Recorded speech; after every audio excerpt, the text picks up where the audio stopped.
Chapter 1, The History. Boom. Sounds of explosions engulfed the whole battlefield, dust flowing around and covering the current occupant of the field. With a mighty roar, the dust has cleared and showed the current occupants. A boy with golden blonde hair with 3 whisker marks on each cheeks, yellow eyes with cross-shaped pupil, and has a yellow cloak made of chakra with 6 black magatama markings on the front and back, with a rinnegan drawn on the top of the 9 magatamas behind his back. 9 black balls floating behind him, and he made 2 rods with those balls. This young man is Naruto Uzumaki Namikaze, son of Minato Namikaze the Yellow Flash and the son of Kushina Uzumaki the Red Death. His body is currently covered with the fox head's chakra avatar, who's now collecting positive and negative chakra to create a dark red spear inside its mouth. Once the spear is ready, the avatar closes its mouth and shoots the spear like a cannon. The spear is now about to hit its target, but suddenly, it just disappeared out of thin air like it didn't exist in the first place. The target was a woman who has pale skin, long white hair, and an eye with a red sclera and irises, a ripple pattern spreading over the eyeball and a maximum of 9 tomo on her forehead. She also has lavender eyes with no pupil, and 2 large horns that give her the look of a rabbit. She also wears a white kimono with red patterns on its dress. Despite her beautiful looks, she is actually a very old being that existed during the Six Paths era. In fact, it's her who gave birth to 2 children, Hagoromo Otsutsuki, the Sage of the Six Paths, and Hamura Otsutsuki, the younger brother of the Sage of the Six Paths. The person I was talking about is Kagaya Otsutsuki, the mother of all chakras. But during her era, she used to be feared among all nations. People gave her many titles, but among all of them, she is commonly known as the Rabbit Goddess. When she was the leader of the whole world, she made a ritual that the chosen people needed to sacrifice their soul to the Shinju so it could protect them from any evil. Obviously she's a goddess and everyone believed it, but what they didn't know is that their body will be turned into a creature known as White Zetsu. One day, Hagoromo and Hamura decided to check the Shinju since it was very suspicious, and what they found shocked them to their core. Around the branches of the Shinju, there are a lot of people wrapped around a cocoon. In one particular cocoon, there was a young woman who Hagoromo dearly loved but couldn't confess because of being chosen to sacrifice its life to the Shinju. Now seeing her in this state, Hagoromo couldn't help but cry his heart out and mourn for his love. After mourning for a bit, he angrily opened his eyes and something unexpected happened. His once lavender eyes now turned into red eyes with 1 black pupil in the center. Not only that, but 1 magatama also appeared on each eyes. But it didn't stop there. The 1 magatama in his eyes started to spin around the center, and slowly, another magatama appeared around the pupil. But it didn't stop there either. The magatama kept spinning and evolved further. The 2 magatama kept spinning faster and faster, and then, another one appeared around the pupil, making it 3 magatama spinning around the center. After that, the magatamas stopped spinning and stayed there around the center. Hagoromo was mad, so mad that he didn't even suppress his killer intent, which made Hamura sweat in fear. When Hagoromo looked at Hamura, he swore that if looks could kill, he would have died 100 times before he could even blink. After the incident of finding out about the true reasons for the ritual, Hagoromo and Hamura requested Kagaya to stop the ritual of sacrificing soul to the Shinju. But Kagaya didn't even acknowledge their request and just said to not bring the subject ever again. After that, Hagoromo decided to not bring the subject and trained to gain more strength to match Kagaya in an upcoming battle. While Hagoromo is training, Hamura decided to stay with Kagaya and try to give Hagoromo as much time as possible. After the senjutsu training, Hagoromo decided to go back home as quickly as possible to not raise any suspicions. But luck wasn't on Hagoromo's side since he had to fight his brother who was controlled by Kagaya. After giving a fatal blow on Hamura's chest, Hagoromo closed his eyes and shed some tears. Then, he opened his eyes and his once red eyes now turned purple. The 3 magatama slowly started to spin, and then, the magatamas on his eyes slowly stretched out and took a ripple pattern that spreads over the eyeball. When his eyes finally finished evolving into something else, Hagoromo quickly placed Hamura down and used a special tag seal to heal him. After finishing healing Hamura, they both fought Kagaya and the Jubi for days. After days of restless fighting, Hagoromo and Hamura finally defeated Kagaya by sealing her on the moon and sealed the Jubi inside himself. But before he died, he used his Rinnegan's special ability, the creation of all things, to split the Jubi into 9 different entities. And that's how the Sage of the Six Paths was born. Now after some centuries, Kagaya was resurrected during a war known as the Fourth Great Ninja War. The war started when a man with an orange mask appeared on a cage summit. He was requesting, or more like demanding, from the cages to hand over the 2 entities made from the Jubi. The Hachibi and the Kyubi. But when the Kages refused to hand over the bijus, the man declared war against the 5 great nations. During the war, Madara Uchiha, one of the founders of the Hidden Leaf Village, was resurrected to fight against the allied shinobi forces.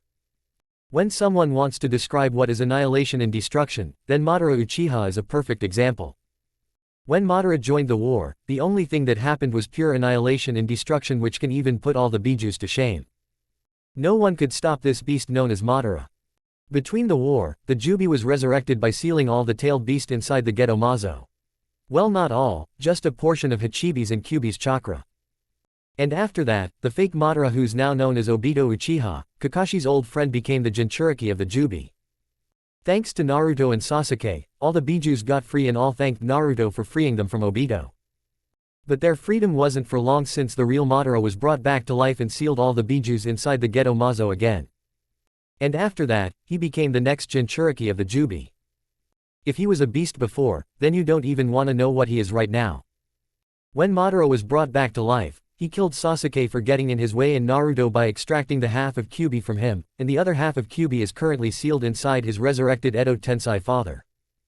Between life and death, Naruto and Sasuke went to an unknown subconscious where they meet the legend, the Sage of the Six Paths and the creator of Ninshu. After giving some history lessons to Naruto and Sasuke and also telling them that they're his 2 sons' reincarnation, Hagoromo gave Naruto the 6 Paths Yang power and Sasuke the 6 Paths Yin power. He also helped Sasuke to awaken 1 Rinnegan on his left eye and Naruto to awaken the 6 Paths Sage power, which he likes to call it 6 Paths Sage mode. After that, they have awakened from their temporary slumber and went to Madara to stop him for good. While Naruto and Sasuke were having their temporary nap, Madara was fighting against Might Guy with his 8 inner gates opened. Before Might Guy's 8th gate's opening, Madara was just stomping everyone. But when Guy opened his 8th gate, Madara was outmatched for a moment, but after outspeeding and giving many blows to Madara, Guy's life force is fading faster and he's on his last legs. Madara spit some blood from his mouth and stood proudly declaring that, among all shinobis he fought in his life, Guy is the strongest of them all. Guy didn't care and focused his chakra and released all of them at once, causing his chakra to burst out of his body and take the form of a dragon. Then after that, Guy suddenly disappeared and appeared right in front of Madara in a blink of an eye, kicking him hard right on the chest while engulfing him inside the dragon. But after all that, Madara still survived, but barely. While Guy is lying down, almost dead. When Madara was about to finish Guy completely with a true seeking orb, Naruto came flying and kicked the orb away from Guy.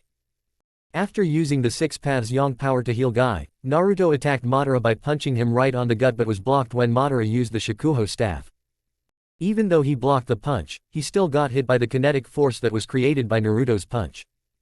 And he didn't stop there. He used his newfound power to make a lava-style Rasen Shuriken and was about to throw at Madara, but he quickly moved away from Naruto, hoping to dodge the attack, but failed when Naruto jumped right back in front of him. When he saw Naruto following right behind him, he used his limbo to at least slow him down, but he sensed it from miles away and quickly dodged the limbo while throwing the shuriken at the same time, causing it to not only cut Madara but also the Shinju. Madara absorbed the Shinju while healing at the same time. At that time Sasuke appeared besides Naruto and fought against Madara. Between the fight, Madara used the infinite Tsukuyomi and captured all the shinobis inside it except Team 7 and the Edo Tensei people. At that time, Madara thought he won, but things went south for him when Black Zetsu backstabbed him and resurrected the mother of all chakra, the rabbit goddess. When Naruto and Sasuke saw her, they couldn't believe that someone like her existed. And like that, they fought against Kagaya while Kagaya shifted dimension after dimension and used other attacks to keep them away from each other, since they both need to touch her to seal her away. And now from here, the battle continued. Chapter 2, Rabbit Goddess's Final Move. Battle continued. Kagaya Otsutsuki, the rabbit goddess, absorbed the energy blast known as the tailed beast bomb like it's nothing.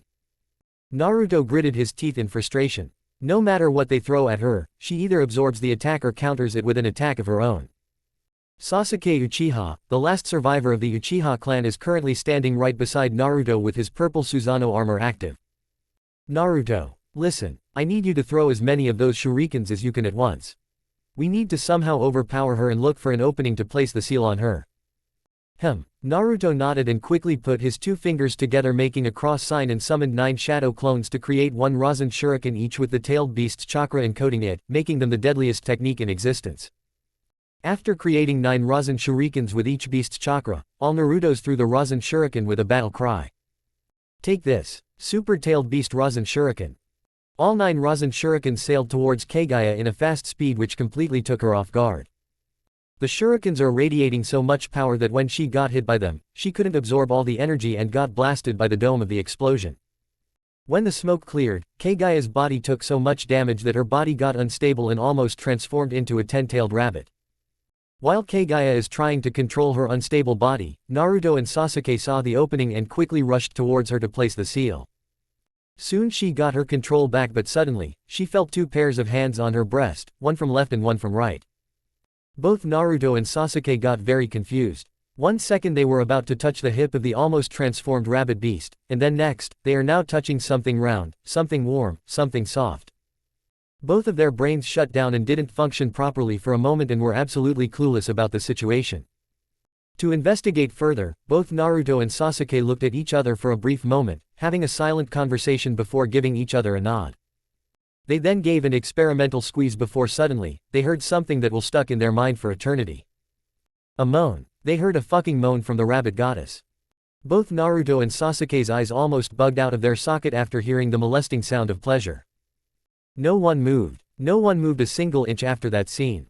They froze, like a popsicle, like winter just hit them and froze them on their spot. It has been 1 minute, but for them, it's like a millennium has passed.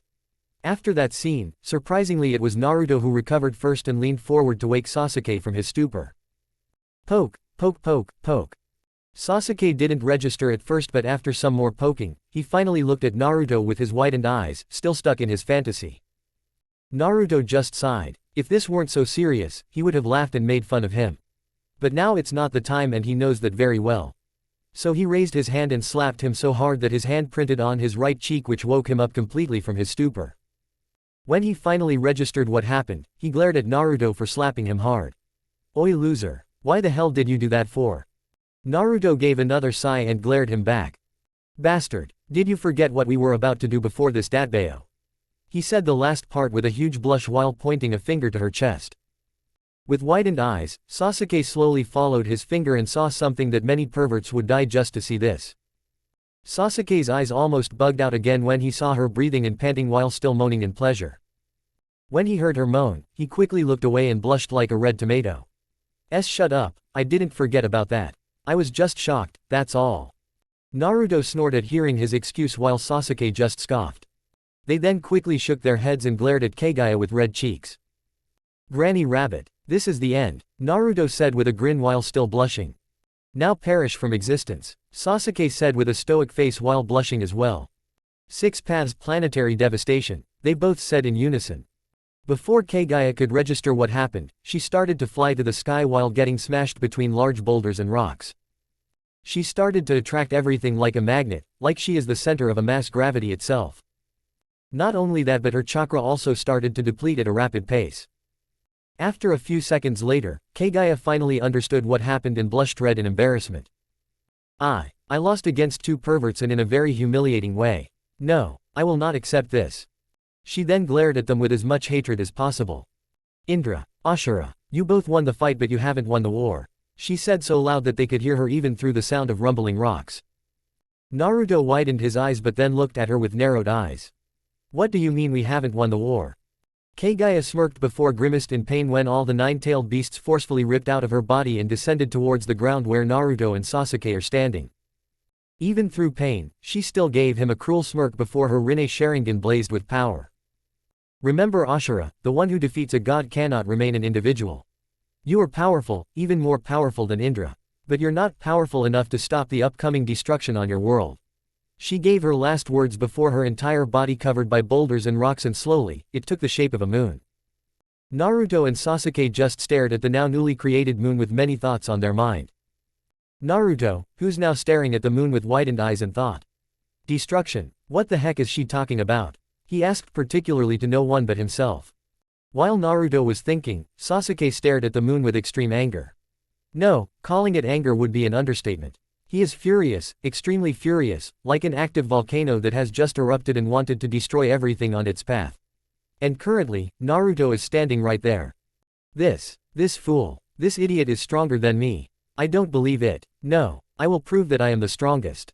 That I'm the one and only strongest shinobi alive. Before Naruto and Sasuke could continue their thoughts, they and the rest of the beasts suddenly disappeared from the dimension with a puff of smoke. Original dimension. Poof. Everyone blinked and started to look at each other with anticipation and confusion. Welcome back everyone. Everyone suddenly heard someone's voice from behind them and looked at Hagoromo with surprise. Super Gigi. But how? Before Naruto could ask, Hagoromo stopped him by raising his hand and said only 2 words. Reverse summoning. Naruto slightly widened his eyes and nodded in understanding. He was about to open his mouth to ask more questions, but a high-pitched voice, which made all the tailed beast cringe in disgust, suddenly interrupted hhim. Sasuke-kun, you are back. To Sasuke's irritation, a certain pink-haired kunoichi. No, not a kunoichi, a howler monkey screeched while hugging Sasuke from behind. Sasuke growled in annoyance. Sakura, get off me right now. Sasuke yelled while the howler monkey, now named Sakura, didn't give a shit and continued to hug him tighter, which made his skin turn blue. Naruto, who was watching all this, barked out in laughter. Ha ha ha ha ha ha. While Naruto is laughing, the tailed beast looked at the last Uchiha with pity. Before anyone could do anything, they heard Kakashi's voice and stopped what they were doing. Is it just me, or the moon is actually getting bigger and bigger? When they heard what Kakashi said, everyone except Sasuke widened their eyes and quickly glanced at the moon. When Kurama looked at the moon, he got absolutely horrified at realizing what's happening. Hagoromo also caught on to him and realized what's happening. The moon. Everyone stared at Kurama with widened eyes. They never saw this side of Kurama, so horrified and scared. What's going on, Kurama? What happened? Naruto asked with a bit frantic tone. Kurama didn't say anything and just stared at the moon with that horrified expression.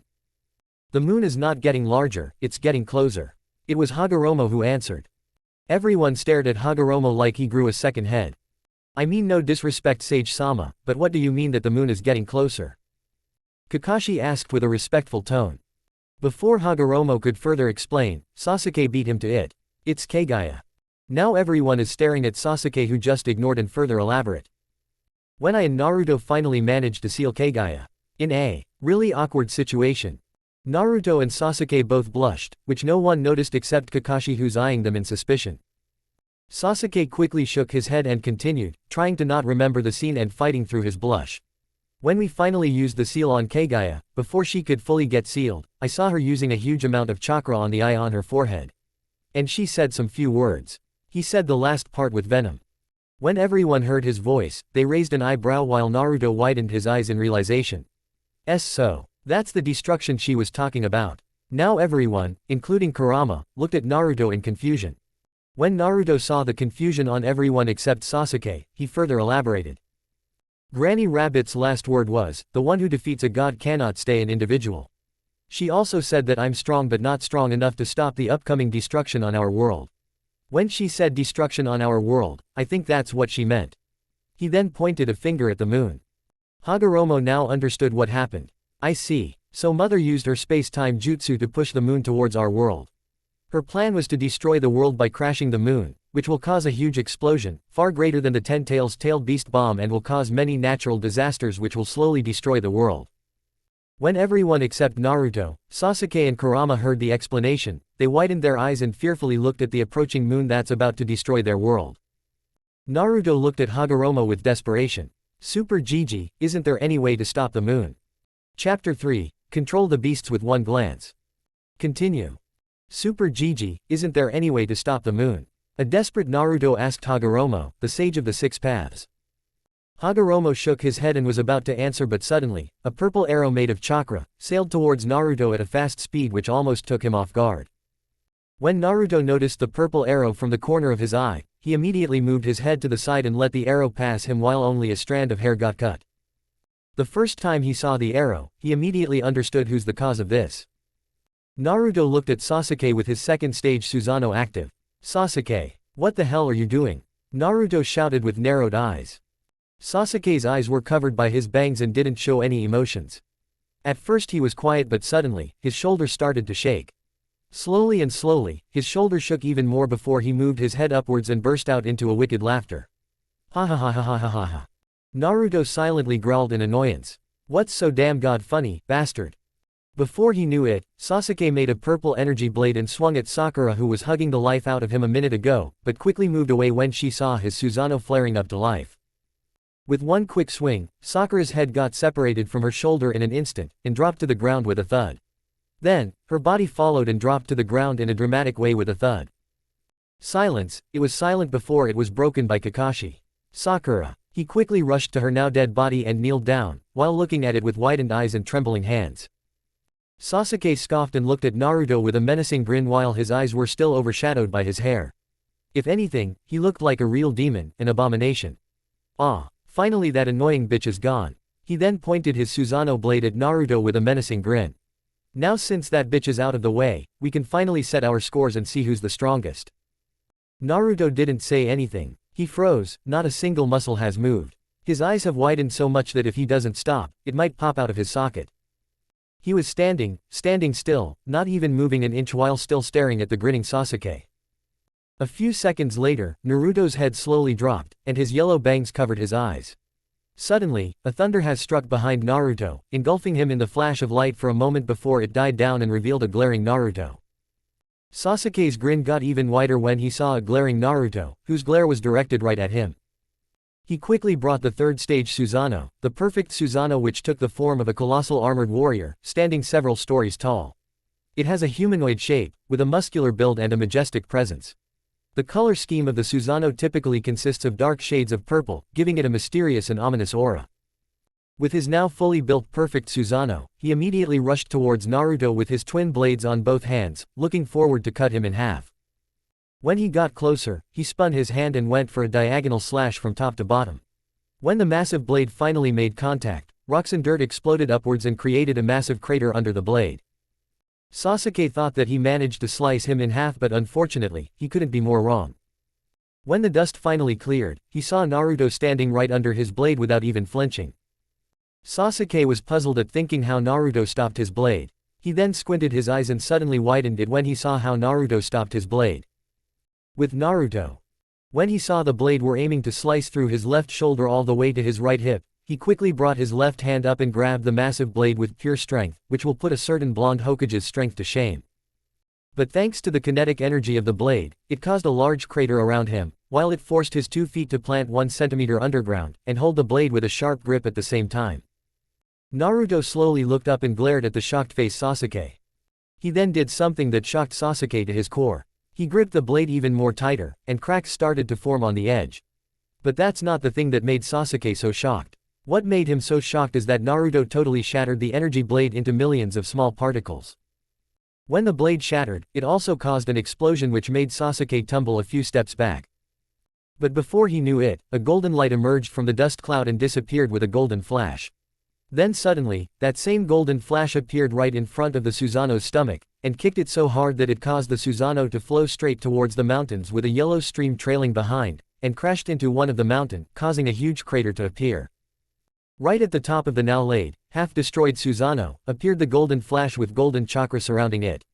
Slowly, the golden chakra dissipates and reveals Naruto with his 6-path sage power, and tailed beast chakra mode active, with 9 truth-seeking orbs floating behind him. Sasuke was shocked, so shocked that he couldn't even mutter a word and just stared at the golden blonde with wide eyes and a slightly gaping mouth. His gaze then slowly went towards his Susanoo's torso, and his eyes widened even more when he saw the right side of the torso is destroyed. He slowly looked at Naruto and glared at him.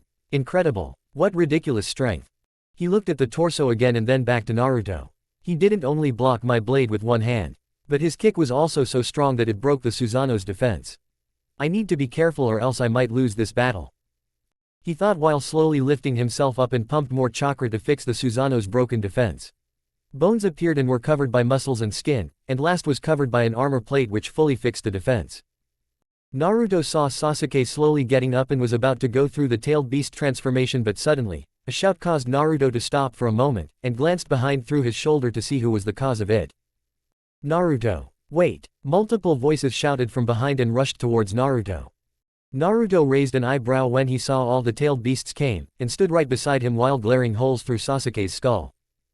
Guys, what are you doing here? You are not supposed to interfere. This is our battle and we need to settle some scores between us. He then looked back at Sasuke. So you should go and stay out of this. Before Naruto could transform, he was stopped again by Matabi. "Listen Naruto-kun, we are here to lend you a hand in this battle." Naruto looked at Matabi with a shocked face. "What? No, you don't have to. Remember, this is not your battle. This is my." Before he could finish his sentence, he was cut off by Shukaku. "Bullshit. This is not only your battle but ours too. After all, you're one of us and we will never leave our siblings behind." Everyone stared at him with wide eyes and a gaping mouth. Shukaku noticed the stares and looked at them with a raised, sandy-looking eyebrow. "What? Why are you all staring at me like that?" It was Goku who answered. I never knew you can say something so nice," he said while scratching his head with one of his tails. Shukaku's sweat dropped. "Seriously, is it really that unusual?" Everyone nodded in unison. When he saw everyone nod, he shouted in annoyance. "Hey, I can be nice sometimes when I want to be, you know." Everyone didn't say anything for a moment before bursting out into laughter. While everyone is laughing, Naruto is still trying to process what Shukaku said before. "Sibling." He said it quietly but it was still heard by everyone. Everyone stopped laughing and looked at Naruto. "You all are already considering me as your sibling," he said with a shocked tone and a teary eye. "Yes we do," Isabu said with conviction. "The one who carries the will of the old man will always be considered as our family." This time, it was Kurama who said it. The rest of the tailed beast said, "Yeah," in unison. After those words, Naruto couldn't hold any longer and quickly looked away to hide his tears. He slowly wiped them with the back of his sleeves and gave a happy smile. Before Naruto could say anything, Sasuke interrupted him with his laughter. "Ha ha ha ha ha ha. Oh how sweet. I never imagined that you tailed beasts are so affectionate towards your siblings." The beasts just glared at him which he simply ignored. He then looked at them and gave them a cruel smirk. "But you know what? I don't care." He then frowned and glared at them. "You all are standing on my way. This battle is between me and him, not you tailed beasts. So get out of my sight and don't interfere with our battle." Kurama got pissed and roared at him. "It's you who's standing in our way. The moon is approaching our world and we need to find a way to stop it, or else it will crash and destroy everything in this world, and everything will wipe out of the existence." Sasuke just moved his head upwards and laughed maniacally. "Ha ha ha ha ha ha. Oh god, just how stupid can you be?" He then pressed his lips in a thin line. "Just as I said, I don't care. Now move or else." Sasuke was cut off by Kurama. "Or else what, you Uchiha bastard?" He charged at Sasuke with an impressive speed while preparing for a tailed beast bomb. Before he could get closer, Sasuke gave a small grin while his Rinnegan blazed with power. Suddenly, Kurama stopped and the tailed beast bomb disappeared with a black and red particles. Not only Kurama but also the other tailed beast also stopped moving and just stared at space. Naruto was about to stop Kurama but he stopped himself when he noticed Kurama's behavior. With curiosity, Naruto went closer to Kurama and saw two glowing Rinnegan on each eye. He widened his eyes and looked back to see the same thing happening to others. When he saw what happened he shouted. "Guys!" Chapter 4, Sasuke's new Susanoo transformation. "Guys!" Naruto shouted when he saw the other tailed beasts are also put into genjutsu. Sasuke had an amused smirk on his face. "Or maybe, I can use them to my advantage." Naruto heard him and widened his eyes at realizing what his former best friend is planning to do. Sasuke brought his hands together in a serpent sign and shouted, "Planetary devastation." Suddenly, all the tailed beasts slowly floated towards the sky and each of them started to pull everything in their vicinity, and created 9 asteroids which held every tailed beast each. Naruto didn't say anything and just stared at the floating asteroids that contained all the tailed beasts inside. He then slowly brought up his gaze to Sasuke and glared at him. Sasuke just smirked and started to fly towards the sky. Naruto saw this and got ready. He quickly brought his Kurama avatar mode, which looks like a giant golden fox with 9 tails swinging behind it. Sasuke saw his avatar mode and got ready, with a Chidori on his Susanoo's left hand. Naruto saw the Chidori and quickly charged a tail beast bomb between the avatar's jaw. When both saw each other's respective attacks, they both gave a battle cry and charged at each other. Sasuke dive bombed at Naruto with the Chidori while Naruto jumped towards Sasuke with the tail beast bomb. Slowly, their attacks got closer and closer and then, boom! The two attacks collided with each other and created a huge explosion, while engulfing them at the same time. When the explosion was finally cleared, it showed 2, almost destroyed avatars floating against each other. For a moment, it was silent. But then, the silence was broken by both Naruto and Sasuke's battle cry when they both charged at each other once more, Sasuke preparing his energy blade while Naruto brought both hands forward to block it. Sasuke went for a vertical slash but Naruto stopped it by grabbing it with both hands. He then let go of his blade, and ducked down to thrust and strike a Chidori on its chest. While Naruto's hands are in the air, he still managed to stop the attack by smacking its hand away with one of its tail. When the Chidori got passed through his right side, he quickly tossed the blade and spun around to give him an elbow strike to its jaw. The elbow connected onto Susanoo's left jaw and sent him flying towards the ground. But Naruto didn't stop there and dive-bombed at Sasuke. Sasuke crashed on the ground with his Susanoo's left jaw destroyed. When he saw Naruto dive-bombing at him, he fired multiple fireballs to damage him and slow him down. But unfortunately, Naruto swiftly dodged all of the fireballs and pinned Sasuke on the ground. His back is facing the ground while Naruto stood at the top of him while charging a tail beast bomb on its mouth. For a moment, both stared at each other's eyes and saw many flashbacks on their mind. They saw their childhood memories and saw their own suffering. Sasuke, who was castrated by the villagers for being Itachi's brother, a criminal's brother who slaughtered his own clan. They despised him for Itachi's action. They also gave him the nickname, Kin of the Betrayer. And then Naruto, who was castrated by the villagers for being Kurama's Jinchuriki, the Nine-Tails Jinchuriki. They despised him for Kurama's attack on the village on the day of his birth. They also gave him the nickname, Demon Fox Reincarnate. When their flashbacks ended, Naruto looked at Sasuke with a sad yet sympathetic expression. Sad because not only him but Sasuke also had to go through all those hardships. Sympathetic because he sympathized with him, since both had a rough childhood. While Sasuke didn't show any emotions, from inside he's feeling sad, sympathetic, guilty, and happy at the same time. He felt sad and sympathetic because of the same reasons. He felt guilty because if the circumstances were different, they could have become more than best friends. They could have become brothers. Not the brothers of blood and name, but the brothers of hardships and pain. And he felt happy because Naruto was the only one who didn't give up on him. Everyone gave up on him, but Naruto was the only one who didn't. He is the only one who wanted him to come back and grow their bonds. And he was the only one who wanted them to be like brothers. But it was too late. He quickly squashed those feelings and brought up his dark side. He grinned. When Naruto saw his grin, he got alert but unexpectedly, he got struck by the lightning dragon who was biting the avatar on the neck. Sasuke whispered, "Kirin." Then he used the heavenly hands technique to switch places with a floating rock. Naruto got paralyzed temporarily. He couldn't move a muscle. When the dragon saw some resistance from him, it bit him harder and exploded in a brilliant bright pillar of blue light, with lightning crackling around it. When the pillar of light dissipated, it showed a paralyzed Naruto, slightly gazing towards Sasuke's Susanoo.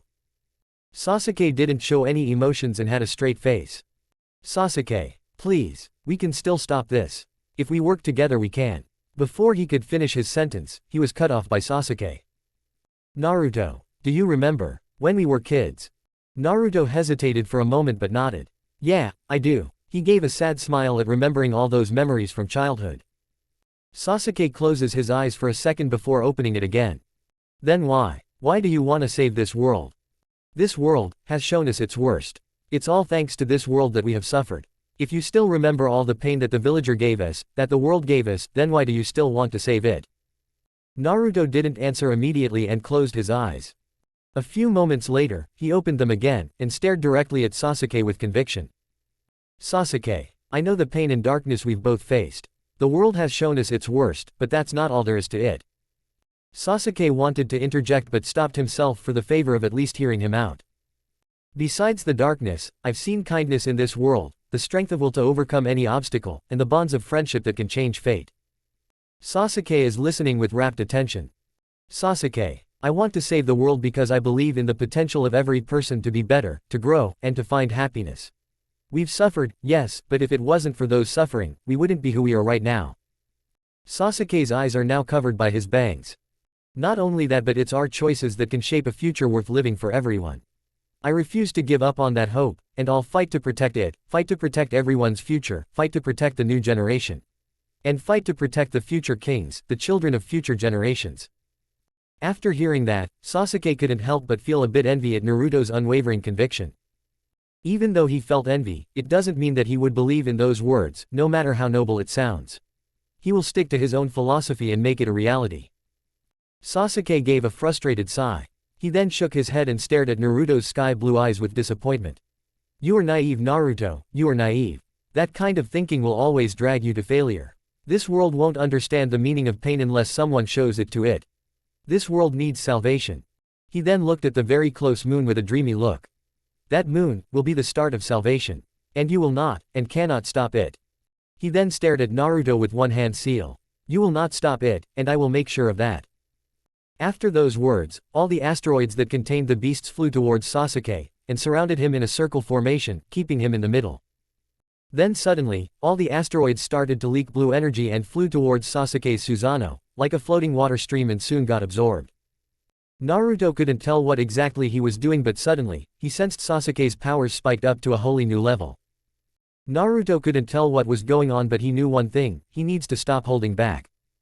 He quickly made 5 shadow clones, with Kurama's chakra avatar covering them. When Sasuke finally finished absorbing the energy, his Susanoo suddenly released all the energy and engulfed in a blue pillar of light. Thanks to the kinetic force, the asteroids got repelled and scattered into different places. When the asteroids got repelled and the blue pillar of energy dissipated, it revealed a totally new Susanoo with blue thunderbolts crackling around it. The whole inner body is made of pure chakra with the color of blue. The blue body is currently covered by the purple armor while only his hands and face are exposed.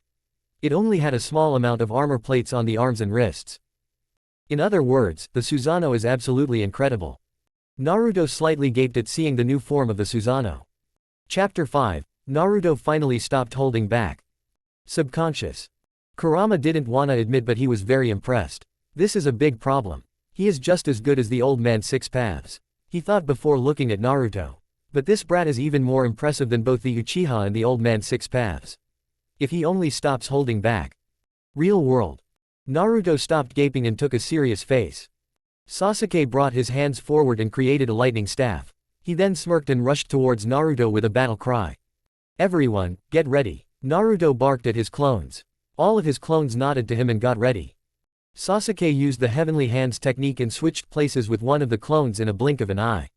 He got in the middle of the clones and the original, and started to brutally swing his lightning staff. When they sensed a slight shift in space, everyone quickly moved from the spot and dodged the brutal swing from his staff. Everyone moved except for one clone who couldn't dodge in time and got caught between the swing and went flying towards the ground, causing a big crater to appear.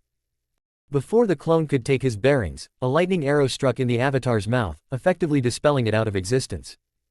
When they saw the lightning arrow, they quickly looked at Sasuke, who was holding a bow made of lightning. The original didn't rush, instead he sent his clones to figure out how to stop Sasuke. The remaining clones rushed towards Sasuke and attacked from different angles, but nothing could even put a single dent on the Susanoo. The clones retrieved back and each prepared a tail beast bomb on its mouth. Seeing this, Sasuke snorted in amusement. With his lightning bow, he created 3 lightning arrows and shot them at the clones. The clones also shot the beast bombs at the same time. But unfortunately, the arrow pierced through the beast bombs and struck all the clones at the same time, dispelling them immediately. Now the only one left is the original one. Sasuke looked at the original and smirked. I knew from the start that you were weak. Relying on your shadow clones all the time. Those copies are nothing but the symbol of your weakness. Naruto didn't say anything and just stared at him. Sasuke then smirked. Let me show you what true strength is. He then brought his bow forward, and concentrated a lot of chakra in a single spot, specifically in the middle of the bow. When the concentrated chakra further expanded, it created a gigantic arrow made of lightning. When Naruto saw the gigantic arrow, he sensed a lot of power coming from it. The arrow itself is shooting thunderbolts. Like the lightning itself has taken the form of a gigantic arrow. Sasuke's smirk grew even wider when he saw Naruto's shocked expression. See Naruto. This is true strength. Now behold. Indra's arrow. Naruto couldn't help but grit his teeth in frustration. So you won't stop until you kill me, huh? He muttered to himself. He then closed his eyes and opened them again.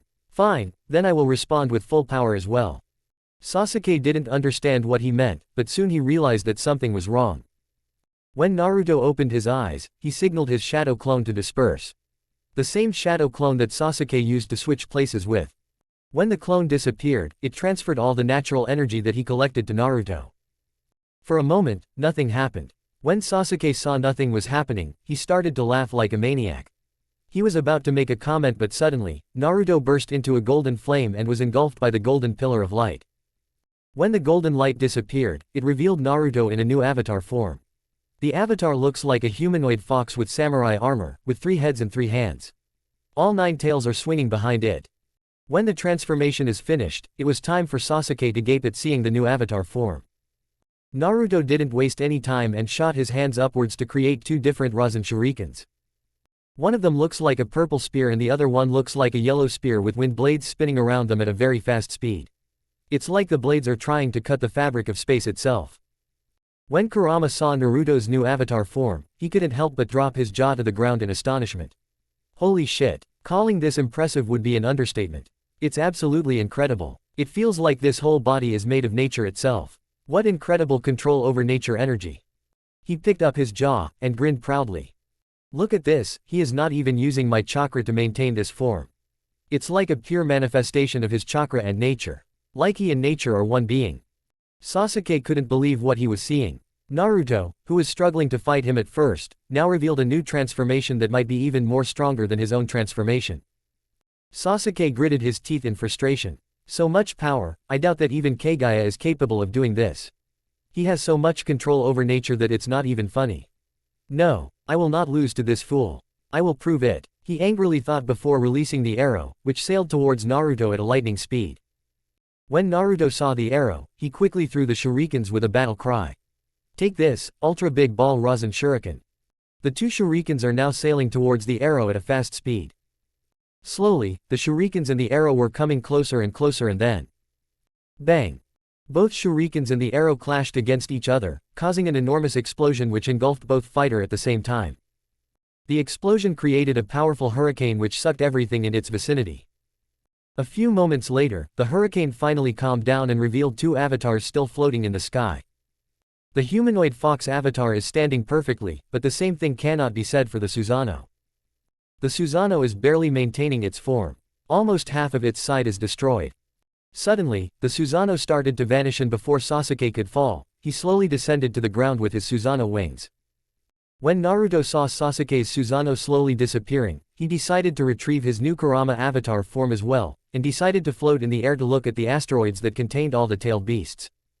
Once he properly located them, he quickly created 9 Rasen shurikens and threw them at the asteroids, freeing all the tailed beasts from their prison.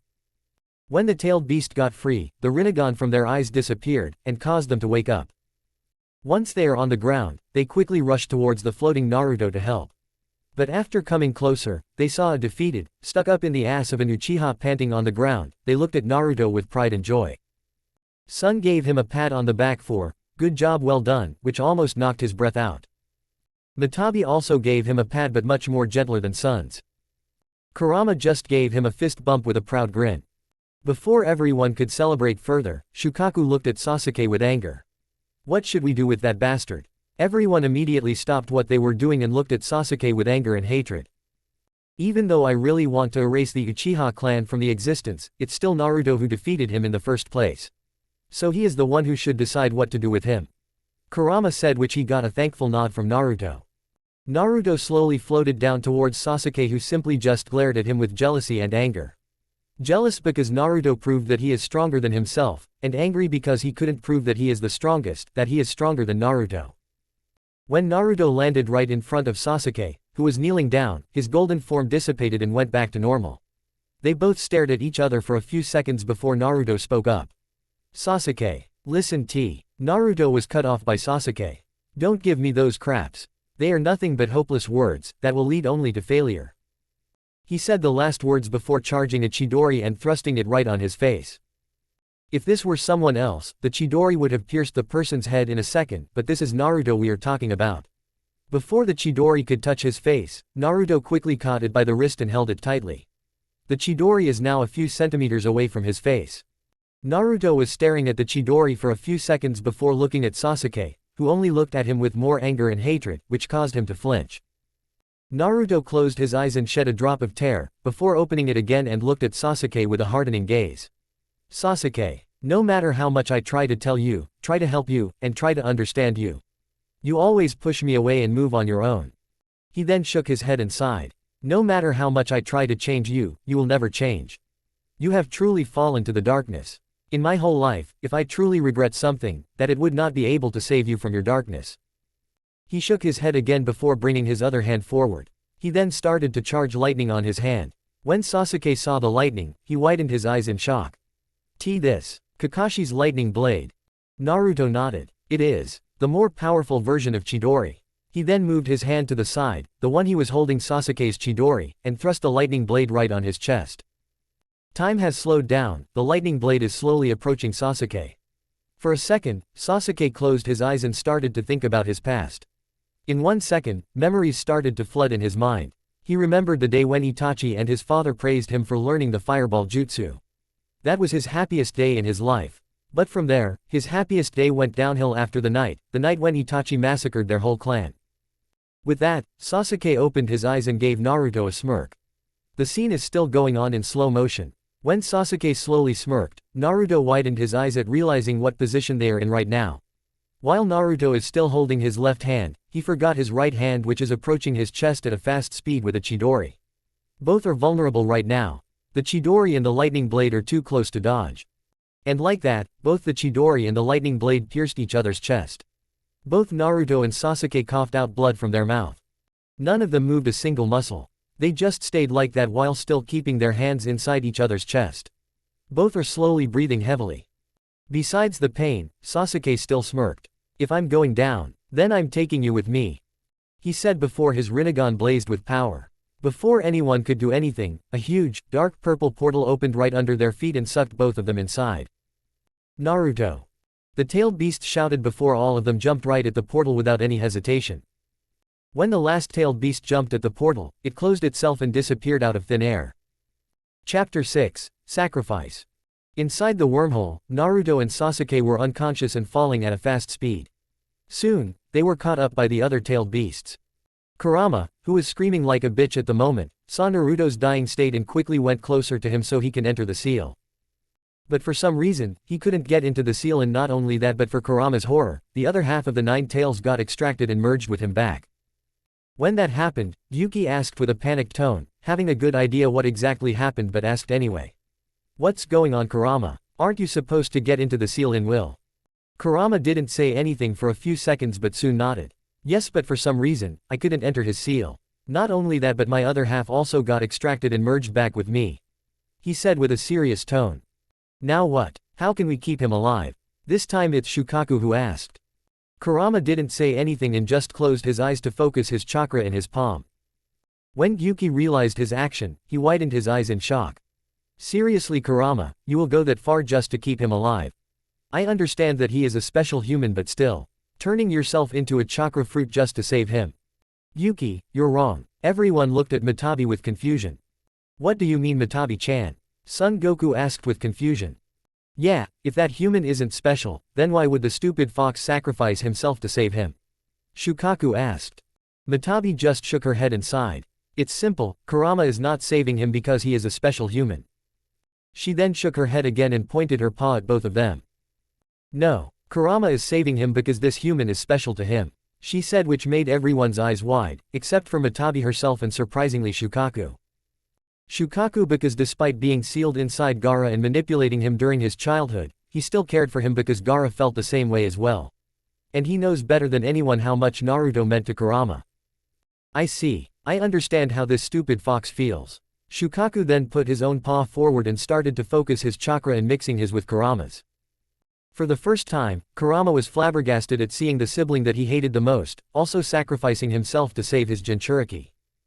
When Shukaku saw Kurama's flabbergasted expression, he smirked. What stupid fox? Why is your face so priceless? Kurama blinked once, then twice, then the third time, and then he shouted in confusion. Why the hell are you sacrificing yourself, Shukaku? This isn't a game. You will die forever and never ever will be able to reborn again, he said with a worried tone.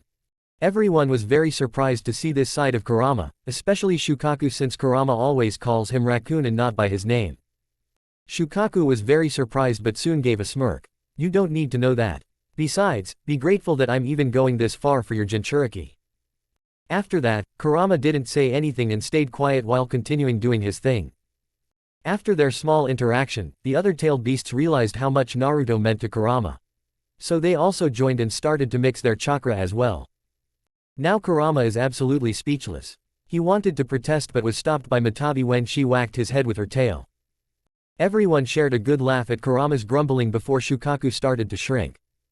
Alright then, I guess I'm going first. See you all on the other side, he said before he turned into a small, sandy flaming ball of chakra.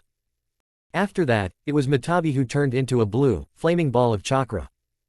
Then it was Isabu, then Son Goku, then Kokuo, then Seiken, then Chome, then Gyuki, and then at last, Kurama, who was about to turn into a golden flaming ball of chakra but was stopped by someone calling his name. Kurama. When he heard someone calling his name, he quickly started to look around and saw Naruto looked at him with half-lidded eyes. He quickly went closer and kneeled down so he could hear his voice. Yes brat, what's up? He asked like they were talking about weather. Kurama. Why are you doing this? Naruto asked with sadness and confusion. Why what? He asked, acting ignorant to his question. Even with half-lidded eyes, Naruto gave him a hard glare which made him flinch. Don't act in front of me Kurama. You know what I mean. Kurama gave a defeated sigh. His ears dropped and he looked down in melancholy. After getting his thoughts, he looked back at Naruto with a sad expression. Naruto, I was sealed inside you since your birth. I have watched you since your childhood. Everyone bullying you, beating you, castrating you, and even goes as far as raping you. Naruto winced at remembering that particular memory. Everyone hated your guts and wanted to kill you. You have every rights to be mad at them, and yet, you still forgave them for their actions. You never have fallen to the darkness and always moved forward.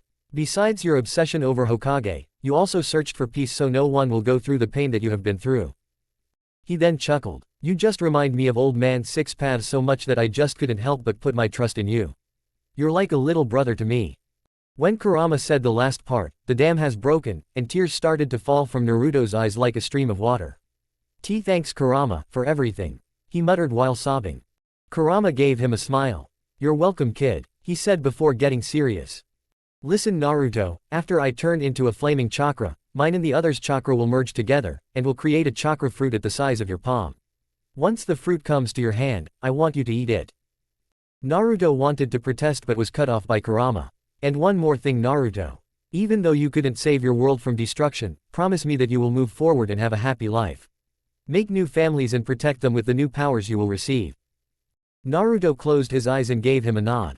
I promise Kurama, I promise. He then opened his eyes and gave him a grin. Besides, you know very well that Naruto Uzumaki never goes back on his words. Kurama gave him a proud smirk before raising his fist forward for a fist bump. Good, now don't you dare cry over me and act like an emo Uchiha. Naruto nodded and gave him a fist bump. Alright Kurama, I will try. I might be a bit mopey but I won't be an emo. Kurama then chuckled, then it turned into a full-blown laughter. Ha ha ha ha ha, that's acceptable. He then started to shrink and was about to turn into a golden flaming ball of chakra before giving him the last words. Farewell Uzumaki, see you next time, he said with a huge grin before fully turned into a flaming ball of chakra. Farewell Kurama, I hope we can meet again, he said with teary eyes. But he quickly blinked the tears away and watched the chakra in fascination. When Kurama turned into the flaming ball of chakra, the other chakra merged with his, and slowly turned into one red flaming ball of chakra that looked almost like the color of blood. The new chakra is about to become a chakra fruit but suddenly, unknown to Naruto, a transparent person who was watching him, also turns into a flaming ball of chakra which has the color of silver. And when the chakra tried to merge with the other chakra was about to reject but suddenly, they just gave in and let the silver chakra dominate the rest. And then slowly, the red blood chakra now turned into silver and slowly, it turned into a chakra fruit. Then the chakra fruit slowly went toward Naruto's open palm and rested on his hand. Naruto curiously looked at the chakra fruit. But before he could look at it further, his vision started to get blurry and slowly losing consciousness. But before he could lose his consciousness, he quickly ate it up as fast as possible and slowly waited for any effects. But unfortunately nothing has happened and Naruto slowly lost his consciousness. Unknown to Naruto, his body did have an effect. His once pierced chest is now completely healed like it wasn't there in the first place. Not only that but on his left palm, there's a diamond-shaped symbol which was glowing silver before it died down and turned into black. Subconscious. Ah, so he is the last survivor of that planet. And he is a very strong human. Interesting, I can sense some Otsutsuki blood in his veins. It's very, very faint, almost unnoticeable, but it's there. Maybe I can find something from his memories and see what happened. Chapter 7, Dimensional Space. In the wormhole. Naruto is still falling while unconscious. How much time has passed? No one knows. Time, it's something that doesn't exist inside the wormhole. In his world, it could be seconds, minutes, hours, years, decades, centuries, or maybe millennia has passed. It's just as unpredictable as our knucklehead. Oh, talking about our knucklehead. Yeah, he is still unconscious. Not only him but apparently, Sasuke is also unconscious while falling with our knucklehead. The wormhole, it kept getting longer and longer. Like it's endless. Like it has no end. But for some divine miracle, the exit finally showed up and threw both of them on the other side. The moment they entered the other side, their body already started to disintegrate into dust. Inside Naruto's subconscious, the same person looked at the place with a frown. This is bad. If he stays in that place for too long, his whole body will disintegrate and soon, nothing of him will be left. He then looked at the unconscious Naruto from the subconscious. He scratched the back of his head and thought, I don't know how long his body can handle the karma seal, but I need to do something soon. He was pacing around frantically while trying to think.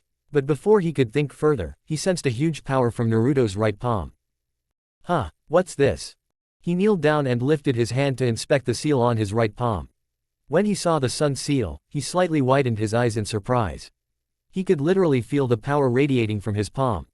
Oh, this power definitely belongs to an Otsutsuki. He then traced his finger on the seal and frowned. But this power is temporary and soon it will disappear. I better absorb this before it runs out. He then touched the seal with his finger and suddenly, the seal started to leak yellow chakra and engulfed his finger. Soon, the chakra got absorbed, and the seal on his right palm disappeared. Alright, soon I will encode this power in his chakra and make it a part of him. But for now, I will take over his body and get us out of this place. The karma seal is our only ticket to get out of this spooky place. He said while shivering at the thought of staying here longer. Who knows what could happen if we stay here longer. When he said that, the diamond symbol on Naruto's palm started to glow silver. Soon, silver lines started to spread around his body, and covered his body in a strange pattern. On his knuckles, there were also those diamond symbols drawn on it. Under the knuckles, there was also a diamond symbol but much more bigger than the others. Not only that but many lines are also connected on each 4 points of the symbol. On his face's left and right sides, there was also a long silver line connected to the silver pigmentation around his eyes. The moment when the lines connected to the silver pigmentation, he snapped his eyes open and started to look around. But when he opened his eyes, there weren't any sapphire blue eyes. Instead, there were totally different eyes. The eyes themselves have a black sclera, with darkish blue pupils, and sapphire blue iris. The eyes are also pulsing small sparks of electricity, which gives it a divine look. Not only that, but he also grew a huge horn on his head which took the shape of a crown. Ha! He blinked, which caused another spark of electricity pulse from his eyes. Wait, this isn't the Byakugan. Instead of Naruto, a mixed voice between Naruto and the person from his subconscious spoke from his mouth. He blinked again and soon realized that this isn't the Byakugan he meant to awaken. Impressive. After turning his blood into a quarter Otsutsuki, his eyes didn't only evolve into a Byakugan, but it took it a step further. It mutated into a Jogan. He then gave a soft smile. Maybe, just maybe, he would be the one to destroy that arrogant clan. He thought before noticing Sasuke floating right beside him. When he looked at Sasuke, he saw the same power signature radiating from his palm. The same power signature that was on Naruto's right palm. The Jogan is not only giving him the X-ray vision, but it also shows him the chakra pathways, that is directly connected to the nervous system. And currently, in Sasuke's palm, a different kind of chakra is connected to the nervous system which is circulating his chakra all the way to his chakra coil. The person who's in control of Naruto's body, slowly went closer to Sasuke and lifted his hand to see a different kind of seal on his palm. This seal is different, yet it's radiating that same power signature, but different at the same time. And it's also a temporary power. He then looked at Sasuke's wounded chest and disintegrating body with a frown. I don't have the ability to heal him, and he is already halfway disintegrated. He then looked at his half-moon seal and hummed. He is gonna die anyway, so I should take that seal as well and quickly leave this place as soon as possible. He then looked at a specific place and narrowed his eyes. I sense a huge power approaching us. I have no doubt that this boy alone can give that thing an equal fight. He then looked at Naruto's hand and squeezed it. But he is currently weakened and unconscious. And I won't be able to use the karmas and the Jogan's full potential, at least not now. He then quickly looked back at Sasuke and lifted his hand to absorb the chakra from the seal. Once he finished absorbing it, he quickly left his hand before it disintegrated as well. He sighed in relief. Done, now the only thing left is. Before he could finish his sentence, the Jogan started to glow blue and suddenly, a vision appeared in his mind. When he saw the vision, he widened his eyes and quickly counted 5 to 1. 5, 4, 3, 2, 1, now. He quickly flew upwards in a silver flash and disappeared from the spot. The moment he moved from the place, a large crimson beam passed through the spot. When he dodged the beam, he soon appeared at the top of it, and watched the rest of Sasuke's body getting annihilated. When the beam finally stopped, he tried to look for the one who launched the beam. But there was no one. It's like the beam just came out of nowhere. When he was about to move, the Jogan glowed again and another vision appeared in his mind. He narrowed his eyes when he saw the vision. So that thing is using some sort of invisibility technique. No wonder why I can't see it, he thought before quickly looking up and disappeared in a silver flash, effectively dodging the giant crimson fireball that was launched from above. The moment he disappeared, he appeared again in a silver flash and stayed a few meters away from the crimson fireball. The fireball kept going downwards in the unknown space and suddenly, it exploded in a crimson light. When the fireball exploded, it radiated a lot of heat which made him a bit sweaty. Whoa, that would have been really bad if that hit me. But thanks to the future sight, one of the Jogan's abilities showed me a glimpse into the future, so I can dodge those attacks effectively. But sadly, it has limits. I can only see 5 seconds into the future. He then stopped moving and used his senses to see where that thing was about to attack. But he couldn't sense anyone and gritted his teeth in frustration. Damn it, that thing is masking its presence. I can't sense that thing at all. He then started to move around and tried to look for something that would give him an opening. But he couldn't find anything. Before he could look further, the future sight showed him another vision. He quickly moved to the side in a silver blur and dodged a huge paw that was about to hit him diagonally on the head. When he saw the paw, he widened his eyes in shock. What the hell is that? He asked particularly to no one but himself. He then slowly looked up and saw a gigantic red dragon which was covered by many scales like an armor, and had a large horn on his snout. He was about to attack but suddenly, his body started to show small cracks, and the karma is slowly retrieving inside the seal.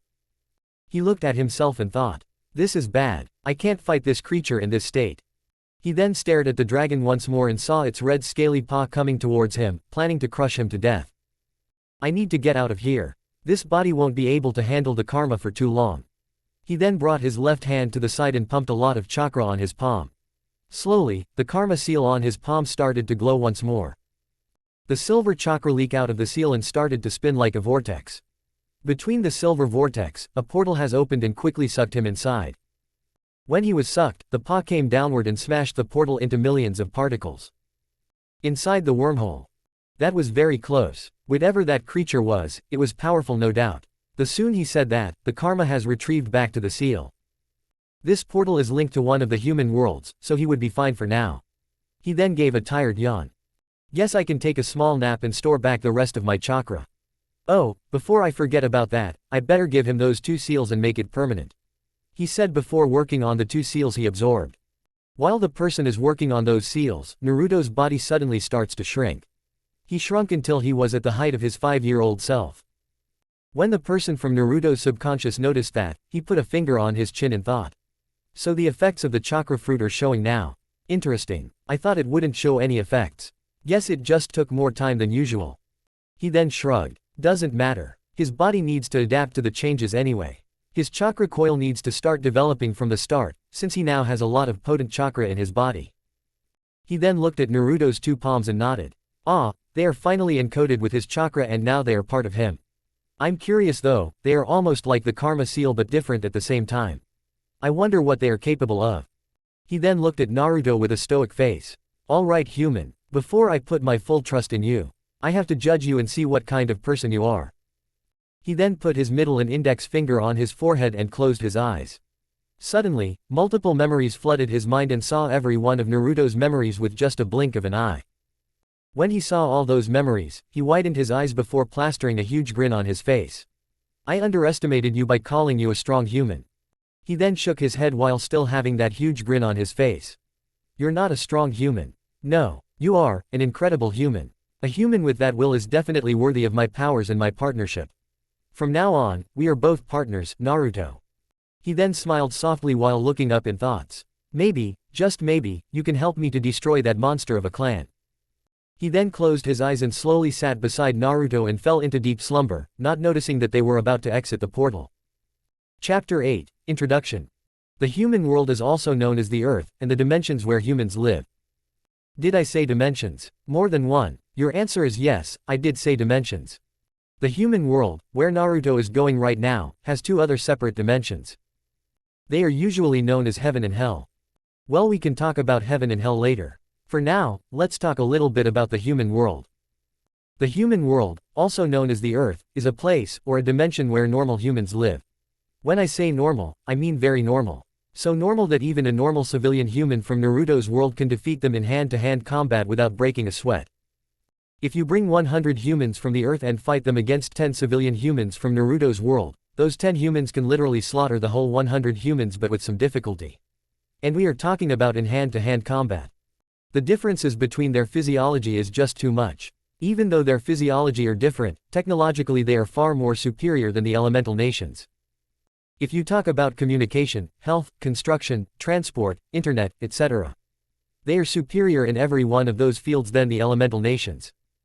Also, their military powers are not something to scoff at. Each country has enough power to destroy one another. Even though their military powers are impressive, they are nothing compared to the military power of the elemental nations. If you send 10 Jonins to infiltrate Russia, they can literally enter the country and steal any information they desire right under their noses, and no one will suspect a thing. Not only that, but they can also plant and hide the bombs right under their noses and they won't even find out until they explode and destroy the whole country with little effort.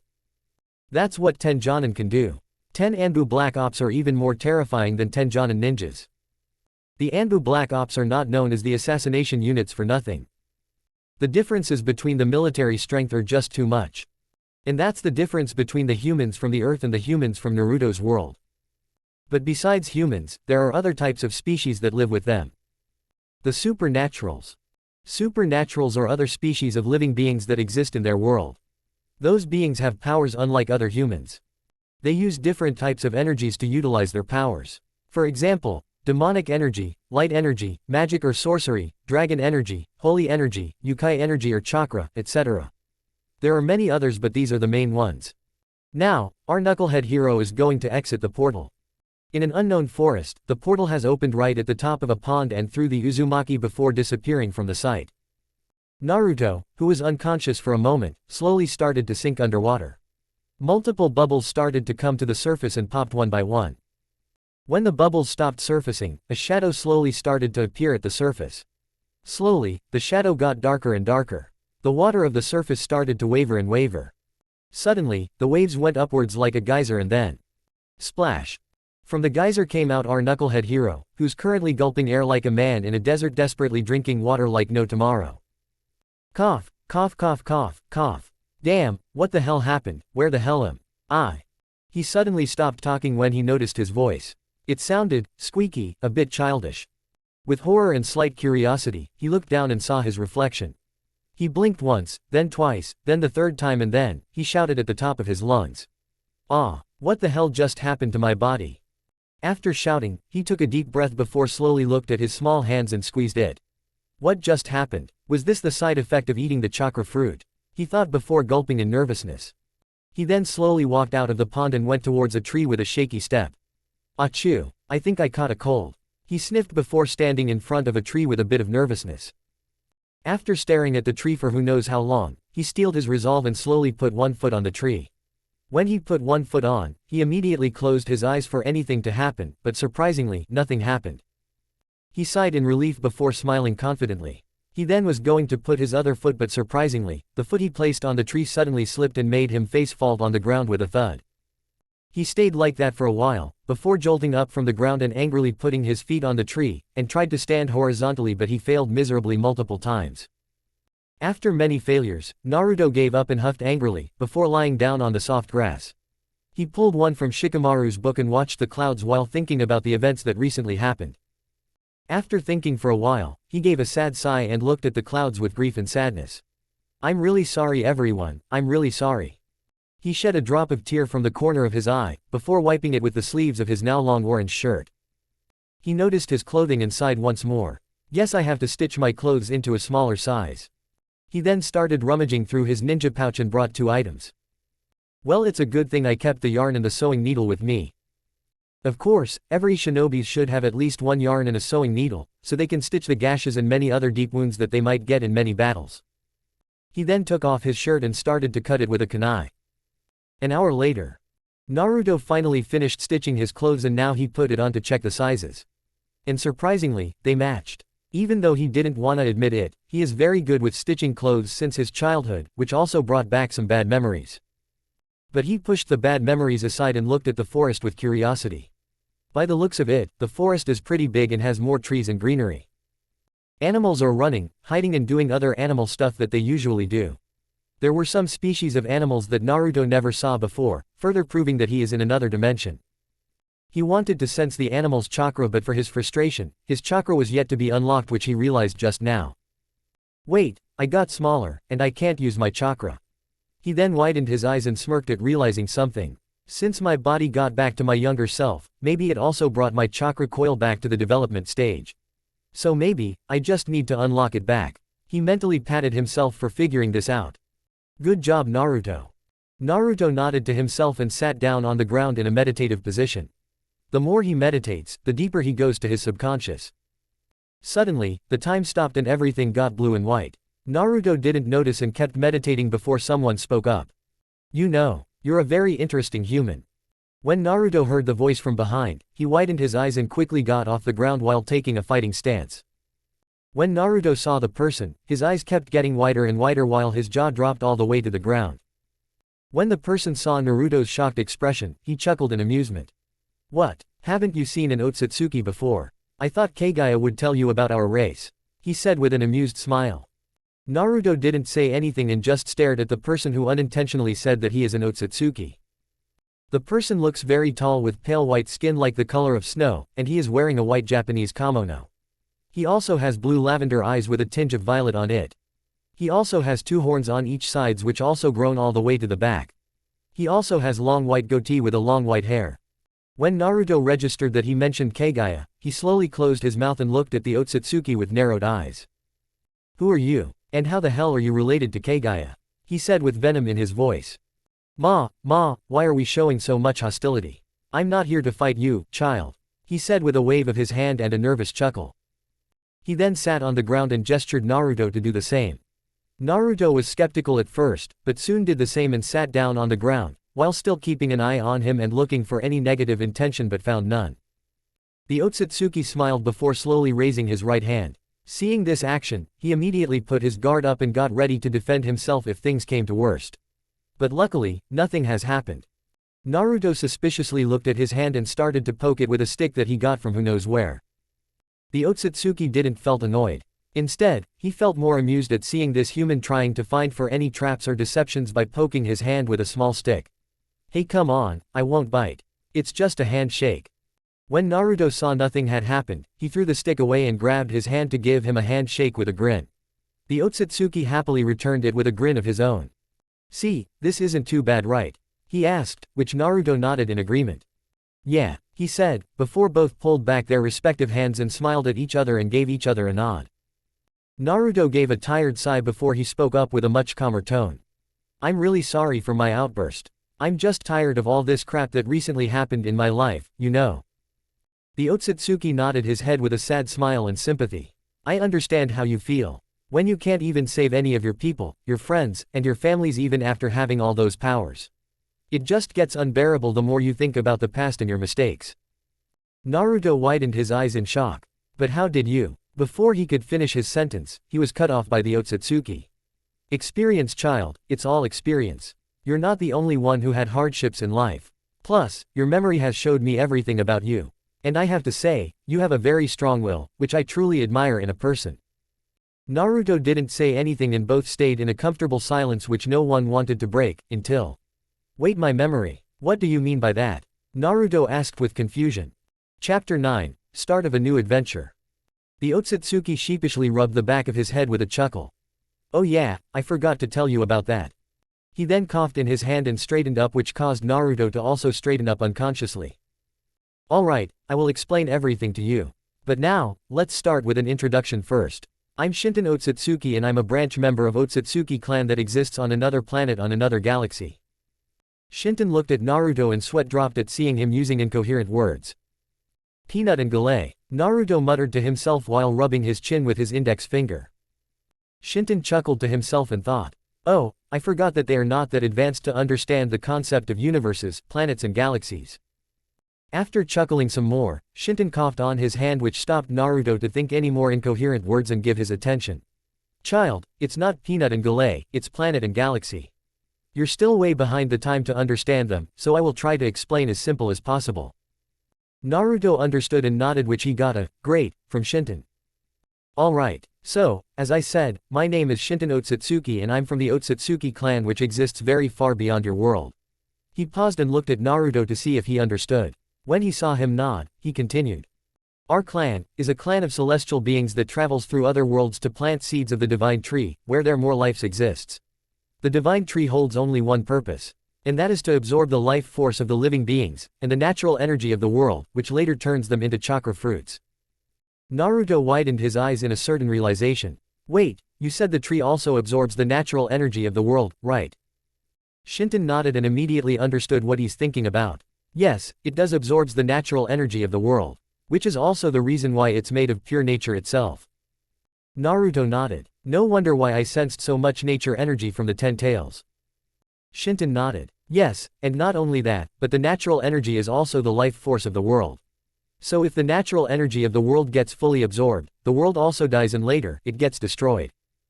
Naruto frowned. So basically, the divine tree is like a parasite that eats every blood in your body, except it's not blood but your life force and natural energy of the world. Shinton nodded again. Yes, you can say that.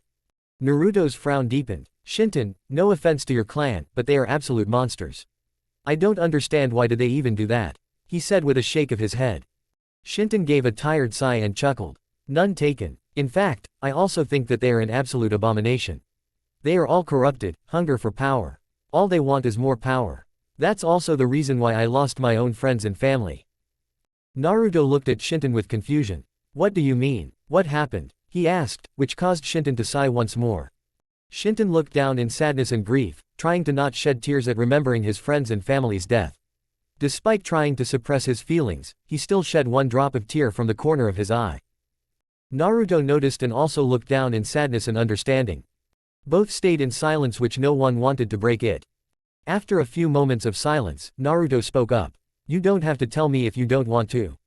Shinton shook his head and wanted to protest but was cut off by Naruto. Besides, you can tell me when you feel comfortable. Plus, we have just met and don't know anything about each other. So before we tell each other's personal problems, we should start as friends first, don't you agree? He said with a grin while raising his fist in the air, gesturing him to give a fist bump.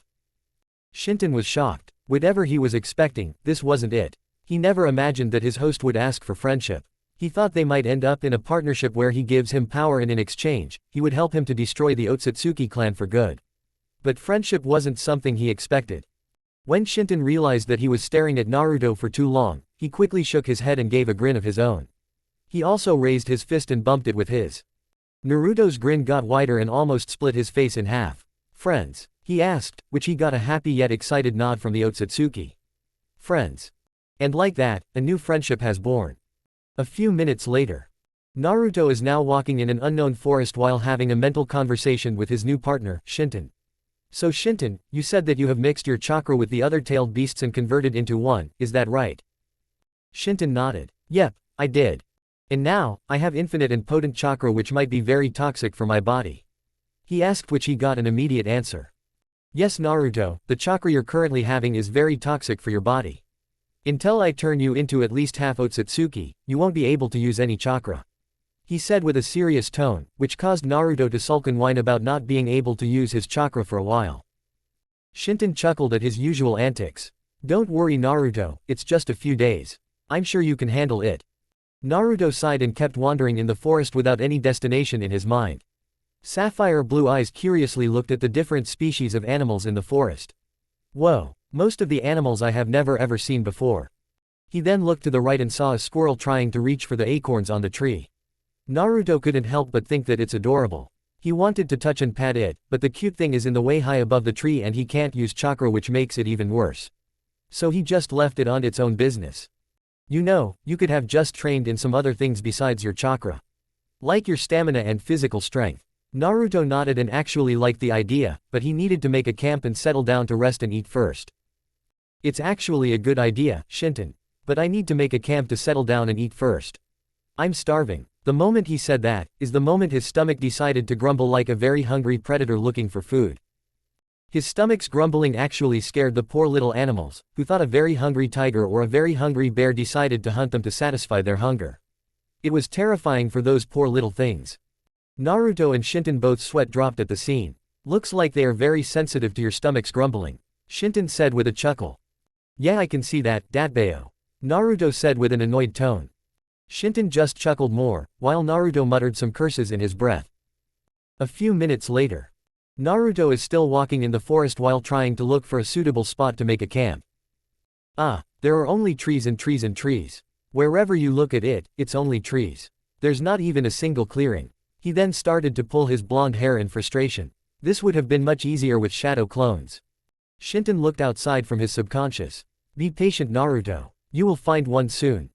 Yeah, keep saying that, and we might not even find one before nighttime. Before Shinton could talk back, they heard a sound which made them pause. Both of their ears twitched and tried to figure what the sound was about. When they finally registered the sound, they both gave a huge grin. It's water, they both said in unison. Naruto didn't waste any time and rushed towards the sound of the water. He passed through many trees and branches before seeing a light between them. Naruto quickly went towards the light and slowly, the light started to fade and revealed a small river on the other side of the trees. On the other side where the river is located, we can see our knucklehead hero jumping out of the trees and landing right in front of the river with a backflip. Naruto didn't waste any time and quickly took off his clothes, before jumping in the river with a shout. Here I come. Splash. Naruto started to swim in the river without a care in the world. Unbeknown to Naruto, behind him a shadow has appeared on the surface of the water. The shadow got darker and darker, and it took the form of a long reptile with 4 legs and a large tail. At the front of the shadow, a face with long snout and large canine teeth came at the top of the surface. It's an animal that Naruto has no idea. The animal is swimming right behind Naruto like a predator. But the poor animal has no idea that the predator is actually Naruto, not the animal itself. Naruto, who was carelessly swimming at the river, already noticed the animal behind him and gave a predatory smirk. Good, now I just need to lure that thing closer. He thought before quickly moving to the right and dodged the animal's attack, who opened its jaw to bite him from behind. The moment Naruto dodged, was the moment he threw all 8 shurikens at the same time, effectively hitting many possible kill points and killing the animal with no effort. Looks like I still have my shinobi instincts. Naruto thought to himself. After glancing at the animal whose now dead body is floating on the water with his shurikens plunged into its skin, he used the wires that were connected with the shurikens to pull the animal from the water. Once the animal was on the shore, Naruto looked at his surroundings and cringed in disgust. What the heck? This place reminds me of the Turtle Island. Naruto then shivered at remembering the overgrown monkey kissing the life out of him. That was very disgusting and freaky. Anyway, our knucklehead hero is currently lighting the campfire that he created on the shore. After trying for 1,000 times, he finally succeeded and released a heavy sigh. Arg, finally. This stupid camp finally lit up. He then looked at the meat that he got from the animal and drooled. Yum, now I can finally eat this thing and be done for today. He thought before grabbing the meat and cutting it in pieces with his kunai. He then stuck the pieces of meat in a stick and held it at the top of the fire. When the meat finally cooked, he quickly devoured it like a hungry predator. Shinton's sweat dropped at seeing Naruto devouring the poor thing like a hungry beast. After finishing his meal, Naruto gave a satisfying burp and started to clean his teeth, while laying on the ground with his head laying at the top of his left hand. Ahem, if you're finally satisfied with your hunger, then shall we talk about the condition of your DNA? Shinton asked and waited for Naruto to answer. But he didn't answer. When he got no answer, he looked at Naruto with a larger sweat drop. Naruto is now fast asleep and has already started to snore, not caring about the danger. Shinton scratched his cheek and thought, maybe I should let him sleep. His expression then softened. After all, he fought in a war for 3 days straight without any rest. He then sat down beside Naruto and also fell asleep. Chapter 10, Unexpected Kidnap. It has been 4 days since Naruto came to this unknown world. well unknown to him and Shinton, who has no idea where they are. For 4 days, Naruto roamed around the large forest and found no civilization until now. From a distance, Naruto saw a large building that could rival the Hokage Tower. The building has weird curvy patterns with spiky walls and many other patterns. Besides the weird building, there are other large buildings that looks very modern. For normal humans, those buildings are nothing special. But for Naruto, it's super modern. When Naruto got out of the forest, he looked at the buildings and roads with widened eyes and a gaping mouth. The more Naruto watched the people and the moving objects, the more dizzy he felt. He felt many people's gaze at him, but he simply ignored all of them and kept watching the place with heavy breath. One person saw Naruto's uncomfortable expression and decided to help him since now he's a child. When the person put a hand on his shoulder, he jumped in surprise and quickly spun around to see the man with his widened eyes. The man got a bit concerned and tried to talk to him, but Naruto didn't understand and kept breathing hard. From the subconscious, Shinton is trying its best to calm him down, but nothing was working. Naruto started to breathe harder and his vision got blurry. Before he knew it, his body was about to fall to the ground, but was caught by the man. And the moment he fell, was the moment his vision became black and he got unconscious. A few hours later, Naruto suddenly opened his eyes and looked at the white ceiling with confusion. Huh, what happened to me? He muttered to himself before slowly getting up from the bed with a grunt. When he sat on the bed with his legs hanging on the side, he started to look around with curiosity and suspicion. Curiosity because he is curious to know where he exactly is right now. And suspicion because he suspects that he might be at the hospital. You're finally awake, Naruto, Shinton said from his subconscious. Naruto flinched in surprise and started to look around for the voice. But when he remembered that Shinton is speaking to him from his subconscious, he mentally smacked himself for being so stupid. He then stopped moving and sat there like a statue. A few seconds later, everything stopped and got white and blue. Slowly, Shinton appeared right beside him like a ghost and put a hand on his shoulder. And this time, Naruto didn't flinch away since he knew who it was. Naruto opened his eyes and looked at Shinton with confusion. Shinton, what happened? Shinton didn't reply and just stared at him, thinking how to approach a particular subject. After a few moments of staring, he cleared his throat and asked a question. Naruto, do you remember when I said that you need to be half Otsutsuki to use the chakra without harming your body? Naruto thought for a second and nodded. Yeah, I remember. What about it? Shinton contemplated for a moment but soon answered. You see, in your blood, I have sensed a small hint of Otsutsuki DNA in your Uzumaki DNA. So for the last 3 days, I have been trying to search that particular DNA to increase it. Basically means that you will have 3 different types of DNA in your body. But later I found out that the small Otsutsuki DNA is actually your Uzumaki DNA. Naruto was very confused. I didn't understand, what do you mean Shinton? He asked with more confusion. Shinton took a deep breath and released it before speaking. Naruto. Basically it means your Uzumaki DNA is actually Otsutsuki DNA itself, but much more weaker. Naruto didn't register at first but soon widened his eyes in understanding what the application meant. He then looked down in sadness. So does that mean, I won't be an Uzumaki anymore? I will not be related to my mother anymore? He asked with a sad tone. Shinton squeezed his shoulder and gave him a reassuring smile. No, it doesn't mean you will not be related to your mother. You will still be an Uzumaki. You will just become a more powerful version of Uzumaki. Naruto slowly looked up and looked at him with hope in his eyes. Really? Do I still have a connection to my mother? Shinton nodded. Yes, don't worry Naruto. You'll still have a connection with your mother, he said while rubbing his head soothingly, which Naruto leaned in and enjoyed it very much. Thank you Shinton. If it wasn't for you, I still would have mourned for my friends and comrades. Shinton gave him a pat on the back and grinned. You're welcome. Now no more sad faces. Cheer up, he said, which caused Naruto to grin as well. Now, there's one more thing I need to tell you. Your Otsutsuki DNA is nearly to completion. Naruto widened his eyes in shock. Wait, so I'm about to turn into Otsutsuki? Shinton nodded. Yes you are. I say, about tomorrow you will turn into a half Otsutsuki. And then you can finally use your chakra without damaging your body. Naruto couldn't help but feel excited to finally use his chakra. I can't wait. Finally I'll be able to use my chakra and kick some ass, he said while pumping his fist in the air. Shinton chuckled at his cheerful attitude. He gave him another pat on the back before speaking in a serious tone. Naruto, you might need to get out of here as soon as possible. Naruto stopped whatever he was doing and looked at him with confusion.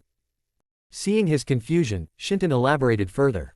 While you were unconscious, I overheard some people saying something like, taking you to a church or something. I couldn't hear them properly since they were on the other side of the door, but I think they are planning to do something with you. Naruto narrowed his eyes in suspicion. Whatever they are planning, it won't be something good. We somehow need to escape this place. Shinton nodded in agreement. I agree, but I think you should change your clothes first. It looks ridiculous, he said with a chuckle. Naruto didn't understand at first, but when he looked down, an embarrassed blush formed on his cheeks. He is currently wearing a white shirt with no pants and no boxers. It's very embarrassing. Naruto quickly left his subconscious and got off the bed to look for any set of clothes. He didn't find much, but at least there was some clothes in a nearby cabinet.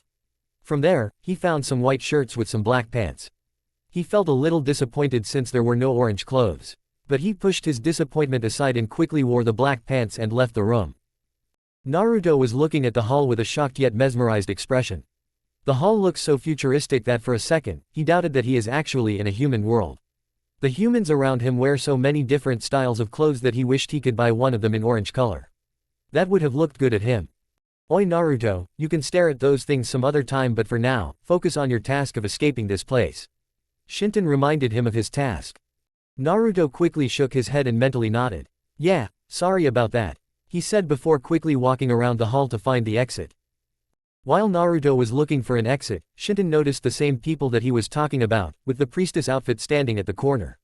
One of them noticed Naruto and quickly informed his subordinates. Shit, Naruto, get out of here, now, Shinton warned him.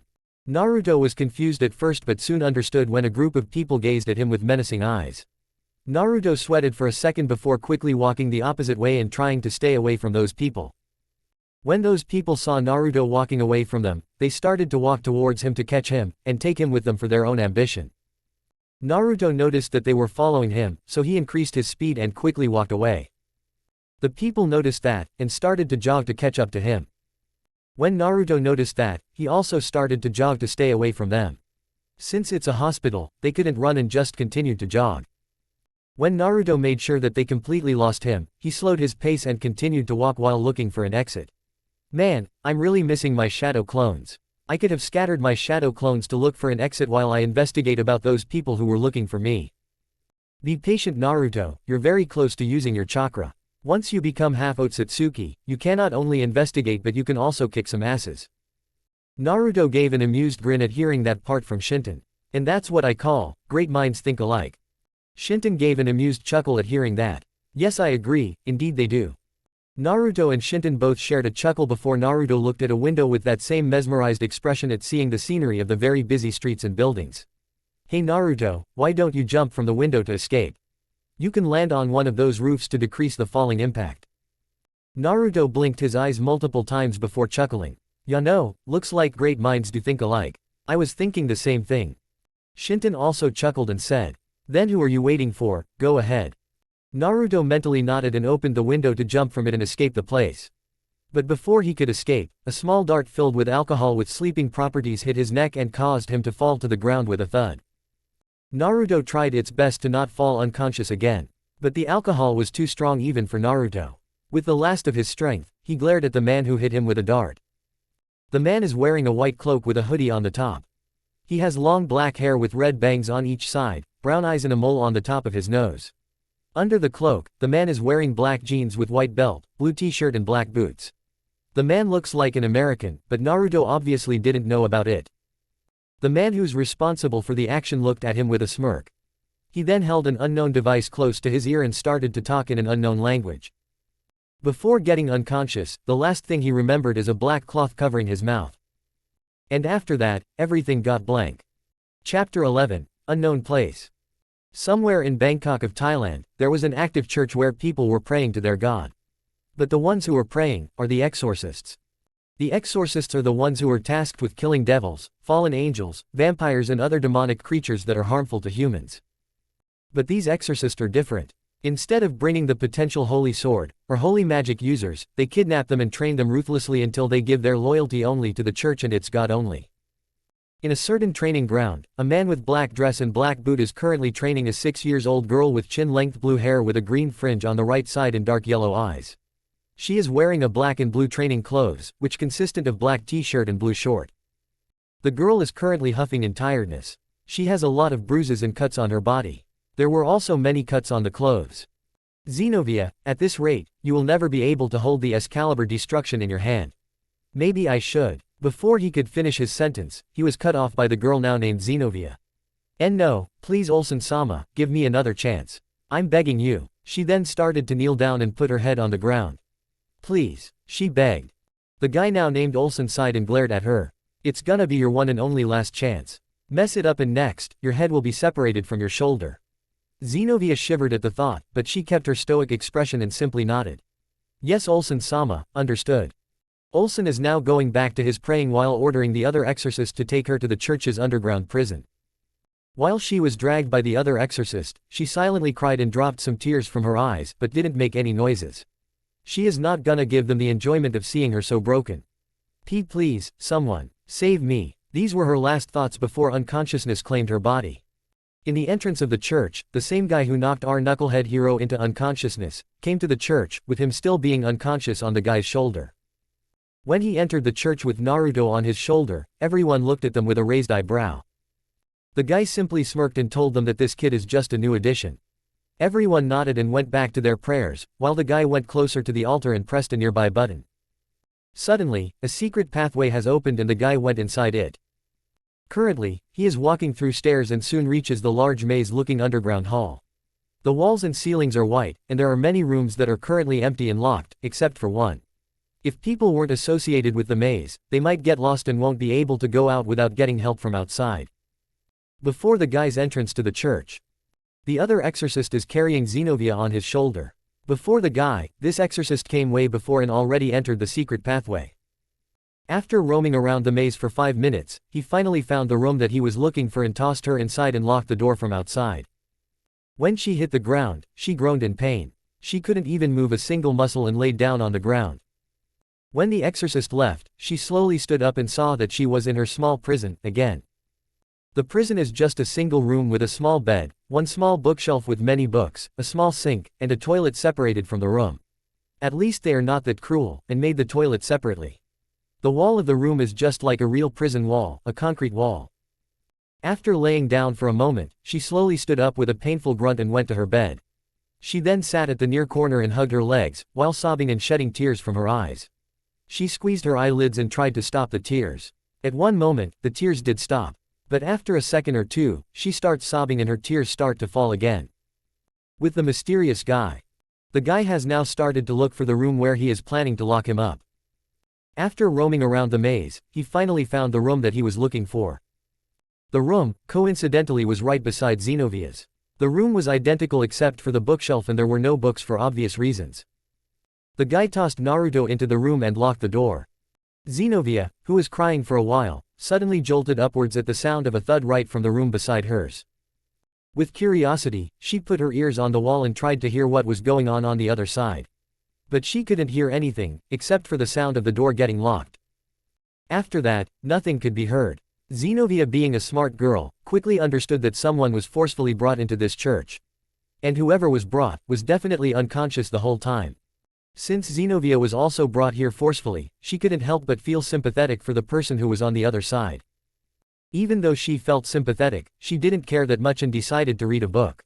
She always read a book to get rid of any stress she felt. After deciding what book she wanted to read, she quickly wiped the tears from her eyes and went to her bookshelf to get the book. After tracing her finger on the books, she found the book that she wanted to read and took it out. When she looked at the book, a pink dust formed on her cheek at reading the title of the book.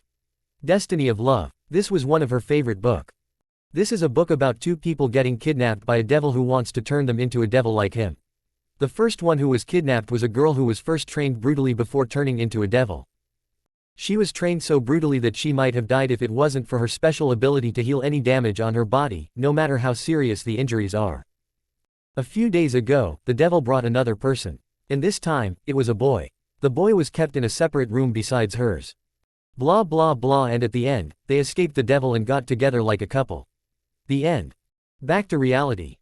Xenovia read this book at least more than 20 times. When she finished reading the book, she released a happy sigh and started to daydreaming about getting rescued by a knight in shining armor.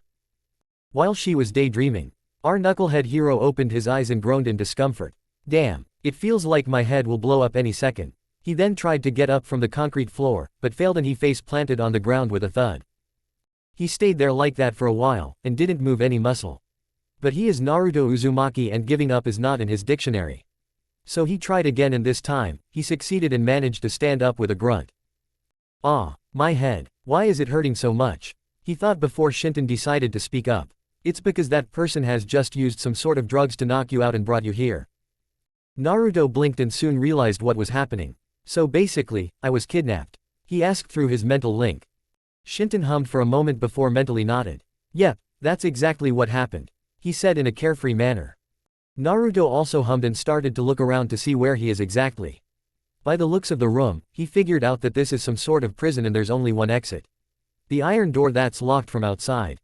When Naruto saw the door, he scoffed at thinking that his kidnapper thought that a normal iron door would stop him from breaking out. Quickly shaking his amusement, he went closer to the door and got ready to punch it, but was stopped by Shinton. Naruto, stop. The moment he heard stop, he immediately stopped thrusting his fist in midair and it was a few centimeters away from the door. Naruto looked at the space with confusion. What happened, Shinton? Why did you tell me to stop? Shinton didn't answer for a moment before saying, Naruto, I want you to put your hand on the door. Naruto was even more confused but did what he was told. The moment he touched, he felt some sort of resistance from the door. It's like it's trying to repel his hand. Huh, Shinton, it feels like the door is trying to push my hand. Naruto said, which Shinton simply nodded. I knew it. The moment you woke up, I felt some sort of energy surrounding this room. It wasn't chakra but a different kind of energy. Naruto widened his eyes at hearing this bit of information. What do you mean by a different kind of energy? Shinton scratched the back of his head while chuckling. To be honest, even I don't know what this energy was. Naruto almost face planted to the ground. And here I thought you would know. Shinton took a little offense to that. Hey, I'm also new to this world just like you, okay? Naruto sheepishly chuckled and rubbed the back of his head. Yeah, I guess so. Shinton huffed while Naruto shook his head in amusement. I guess the only thing we can do is wait for someone to open this door. He then sat down and took a meditating stance. Shinton silently agreed while also taking a meditating stance and soon fell asleep. After waiting for hours, the iron door finally started to open. When Naruto heard the sound of something getting unlocked, he half opened his one eye to see, but soon closed it again and simply ignored. Shinton, someone is coming, Naruto mentally told his partner. Shinton, who was snoring in the subconscious, suddenly opened his eyes and started to look around. Oh hello Naruto. Did you say something? He asked, which Naruto mentally face-palmed at his antics. Shinton nervously chuckled when he imagined Naruto's expression. Shinton, I said someone is coming, Naruto told him again, which Shinton finally noticed and narrowed his eyes. Slowly, the door fully opened and revealed the same guy who kidnapped Naruto for unknown reasons. Chapter 12, Meet the Leader. When the guy entered the room, he was surprised to see that Naruto was already awake and sat on the ground in a meditative stand.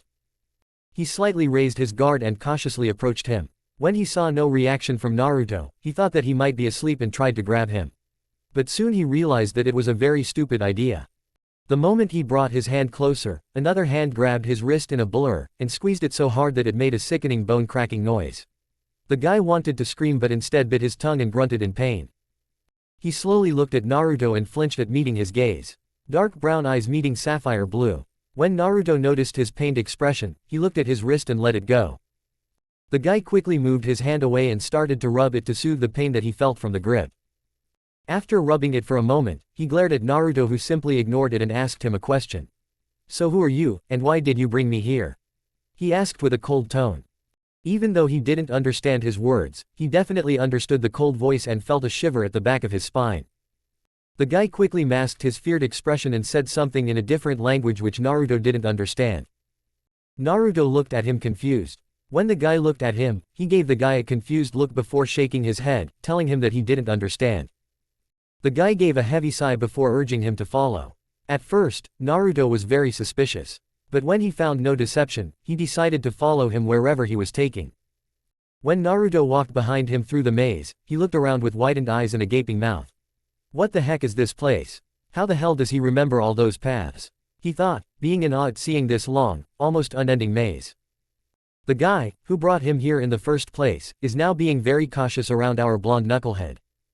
He took a glance at Naruto through his shoulder and unconsciously, he started to massage his broken wrist and winced at the pain he felt. Damn, this kid is incredibly strong. I never imagined that there was a human kid who holds the strength of a gorilla.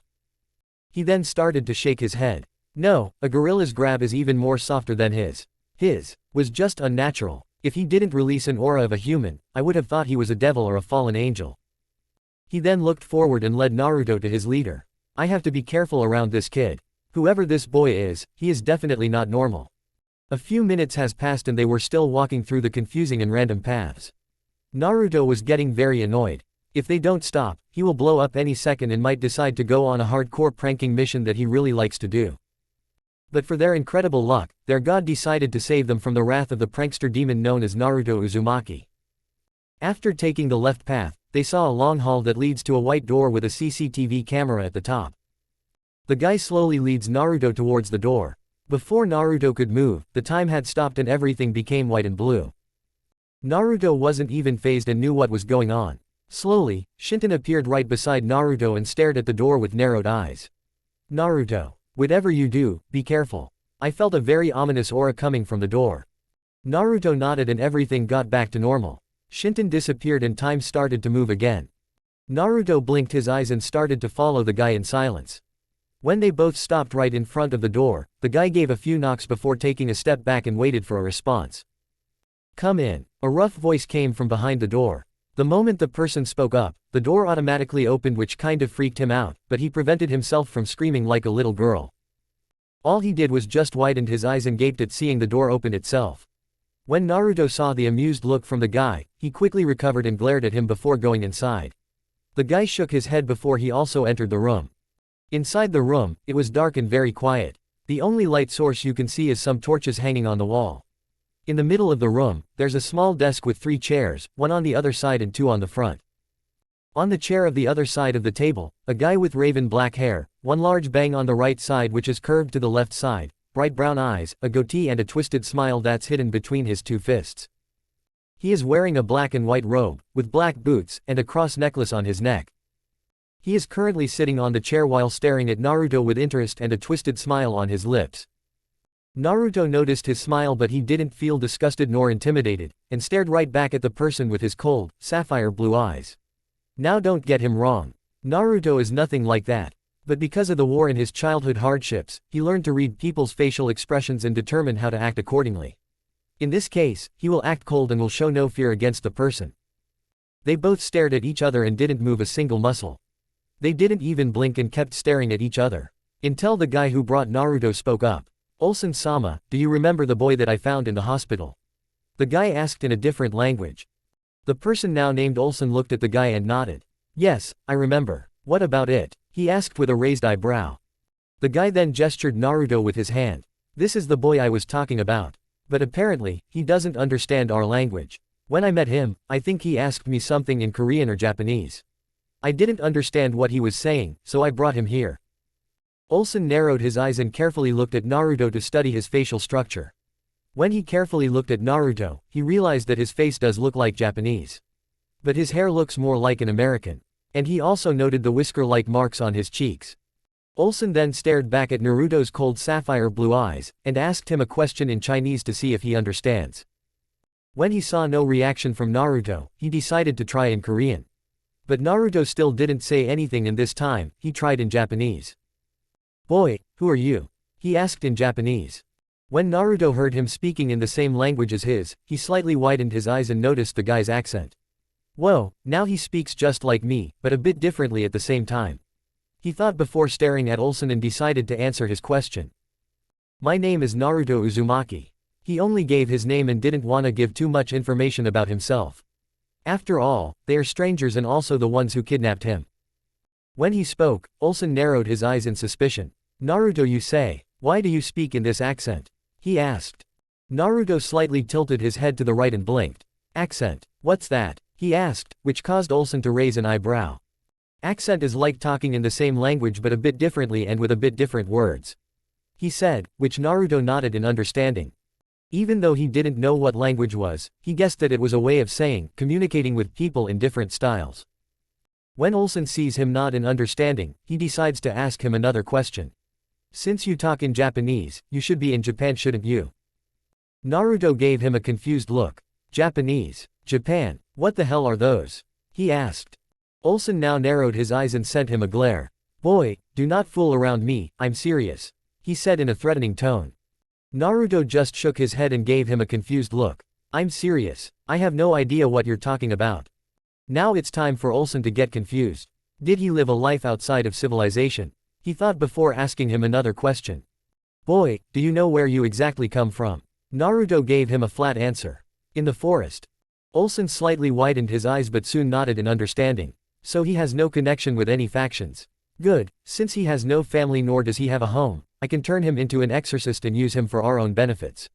He then started to chuckle to himself. When Naruto heard his chuckling, he immediately understood what Olsen was thinking. If he thinks that he can make me into his personal pet, then he is welcome to try. He thought with an angry expression, which he hid inside his expressionless cold mask. Olsen finally stopped chuckling, and looked at Naruto like a predator. Boy, from now on, you will stay here and be loyal to this church. Naruto narrowed his eyes and was about to protest, but soon was cut off by the killing intent that was released by Olsen himself. No more questions and this is final. You will either be loyal to our god, or be sacrificed in the name of our god. Now Naruto is pissed. He wanted to lash at him and kick this guy's ass all the way to the moon, but was stopped by Shinton. Naruto, don't do anything idiotic. Your body is still weak and won't be able to handle the damages that will be inflicted by this man. He is not an ordinary human and I can sense it. For now, listen to him and soon we will make a plan to escape. And plus, like this we can gather information about this world. One part of him wanted to kick his ass, but the other part of him thought rationally and agreed with the Otsutsuki. Reluctantly, he decided to listen to Shinton and play along with Olsen. He gave Olsen a nasty glare before closing his eyes and nodding his head. When Olsen saw him nod with his eyes closed, he gave a sickening smirk before lowering his killer intent, and told his almost freaked out exorcist to take him back to his prison cell. When Naruto and the guy left the room, he started to chuckle like a madman before that chuckle turned into a full-blown laughter. Ha ha ha ha ha ha ha ha. Soon, I will show the church that only ruthlessness can make them stronger, not being kind-hearted. He thought before laughing some more. Chapter 13, Greetings. Next day. Naruto slowly woke up from his ramen dream, and blinked his eyes multiple times before stifling a yawn. He stretched his hands upwards and tried to crack his back. With one pop, he released a satisfied sigh. He then sat on the bed and started to rub his eyes to get rid of any sleepiness that was left. He opened one eye while still rubbing the other. Gee, good morning. Yawn. Shinton. Shinton also woke up and did the same. Gee. Yawn. Good morning Naruto. Did you sleep well? Shinton asked. Yawn. Yeah, I did, I guess. Better than sleeping on the ground. He said. Shinton gave a last yawn before chuckling. I remember how you slept on the ground, while trying to kill those very small flying insects that were trying to bite you and suck your blood. A tick mark grew on his forehead. Don't remind me of that. Thanks to those annoying insects, I couldn't sleep peacefully for 3 days. He then gave a last yawn before getting off the bed. Man, I swear, they were even more annoying than Shino's bugs. He thought before going to the sink and finishing his morning business. A few minutes later. Naruto is now sitting on the ground in a meditative stand. He is breathing in and out very slowly. So slow that it might look like he is just a statue and not a living being himself. Even though he is in a calm, peaceful dream, he is still aware of his surroundings. The door suddenly unlocked and entered the same guy from yesterday. When the guy saw Naruto in a meditative stand, he decided to take a different approach since he still remembered the incident where his wrist almost got crushed by Naruto. He quickly shook off the phantom pain and slowly approached Naruto with a stick that he got from who knows where. He then started to poke Naruto's forehead to see if he woke up. When he saw no reaction, he poked him again and still got no reaction. The guy sighed in relief before quickly wiping the sweat away from his forehead, and slowly moved his hand towards Naruto's shoulder to shake him so he wakes up. But unfortunately, Naruto noticed and caught his wrist in a blur and held it tightly. He didn't notice the guy's fearful expression and kept holding in the air. Naruto slowly tightened his grip and made a crunching noise which made the guy shed crocodile anime tears. The guy thought that Naruto might rip his wrist from his hand, but fortunately, Naruto decided to let him go this time and gave him a foxy grin. The guy quickly moved his hand away, and cradled it like it was a valuable glass that might break if a little bit of pressure is given. The guy gave him a very nasty look which told him that soon, he will take his revenge. Naruto just shrugged and simply walked away, leaving the guy behind. When the guy noticed, he got up and quickly caught up to Naruto. They were walking through the maze in silence. None of them spoke a single thing. They didn't need any conversations since they both speaks different languages. Naruto and the guy finally reached the exit of the underground prison. When Naruto got out and saw the church, he was mesmerized at seeing the interior of the church. There were so many different types of light hanging through the ceiling, so many funny but cool-looking paintings on the walls, and so many benches and lines.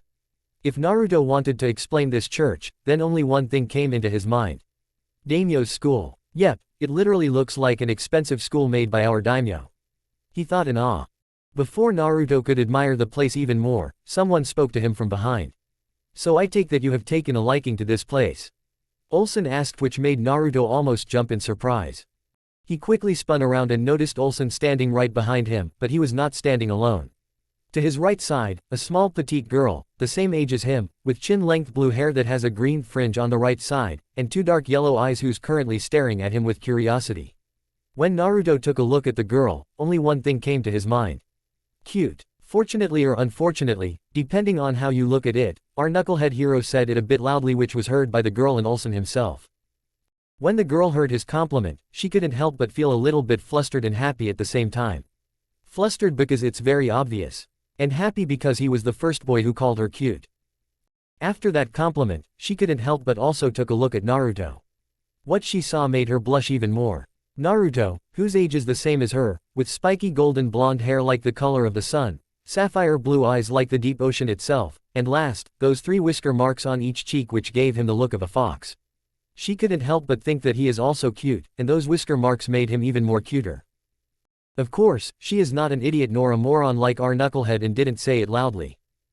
Naruto, who didn't even realize what he just said, kept staring at the dark yellow eyes with his sapphire blue eyes. When she looked at Naruto's sapphire blue eyes, she couldn't help but drown at his calm and deep oceanic blue eyes, which gives her the feeling of calm and safety. Before they knew it, she unconsciously walked towards Naruto and stood right in front of him, their noses almost touching each other's. They didn't even blink and kept staring at each other without a care in the world. Olsen, who was watching all this drama, felt very annoyed and kept getting angrier and angrier. And before they knew it, he blew up and shouted at the top of his lungs. "Oi, I didn't bring you 2 brats here to become lovebirds at first sight." That shout finally broke them from their staring. They blinked multiple times before noticing their closeness. They quickly jumped away from each other and looked away with a pink blush on their cheeks. Olsen shook his head before calming down and introduced the girl. "This is Xenovia, the next holy sword wielder in training." He then pointed a finger at Naruto and was about to introduce him, but Naruto beat him to it. "Yo, I'm Naruto Uzumaki and it's very nice to meet you." He extended his hand, gesturing for a handshake while giving her his foxy grin. Xenovia, who looked away for a while, shyly looked at Naruto before staring at his stretched out hand. She nervously played with her fingers before shyly extended her hand, and shook it with his. Hi, I'm Xenovia. It's very nice to meet you too," she said before shyly looked at him and gave him her smile. But it wasn't her usual fake smile, it was her true smile, which she didn't show quite often. She didn't know why, but she felt like showing her true smile to Naruto. It took Olsen's all his willpower to not lash at Naruto and kill him for interrupting him. He slowly took a deep breath before calming down, and looked at Naruto and Xenovia with a sickening smile. Xenovia hasn't noticed since she was facing Naruto, but Naruto definitely did and slightly narrowed his eyes in suspicion. Before Naruto could understand his motives, the sickening smile he gave suddenly turned into a smirk and slowly approached them with a hidden excitement on his eyes. When Xenovia noticed Naruto's certain shift on his eyes, she slowly turned around to see where he was looking at, and soon also noticed that Olsen is slowly approaching them. The moment she locked eyes with Olsen, she started to feel very scared at realizing that today was her last chance to prove that she is capable of using the S-caliber destruction. But she didn't feel confident enough to do the test once more. Olsen was coming closer and closer. The closer he came, the more frightened she felt. Naruto, seeing her trembling body, realized that she was very frightened. He didn't know why she felt like that, but he knew it was something to do with Olsen. Olsen was a few meters away from them, and with each step, he kept coming closer. But he suddenly stopped and saw Naruto standing protectively in front of Xenovia, with his one hand stretched and keeping Xenovia behind him. Before Naruto or Xenovia herself knew it, she started to hug his waist with her trembling hand while fearfully staring at the man in front of them. "What do you want from us? Why did you bring us here?" Naruto asked while glaring at Olsen. Olsen didn't move this time and gave both Naruto and Xenovia a very sickening smirk. Boy, how much do you know about our world? Olsen asked with that same smirk. Naruto shook his head while still glaring at Olsen. No, I know nearly to nothing about our world. He said, even though technically he wasn't born in this world, he's still living here, which technically makes it his world as well.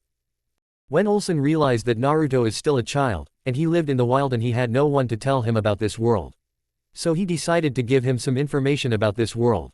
Okay, I will indulge your curiosity about our world a little bit, boy, so listen carefully. This world where we live is filled with supernatural beings with great powers, which consist of angels, fallen angels, and devils. Those beings are from Christian mythology, or you can say religion that was created by our God. We people in the church are also known as exorcists, whose job is only to exterminate devils and other evil beings that are harmful to other human beings. You see, God and his angels love humans, and those devils and other evil beings are harming humans. So we people who believe in God decided to create a group known as exorcists who protect humanity from those evils. Naruto gave him a flat look. So what? What does it have to do with us? He asked. Olsen looked at Naruto and spoke. Because in the world, we have three main churches who train the exorcist, and the ones who have the potential to use the holy swords. He then pointed a finger at Xenovia.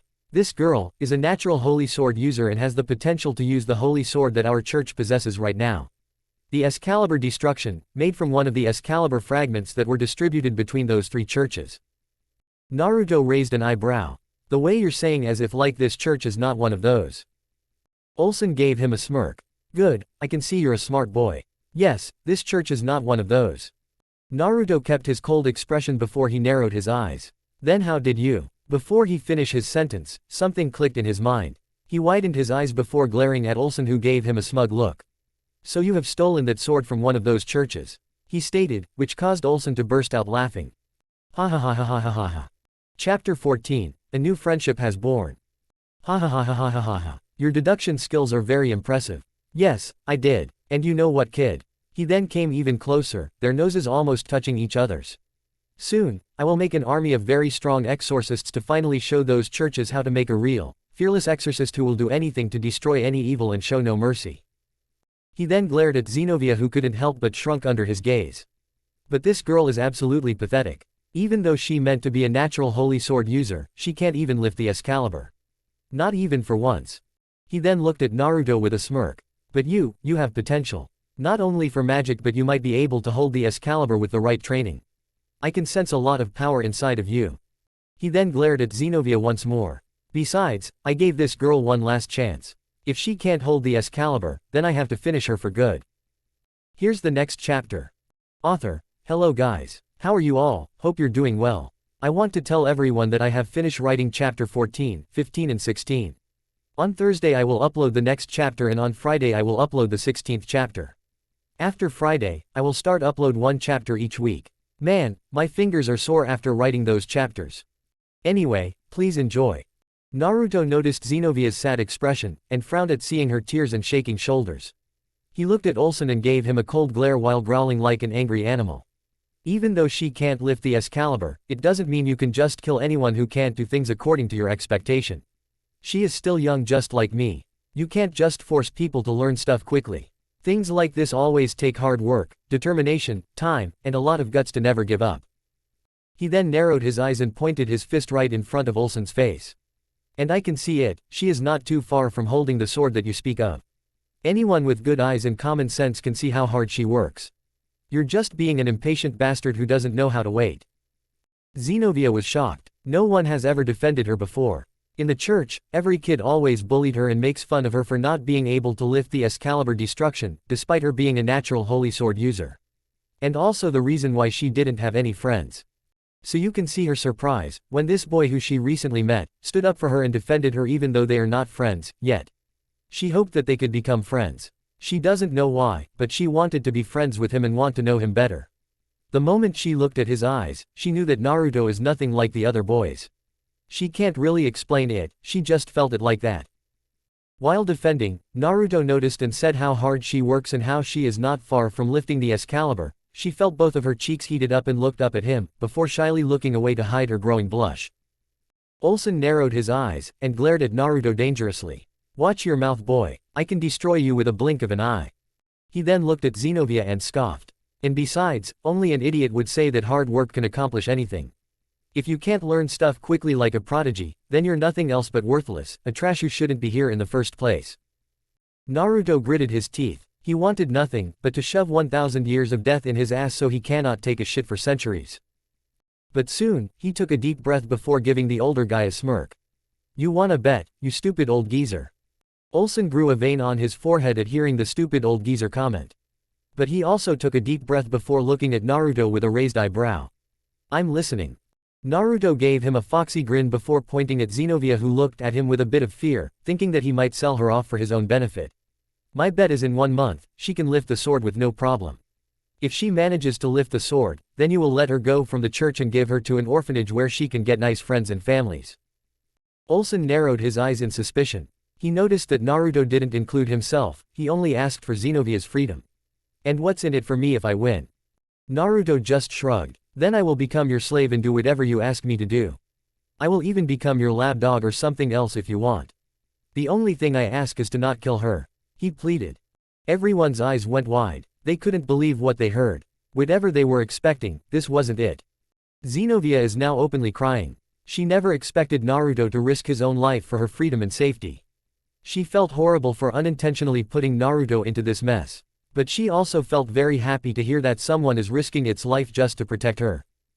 Olsen was a bit surprised. He didn't expect Naruto to give his life just to protect someone who he just recently met.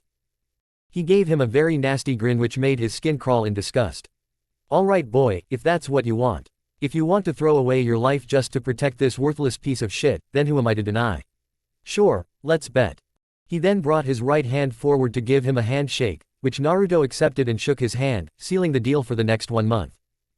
Olsen stared at Xenovia's teary eyes before giving her that nasty grin. I will give you some slacks today. So go and enjoy your last freedom. Tomorrow you will be trained by this boy. And I can't wait to see how he will train you, he said with a hard laugh at the end. Naruto clenched his fist, and Xenovia is still sobbing while unknowingly still hugging Naruto. Ha ha ha ha ha ha ha ha. After finishing his laugh, he wiped an imaginary tear with his finger, before walking towards the guy who was standing on the exit of the church. He leaned towards his ears and whispered, Alessio, I want you to keep an eye on that boy and see if he has some sort of powers or not. The guy now named Alessio nodded his head. Yes, Olsen-sama, understood. Olsen nodded and soon walked away from Alessio. Alessio looked at the two children and smirked, before also walking away, leaving those two alone. Naruto released a frustrated sigh before looking down at Xenovia, who was still hugging him while staring at the leaving Olsen.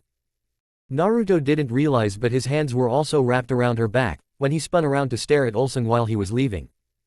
When Olsen finally left the church, she also released a sigh before she shyly looked at Naruto and met his gaze on her. Dark yellow eyes met sapphire blue. They stared at each other for a while before both slowly looked down. When they saw what both were doing, Xenovia released an eep with a red face and quickly separated herself from Naruto, whose cheeks are also red in embarrassment. Naruto quickly bowed in front of her and started to sweat in fear. In his world, kunoichis or other females usually beat him up for doing this kind of things. So you can see his fear of getting slapped or other violent actions. I'm really sorry for suddenly doing this from out of nowhere. I'm really sorry. He apologized with a feared tone, expecting an outburst or a slap on his face. But nothing came. When Xenovia saw him bowing and apologizing, she quickly shook her head. And no, you don't need to apologize to me. It's me who should apologize. She then bowed as well. I'm sorry for. Before she could finish her sentence, Naruto cut her off. No, it's fine. Besides, I understand why you would do that. That guy was very creepy, he said with a frown. She slightly raised her head and also frowned. He is. She nodded in agreement. She then looked at him and her eyes started to get watery. Why? Naruto looked at her in confusion. Why what? He asked. Her eyes got even more watery. Why would you risk your life just to save me? We don't even know each other, and yet you still defended me. Why? She then looked down and tears started to fall from her eyes. Naruto's expression got softened and he slowly walked towards her. He then stood right in front of her before he put his right index finger under her chin, and slowly raised her head up to look at him. He then wiped her tears with his left thumb and smiled at her. When she saw his smile, a pink tint formed on her cheeks. But she didn't look away and kept staring into his sapphire blue eyes. You asked me why I risked my life to save you, right? She nodded. Naruto gave her his true smile. Not a mask but a true smile. It's because I wanted to. When I see someone who needs help, I can't just stand there and do nothing. And besides, I saw a lot of pain and loneliness hidden behind those beautiful eyes. So I decided to help. When he called her eyes beautiful, her cheeks got an even bigger shade of red. She shyly looked away and said something under her breath. It was so quiet that Naruto didn't even hear what she said. Huh, can you please say that again? I didn't hear you. This time she said it a bit loudly, while still looking to the side. Do you really mean it? Are my eyes really that beautiful? She asked. Naruto gave her a foxy grin and nodded. Of course I mean it. You have the most beautiful eyes I've ever seen. It's like I'm looking at two very beautiful and sparkling gems that can grant me any wishes I want. When she heard the beautiful and sparkling part, her blush deepened. But when she heard him saying the wish part, she couldn't help but giggle. Any wishes? Do you seriously believe that? She asked with a giggle. When Naruto heard her giggle, he couldn't help but think that she sounded very cute. He still kept his trademark foxy grin while bringing his hands together at the back of his head. He nodded. Who knows? Maybe it's true, he said with a chuckle. Both Naruto and Xenovia giggled and chuckled, before Naruto asked her a question. Xenovia, right, since I'm new here, can you show me around this place? Xenovia stopped giggling and looked at Naruto with surprise. Why you want me to show you around? Naruto nodded. Yeah, I mean now we are friends and all, you know. Naruto looked at Xenovia, who looked down and started to shed tears from her eyes. Naruto saw that and mentally panicked. Wait, why is she crying? Did I say something wrong? Oh no, what do I do? He thought before frantically waving his hands. I mean, if you don't feel comfortable being my friend, then it's fine. He then stopped waving his hands and looked down in sadness, thinking that she doesn't want to be his friend in this world. But his thought was interrupted by two small and soft hands grabbing his. He looked up and saw Xenovia smiling at him with a pink blush on her cheeks. She then shook her head. And no, it's nothing like that. I would love to be your friend. She then shyly looked away. And I won't mind showing you around. When she said that, Naruto gave her that same foxy grin before grabbing one of her hands and starting to walk in a random direction. Then who are we waiting for? Let's go. He said it a bit energetically. Xenovia couldn't help but giggle at his energetic behavior. And like that, Xenovia started to show him around the church. Chapter 15, The Chakra is Back. It has been 3 hours since Xenovia showed Naruto around the church. They are now sitting on a bench in a nearby park. They didn't speak for a long time and kept staring at the sunset in a comfortable silence. The sunlight has engulfed the whole park in orange. When the sun had completely set, stars started to appear in the sky. They both looked up and stared at the sky in awe. Xenovia slowly looked at Naruto and blushed at seeing his smile and peaceful look. Unknown to Naruto, Xenovia came even closer and stared at him for a long time. At first, she didn't realize, but the longer she stared at Naruto, the more she realized that from Naruto's eyes, tears started to fall all the way to his chin. She doesn't know why, but she felt a pang on her heart at seeing him like this. Now, she wants nothing but to somehow comfort him. So she went closer to him and softly held one of his hands, while rubbing the top with her thumb. When Naruto was looking at the sky, he couldn't help but shed tears at thinking about his past in the elemental nations. His friends, his people, his comrade, his world. Everything is now gone. By now, the moon had already crashed and annihilated the whole world completely. While he was thinking, his breath suddenly hitched at feeling someone's hand holding his. He slowly looked to the side and saw Xenovia holding his hand while looking at him in concern.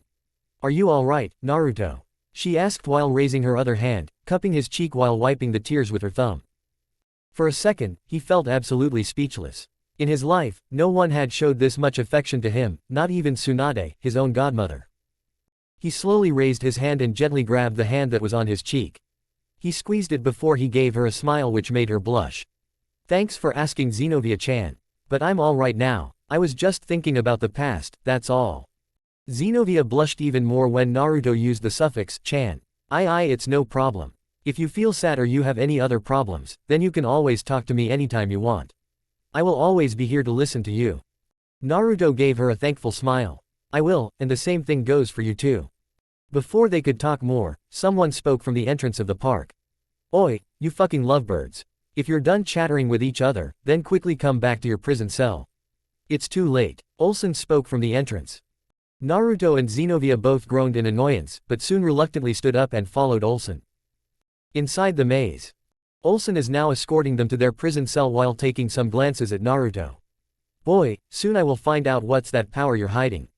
And after that, I will start my own holy sword project. He thought with an evil smirk, before looking straight forward.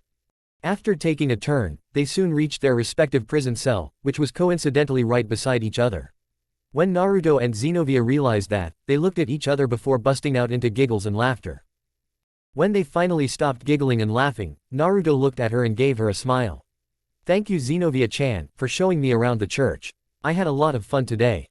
Xenovia gave him a smile as well. You're welcome Naruto-kun, and I also had a lot of fun. Olsen was patiently waiting, while Naruto and Xenovia said goodbye to each other before entering their respective prison. Inside the prison, Naruto is now lying down on the bed with a happy smile on his face. After the fourth war, and the survival he did in the forest, it was very refreshing for him. He was about to shut his eyes and go to sleep, but his consciousness was suddenly pulled into his subconscious.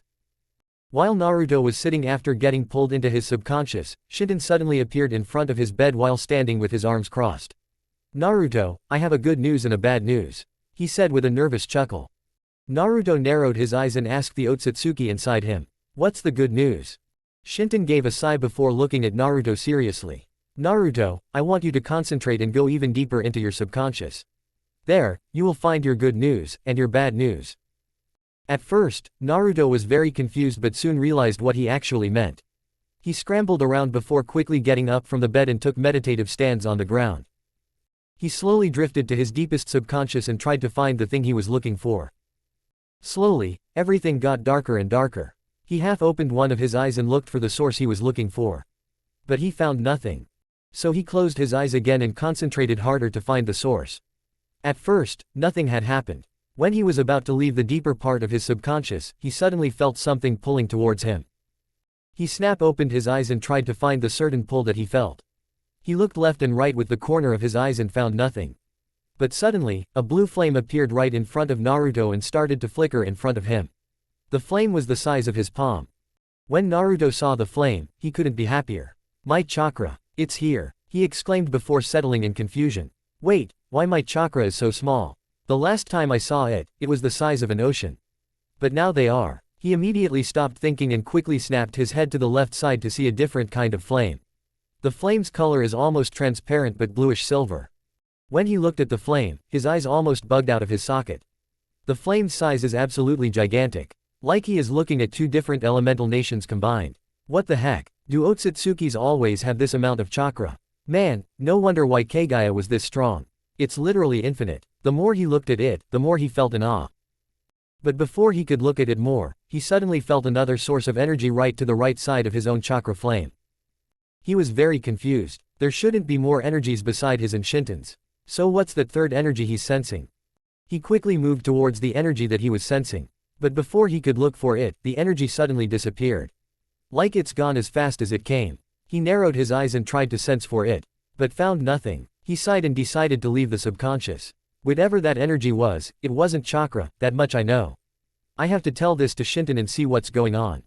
He thought before completely disappearing from the deeper subconscious. Normal subconscious. Naruto opened his eyes and met Shinten, who was looking at him with curiosity. So I take that you found what I was talking about. Naruto nodded. Yeah, I did, and I have to say, I'm a bit disappointed, he said with a downcasted sigh. My chakra is too small. Like the size of a low jonin. A dark cloud suddenly appeared at the top of his head and started to rain heavily with a thunder strike. Shinten's sweat dropped at seeing his antics. He gave an amused chuckle before coughing into his hand and gained his attention. Look Naruto, your body and chakra is now in a developing stage. The amount of chakra you currently have is enough for your current body and chakra coil. In fact, it's perfect. Naruto gave him a confused look. What do you mean by that, Shinten? I mean, since your chakra is currently small, it would be much easier to control. Naruto then banged his fist into his left palm and nodded. I get it now. So it means, I can have more jutsus in my arsenal. Shinten nodded. Yeah, you can. But remember, you have to do those chakra control exercises that I saw from your memories. Naruto slumped down his head and shoulder and once more, rain clouds appeared at the top of his head. He muttered something under his breath which Shinten didn't hear it properly. Shinten was about to ask what happened but Naruto suddenly looked up at him, with crocodile tears falling from his eyes. Not those annoying exercises again. I can't even make one shadow clone to help me with those chakra control exercises. It will take me ages to properly control my chakra. Shinton face planted to the ground at hearing that. Seriously, that's his problem. Didn't he hear what I said before? He thought while his body twitched uncontrollably.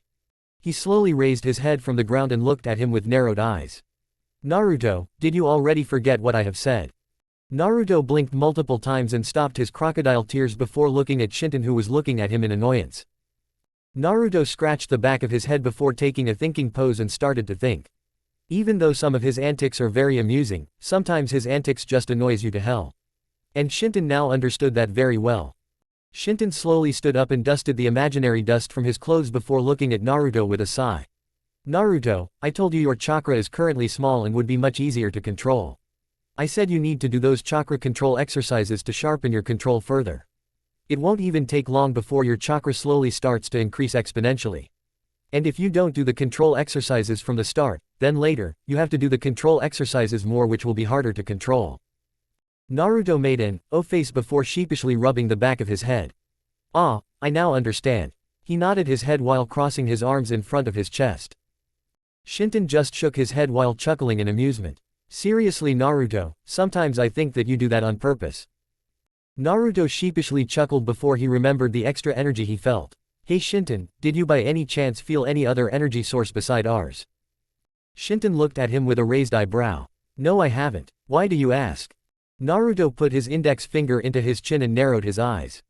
Well, it's because, while I was looking through mine and your enormous amount of chakra, I suddenly felt another energy source for a few seconds before it suddenly just disappeared. Shinton also narrowed his eyes. Another energy source. Naruto nodded. Yeah, and the energy source that I felt is not even chakra. Shinton thought for a second before looking at Naruto. Naruto, for now go to bed. I will check what was that energy source you have felt. If I find something, I will inform you. Naruto gave him a nod. All right Shinton, I will leave it to you. Well, good night, he said before disappearing from the subconscious. Good night my friend, he said before also taking a meditative stance and closing his eyes, searching for the unknown energy source through his deepest subconscious. Chapter 16, The Last Day. The last day of the month. It's now the 29th day and Xenovia still has no progress on lifting the Excalibur. The Excalibur just refuses her by repelling her with a strange blue aura. Whenever she tries to lift the Excalibur, the sword just never budges and also repels her away. When Naruto saw the sword for the first time, he couldn't help but think that the sword looks like a combination of a blade with 3 spear heads and a battle axe at the top of the hilt. The design was very unusual, but he didn't judge the looks, since in his world he also had very weird and unusual swords. Like the Executioner's blade or the Kusanagi blade. Man, they were some very powerful swords. When Naruto was inspecting the blade, he decided to try to lift and hold the sword to see how it feels. Olsen, the elders, the other exorcists and the other children, and Xenovia looked at Naruto with interest when he was about to lift the sword. Naruto didn't know why, but when he got closer to the sword, he felt an unusual aura leaking from the Excalibur, which was holy power, but he didn't know at that time. Once he held the hilt to lift it, he felt some sort of resistance from the sword. But he simply pushed forward and lifted the sword with brute strength. He struggled for a moment but still kept it in the air while holding with his 2 hands. Everyone who saw him lifting the sword, their jaws dropped all the way to the ground. The children and Xenovia looked at Naruto with awe and in amazement, while the elders and Olsen looked at Naruto with shocked expression. Xenovia thought that Naruto looked cool and also cheered him for lifting the sword, while Olsen just couldn't help but think, is he really a natural holy sword user? The elders were about to think the same thing before something happened. The sword Naruto was holding suddenly radiated a blue aura before it started to glow bright. And when it did, it repelled Naruto so far that he almost crashed into a wall. After repelling Naruto, the sword dropped to the ground with a huge thud while making a 2-foot-deep crater in the ground. And from then, Naruto decided to never lift that weird sword ever again. Currently, Naruto and Xenovia are sparring with each other in hand-to-hand combat. Even though Xenovia is not a hand-to-hand fighter, Naruto still insists her to learn some hand-to-hand combat to protect herself if she somehow loses her sword. And they do that every day before doing other exercises. When Naruto fought her in hand-to-hand for the first time, he found out that she doesn't have any style for hand-to-hand combat. She can punch and kick hard, but very slowly. If she fights with an opponent who moves faster and has more experience, then it would be one-punch knockout for her. And Naruto did that multiple times, to further prove his point of learning more hand-to-hand. Zenobia threw a back right kick at his abdomen, but he simply sidestepped the kick and spun around to give her a hook on the right side of the jaw. She quickly raised her right and left palm to catch the hook, but Naruto just swung his hand to avoid getting caught and simply swung his right leg backwards to give her a sweep kick to her left leg, causing her to fall to the ground with a thud. Before she could recover, Naruto held her to the ground with his left hand while holding his right fist in front of her shocked face. They stayed there like that for a few seconds before Naruto slowly moved his fist away from her face, while looking at her with his foxy grin.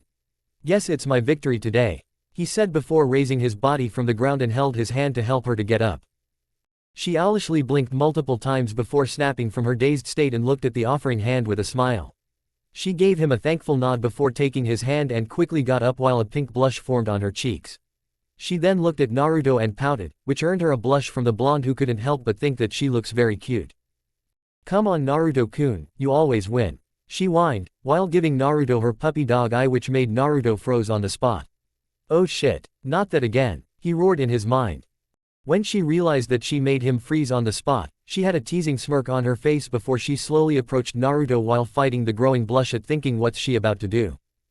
When she came closer, she slowly leaned in and gave a kiss on his cheek before quickly getting away from the spot with a huge blush.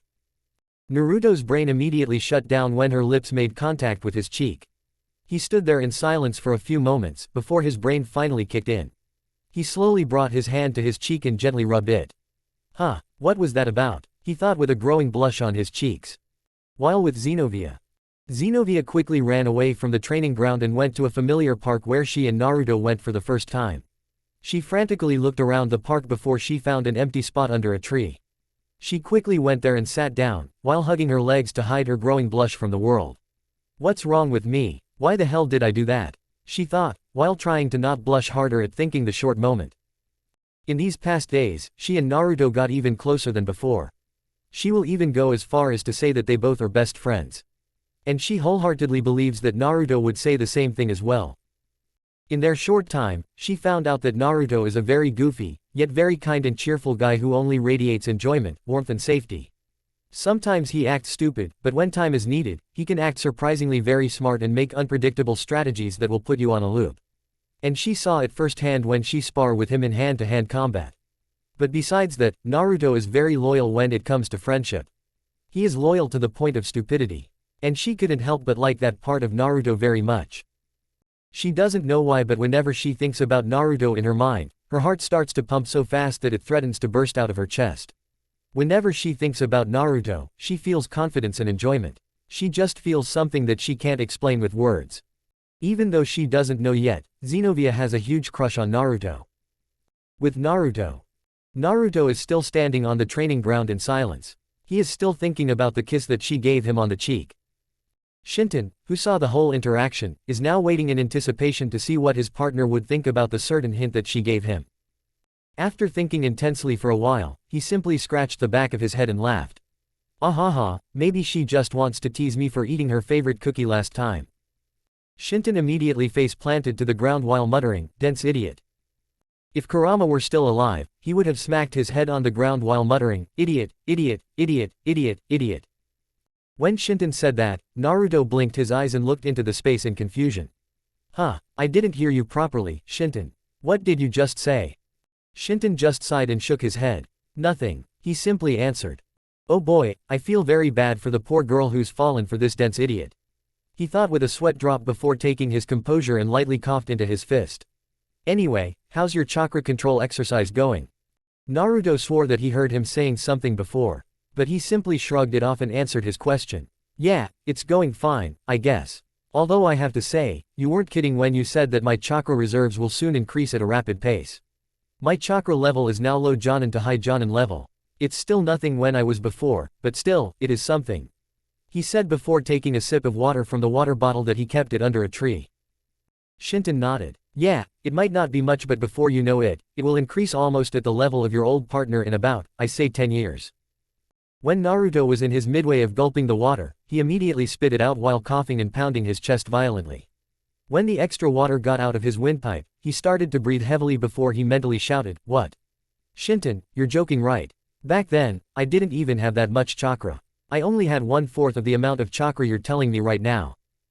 Shinton just chuckled. Did you forget already, Naruto?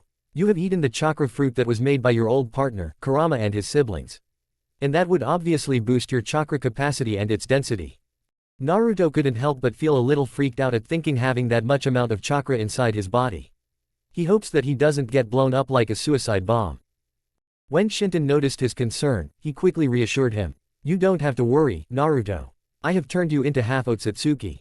So rest assured, your body is now capable of handling a large amount of chakra without turning you into a time bomb. Naruto was still a bit worried, but nodded anyway. Alright Shinton, I trust you. He said before remembering the little scene, and decided to find her to talk to her about the Excalibur sword. Few minutes later. Naruto had looked for her almost everywhere around the church, but he still couldn't find her. The only place he didn't check is the park, so he decided to check the park to see if she was there or not. Chapter 17, Talk in the Park. Naruto is now standing at the entrance of the park. When he looked at the park, he couldn't help but remember the time when he and Xenovia came to this park after she showed him around. A smile formed into his face when he remembered the evening. The way the evening of the sunlight bathed the whole park in orange was beautiful. Nothing like when he watched the sunset from the Hokage monument, but it was still beautiful. Shaking his head, he entered and started to look for her around the park.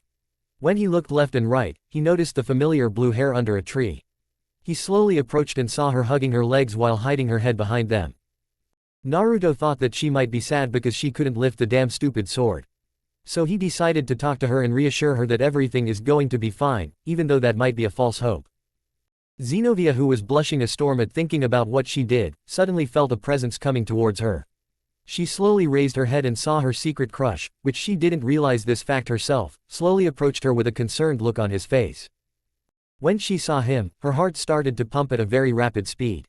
The closer he gets, the more redder her face gets. Once Naruto got closer, he kneeled down and noticed her nuclear red face, which she is desperately trying to hide behind her two legs. Naruto put a hand into her shoulder, which caused her to look at him very shyly. Dark yellow eyes met sapphire blue. Naruto looked at her in concern. Xenovia-chan, are you feeling alright? Why is your face so red? Do you have a fever? He said before putting his right hand into her forehead while putting his left into his. Being oblivious to her feelings, he kept his hand on her forehead, which caused her to go into an even greater shade of red. Before Naruto knew it, she suddenly screamed, which almost gave him a heart attack. The moment she screamed, was the moment he moved his hand away from her forehead and clutched his rapidly beating heart with his eyes as wide as dinner plates. Seeing his surprised expression, she blushed in embarrassment before she lightly coughed into her fist. No Naruto-kun, I don't have a fever. My face just got very hot after staying under the sun for too long.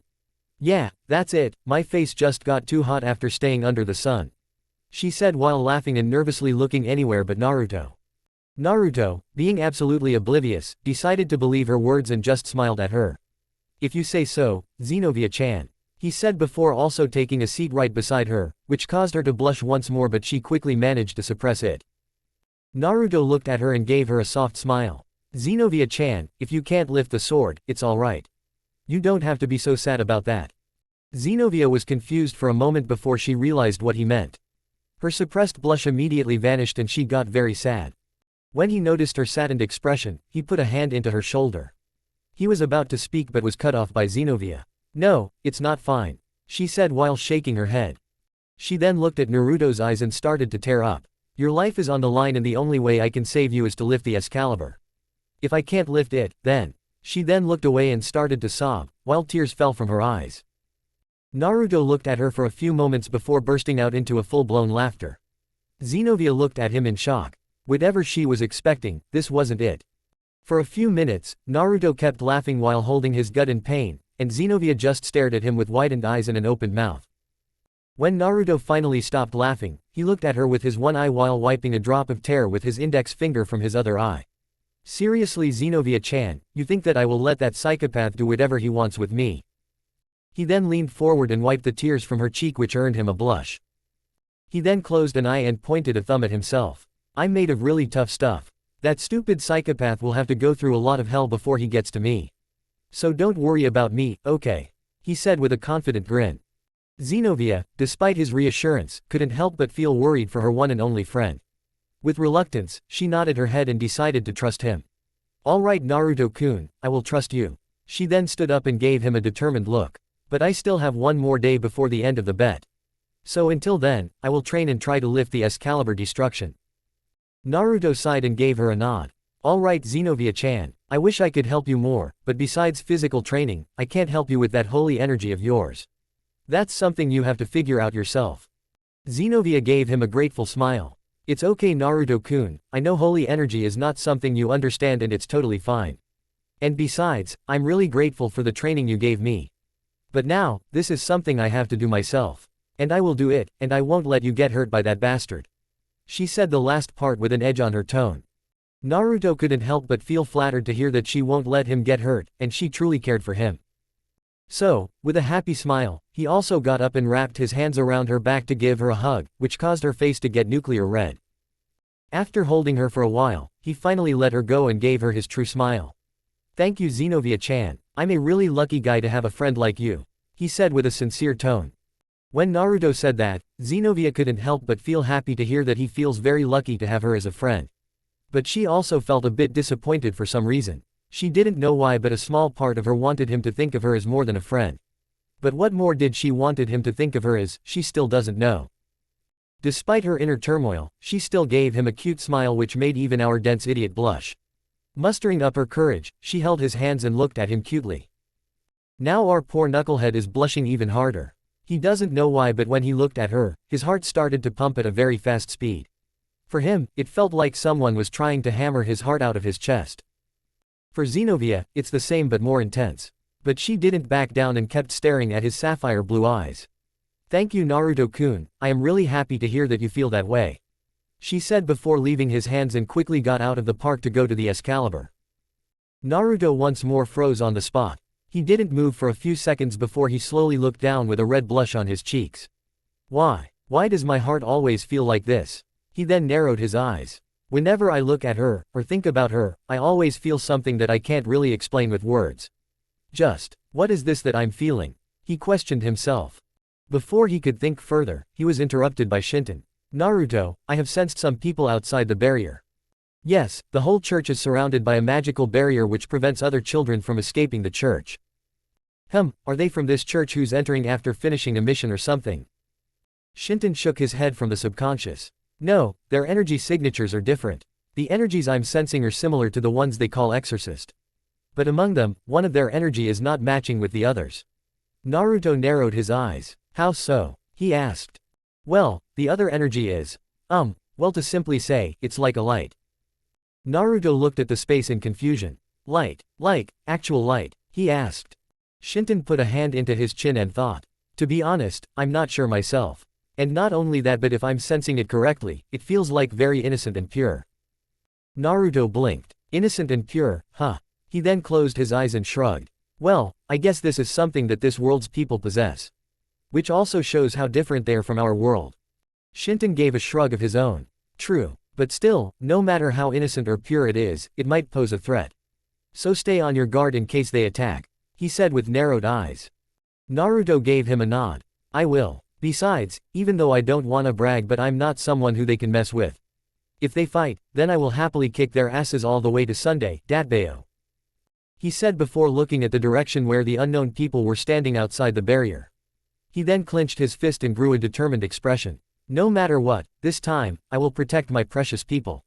He then looked down and started to think about Xenovia. Her laughter, her joy, and her smile, her beautiful smile which warms his heart whenever he thinks about her.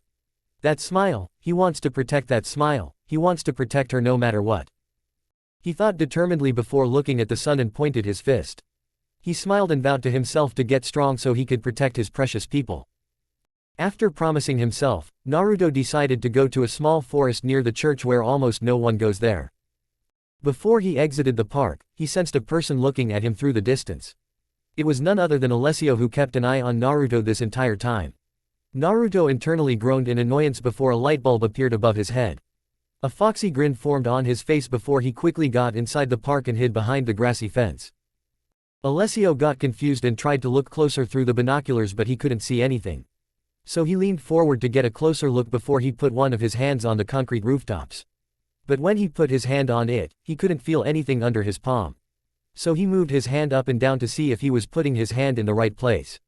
When he still couldn't feel anything, he decided to lean more before gravity kicked in and started to pull him downwards. At first, he didn't realize what was happening before he decided to look down and saw nothing but 30 feet height. He sweated for a moment before he slowly looked back and saw his feet barely touching the concrete rooftops. Before he knew it, he started to go downwards and started to frantically wave his hands and legs before he dropped his binoculars and quickly latched onto the edge of the rooftops for the sake of his life. Naruto snorted and chuckled lightly at seeing Alessio's poor way of spying. He shook his head in amusement before he formed a familiar cross sign. Shadow Clone Jutsu. He muttered the name before an exact copy of his appeared beside him with a puff of smoke. Chapter 18. Shadow Clone. The Shadow Clone looked at his creator and nodded, before he slowly got out of the park and started to walk randomly around the church. Alessio, who finally managed to pull himself up, panted heavily before he started to look at the Shadow Clone with a spare binocular that he kept inside his pocket. Both Naruto and his Shadow Clone snorted in unison. This guy has no talent when it comes to spying. I mean, come on, even an academy student can do 100 times better than this guy. The original Naruto thought with a sweat drop when he saw Alessio was almost about to fall once more but somehow managed to save himself by quickly latching onto the chimney like his life depended on it. Naruto just shook his head before he put his hands into his blue short jeans pocket and disappeared in a bluish-orange blur. Few seconds later, Naruto suddenly appeared with a blur like he had just teleported, and started to look around the small field which is currently covered by many trees and branches. The shadows of the branches and leaves covered the whole field, leaving only a little bit of sunlight to pass through. Naruto looked around and saw many kunais and shurikens littering around the field. Naruto gave an annoyed sigh. Looks like my clones had forgotten to clean the mess before dispelling, he said to himself. Seriously, you realized it now? Shouldn't you get the knowledge of their mess after they get dispelled? Shinton asked with curiosity and a bit of amusement. Naruto just shook his head. Actually, no. If I'm not focusing or my mind is somewhere else, I won't get the information of my clone's actions. Shinton raised an eyebrow. What do you mean, Naruto? He asked. Naruto decided to sit in the middle of the small field and closed his eyes to go to the same familiar subconscious. Shinton appeared in front of Naruto and sat in an Indian style. Naruto looked at him and nodded. The Shadow Clone Jutsu does return the information to the user that it gained, but not all of it. For example, if I tell my Shadow Clone to do a task like the tree walking exercise, I will get only the experience but not the knowledge or the memories of how it was done. I will gain the knowledge and memories if I clear my mind and focus on receiving the information after a clone gets dispersed. Although, I don't know why I don't get the knowledge and the memories, I'm certain that I get the experiences no matter what. Shinton looked at Naruto and nodded in understanding. I see, now I understand. No wonder why your brain doesn't explode when you use those shadow clones in battles. 'Cause think about it, if you fight an enemy with hundreds of clones, and if many of the clones disperse at once, then it would be like you were fighting and watching an enemy from many different perspectives. Which might cause your brain to overload and shut your system permanently. Naruto widened his eyes and looked at Shinton in shock. Wait, shut down my system permanently. But why would that happen? He exclaimed loudly. Shinton put a finger on his chin and thought, before coming up with an easy explanation since Naruto won't be able to understand too complicated explanations. Even though Naruto is intelligent in his own right, he still doesn't understand many words because how he was abused in the past. Alright Naruto, I will try to explain as much as possible, so listen carefully. Naruto vigorously nodded his head and gave all his attention. Shinton gave him a nod and started to explain. Now imagine your brain is a tank that holds all the information inside. Naruto looked up and saw a white cloud forming at the top of his head which showed him the images. Now imagine, those information are going through a long pipe all the way to your memories. Inside the cloud, Naruto imagined a long pipe which is connected to his brain, and the information is passing through the pipe all the way to his memories. Now imagine, one shadow clone is using a sword against your enemy, and you on the other hand is using your fist. And now, you have two different perspectives and knowledge of the fight. Naruto imagined and nodded. Now imagine, the information looks like a file and it holds the knowledge and experiences that you have gained. Naruto imagined once more and nodded. Now, your clone has a different file which holds different knowledge and experiences.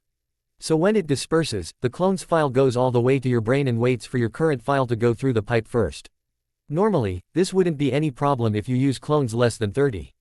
But if you use over 100 clones and if they get dispersed all at once, then your brain will get filled by all those clones' files and will block the entrance of the pipe which will stop the files from entering your memory and will cause your brain to blow up cause of the lack of space. Naruto's face immediately got pale at hearing what Shinton said. He then gave him an uneasy smile and asked in a scared tone. Then Shinton, why didn't it happen already? How the hell am I still alive? Naruto asked while shivering and cringing at thinking his brain getting blown up like a bomb and getting scattered around the ground. Shinton thought for a moment before he looked at him and scratched the back of his head. Well, I actually don't have an explanation for that. Maybe you were just lucky enough to not get killed. Naruto couldn't help but sweat drop. Yeah, maybe you're right. He then shook his head. We don't need to think about that now. For now, I will train and try to increase my chakra reserves as much as possible.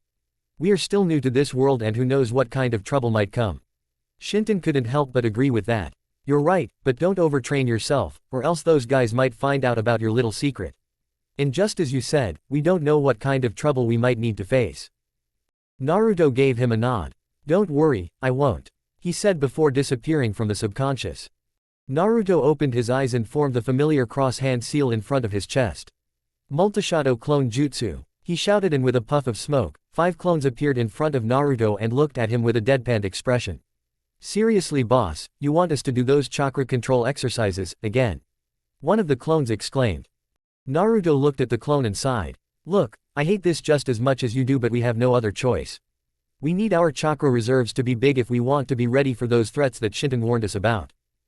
The clones looked at each other and sighed. But boss, why do you always sit here while we climb the trees and do other chakra control exercises? Naruto looked at the clone in a deadpan expression. Seriously, you don't know why I always do this.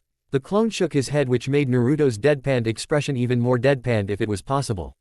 Seriously, you're my clone, for God's sake, you should know why I do this, he exclaimed. The clone scratched the back of his head in confusion, which made the other clone sigh. One of the other clones came closer to the clone and slapped the back of its head, which made the clone face planted to the ground and pop out of existence. Naruto just sighed and told his clones to do the exercise while he sits in the middle and meditates to clear his mind and to increase the chakra reserves. While with Xenovia. Xenovia is still trying to lift the sword with all her strength, but the sword won't budge an inch. She sighed and decided to take some rest before she tried once more to lift the sword. But still no success. Xenovia left the handle of the sword and sighed. She then looked at her hands in deep thought. Why can't I lift the sword? I have trained for so long and still. She then clenched her fist and gave a heavy sigh. I can't lift the sword no matter what. She then looked at her hands again. Just what am I missing? Naruto-kun has put his trust in me, he believed in me and I. Before she could finish her thought, something clicked in her mind. Believe. She widened her eyes and looked at the sword and then looked at her hands, then back to the sword and then back to her hands. She did that multiple times before she exclaimed. Believe. Yeah, that's it, it's believe. What I was lacking is belief on the god. That's the reason why I couldn't lift the sword. No, it's more like the sword didn't allow me because I was lacking in beliefs on the god. She thought before looking at the sword and gulped in nervousness. She slowly approached the sword and moved her shaky hands to grab the hilt. But before she could grab it. Boom. Suddenly, she was blown away from the sword by an explosion that happened a few meters away from her, which caused her to fly all the way to a wall and crash into it. The moment she crashed into a wall, her eardrum started to ring and she couldn't even hear anything properly. Her vision started to get blurry and slowly, she blacked out. Before the explosion, Naruto was still sitting in the middle of the field in a meditative stand. He was meditating for 2 hours before a tired clone came to him. Boss, I'm out of chakra and soon will dispel. The other clones also came and said the same thing in unison. Naruto didn't open his eyes but still replied. Okay, you all can dispel yourself now. It's too late anyway. When Naruto said that, every clone cried out in happiness before quickly dispelling at once.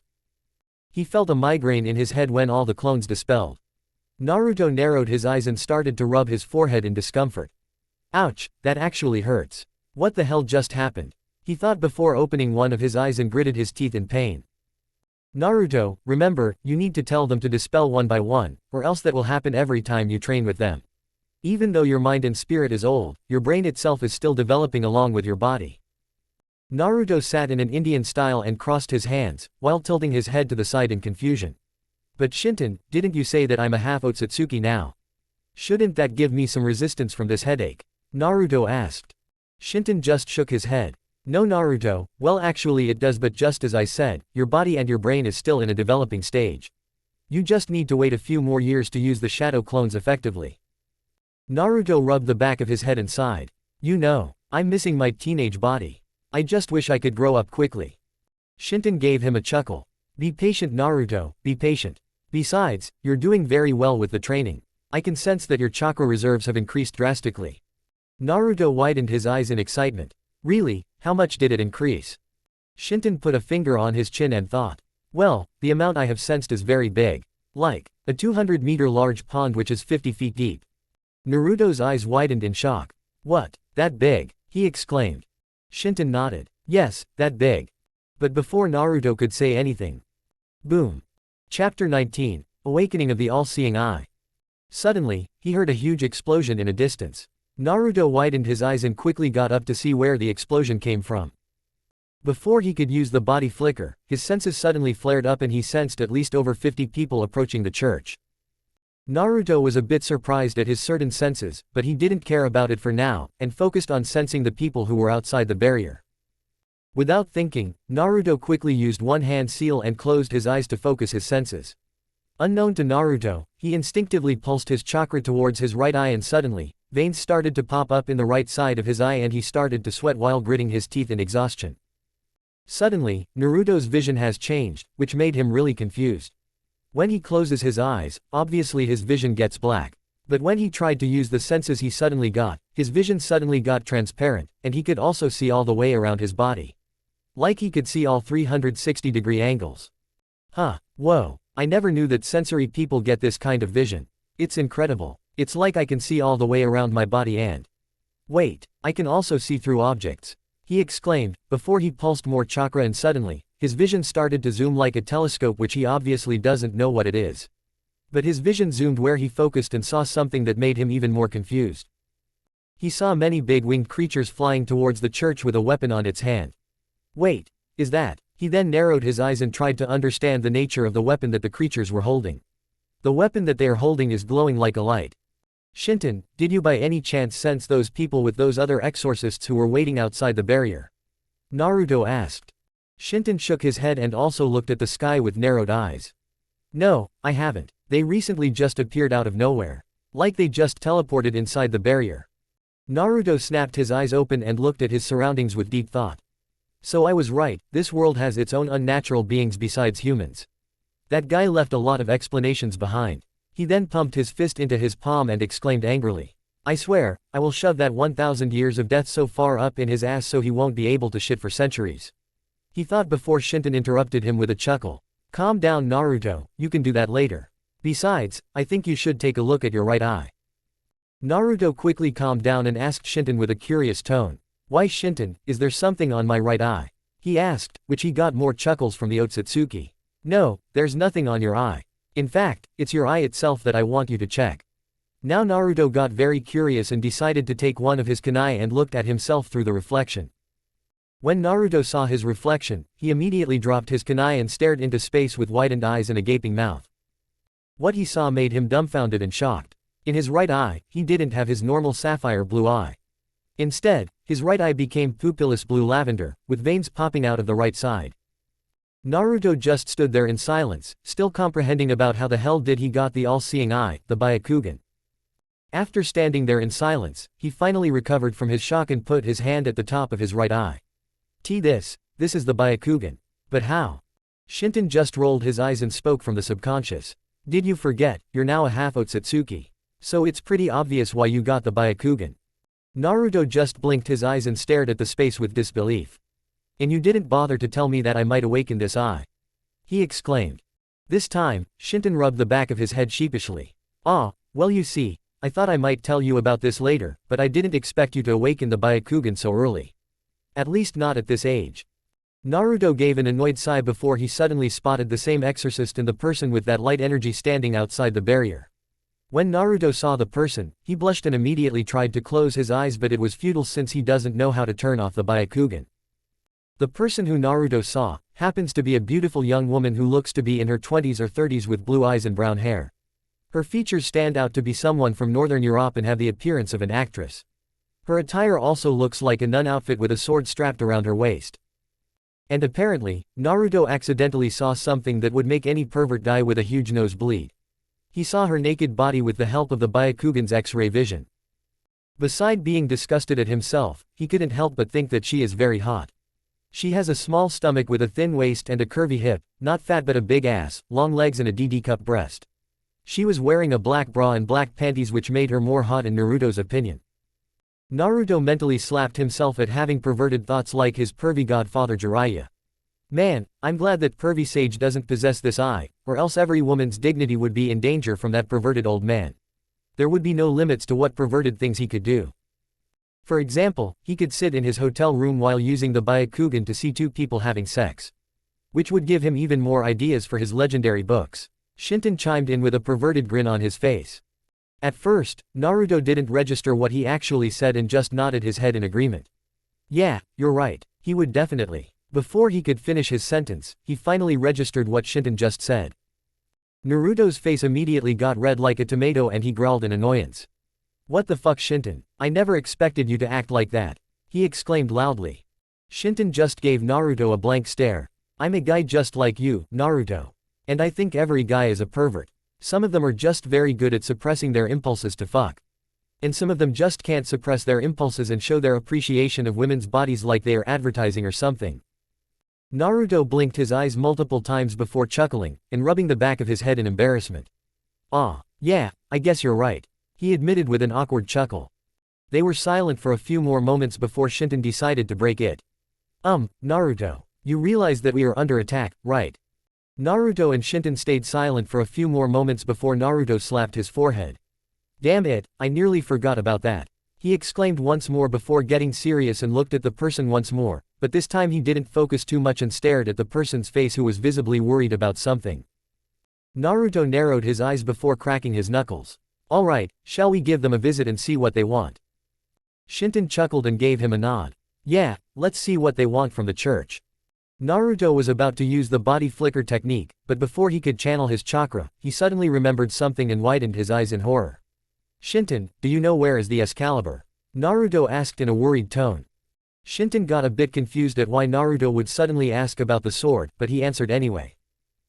It's inside the church, Naruto. Naruto's eyes widened even more before he quickly looked towards the church. He closed his left eye, and he unconsciously pulsed more chakra towards his right eye to zoom his vision. He kept zooming in his vision and ignored the battle between the exorcist and the unknown flying creatures with light-based weapons on their hands. He ignored the jolt of pain that he suddenly felt and kept zooming in his vision while seeing through the objects. The more he uses his Byakugan, the more it hurts. Suddenly, blood started to drop from his eye and he felt even more pain than before. But he still ignored the pain and kept looking around the church. After looking around the church for a while, he finally found the Excalibur. But around the Excalibur, there was a huge crater formed in the ground and it was burned. Like an explosion just happened and caused the crater to form. When Naruto saw the crater, he started to panic and frantically looked around the room. After looking for a while, he noticed a small crater formed on a wall which was a bit further to the crater around the Excalibur. He quickly looked at the small crater to see if the person he was looking for was there or not. When he found no one, he sighed in relief. She is not here, he thought, before he stared at the now very empty but messed up room with confusion. If Zenobia-chan is not here, then where is she?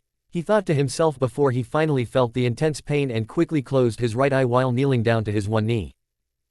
It hurts, he shouted while rubbing his right eye to soothe the pain. Naruto, stop sending chakra towards your right eye, or else you will bleed even more and soon you will lose your eyesight.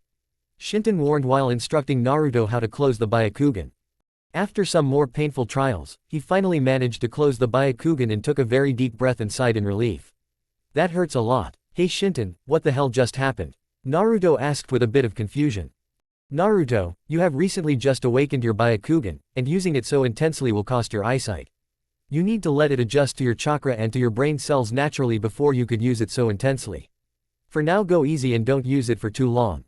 Naruto nodded in understanding, before he stood up and used one hand seal to use the body flicker technique and disappeared in a yellow blur. Chapter 20. Unknown groups of exorcists want to help. Outside the barrier. The mysterious person with the exorcist is now looking at the church with worried expression.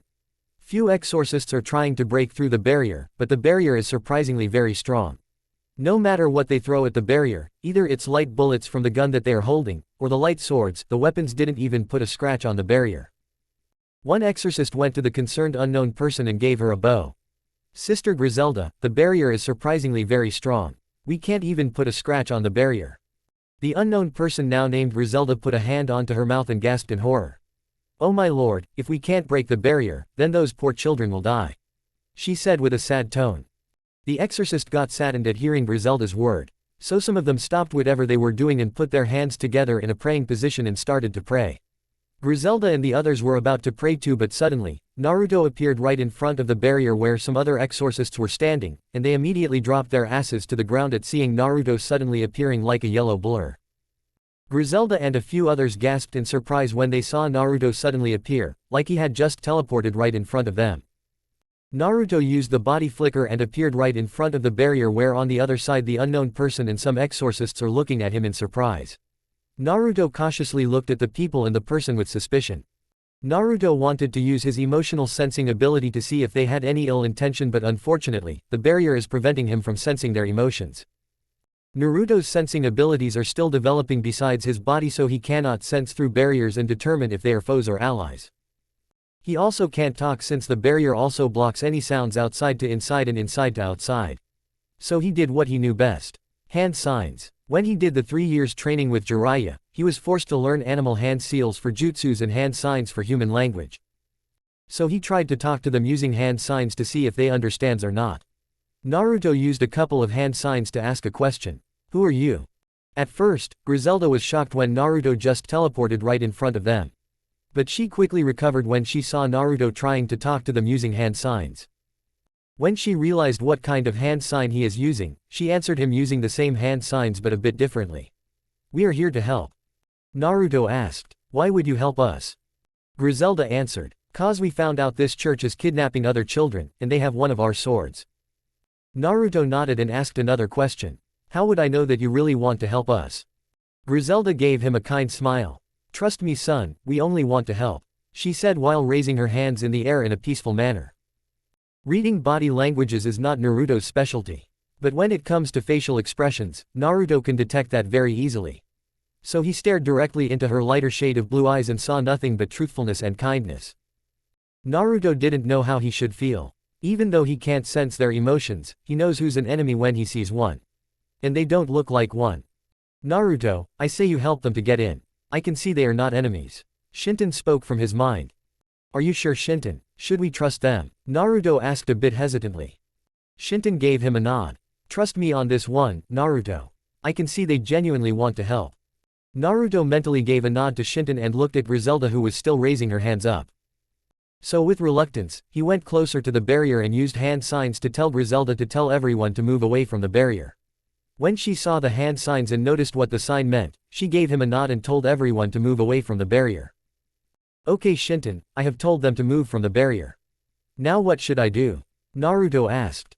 Shinton put a finger into his chin and thought. "You need to use something that can pierce through this barrier, not something that can smash like your rasengan." Naruto groaned in annoyance. "Damn, this sucks. I could have used the lightning blade to pierce the barrier, but I need to train on the jutsu again. So that's out of the bag for now."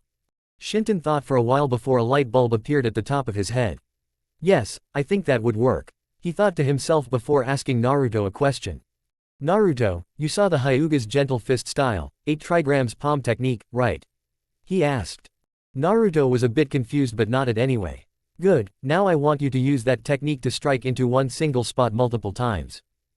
Naruto couldn't help but give him a deadpan look. "Are you serious, Shinton?" He then pointed a finger at himself. "What makes you say that I know the gentle fist art?" he asked with a sarcastic tone. Shinton gave him a chuckle. "Naruto, it's not that much different than your frog kata. Instead of doing an open hand strike using senjutsu chakra, you simply just have to strike one single spot multiple times with one finger while using your own chakra," Shinton explained. Naruto blinked. "So basically, you're telling me to poke one single spot multiple times the way I do with my frog kata?" Shinton nodded. "Yes, exactly." Naruto didn't know if it would work or not, but he would at least try. He took a deep breath before walking towards the barrier and soon took a stance a few centimeters away from it.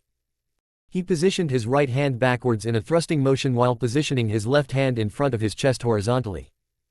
Griselda and the others are watching this in curiosity, wondering what he is about to do. Without any warning, Naruto thrust his right hand and struck the barrier with his index finger. At first, nothing happened. Griselda and the others looked at Naruto with a sweat drop. Sister Griselda, what is this child trying to do? One of the female exorcists asked her with a confused tone. I don't know, she said while giving her exorcist a confused look before looking back at Naruto. With Naruto. Naruto didn't know why, but when he struck the barrier with his right hand's index finger, he felt a tingling sensation on his finger, like something had just poured from inside out. He brought his finger closer to his face and stared at it for a few moments before he positioned his left hand backwards to strike. With a shout, Naruto thrusted his left hand and struck the same spot with his index finger. And again, he felt that same tingling sensation that he felt before. But he didn't stop there. He struck again with his right index finger, and this time, the tingling sensation has increased. He ignored the feeling and kept striking the barrier with his left and right index finger at the same spot. While he was striking, he didn't notice that the tingling sensation he was feeling was actually him expelling chakra from his finger. Well, not expelling but more like injecting through the barrier. And when the chakra was injected through the barrier, on the other side, it looked very pointy like a small spear. Unconsciously, Naruto activated his Byakugan and he started to thrust his fingers at an inhuman speed. He thrust his finger so fast that it looked like a blur.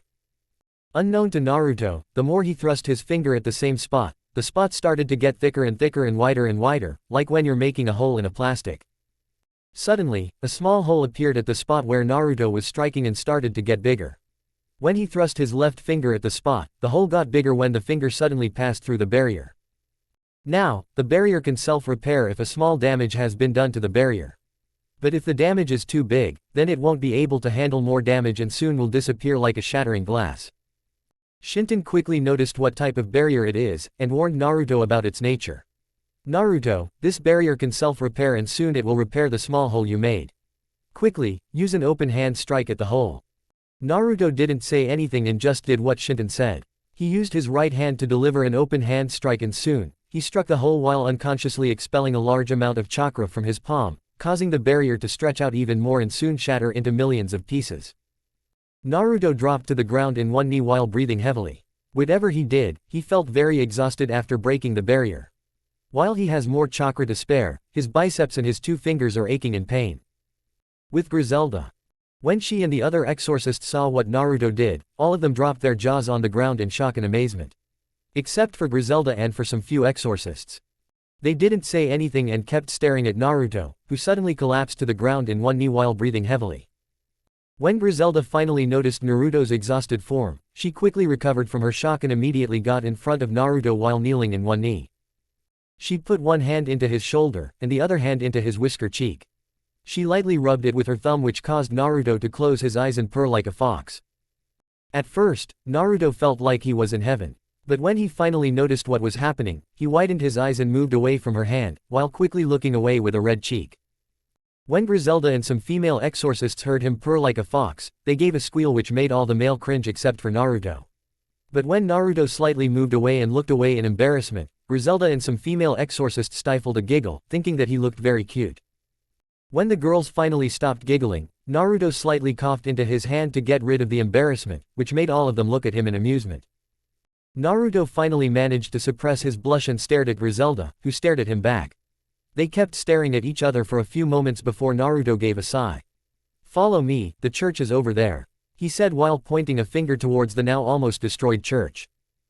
Griselda saw where he was pointing and looked at him with a smile. "Thank you, son, we promise that we will save your friends from those fallen angels," she said while rubbing his head affectionately, which made him very calm for some reason. She then looked at her subordinates and nodded to them. They also nodded back before she looked at Naruto and gave him a nod as well, telling him that they will follow him to the church.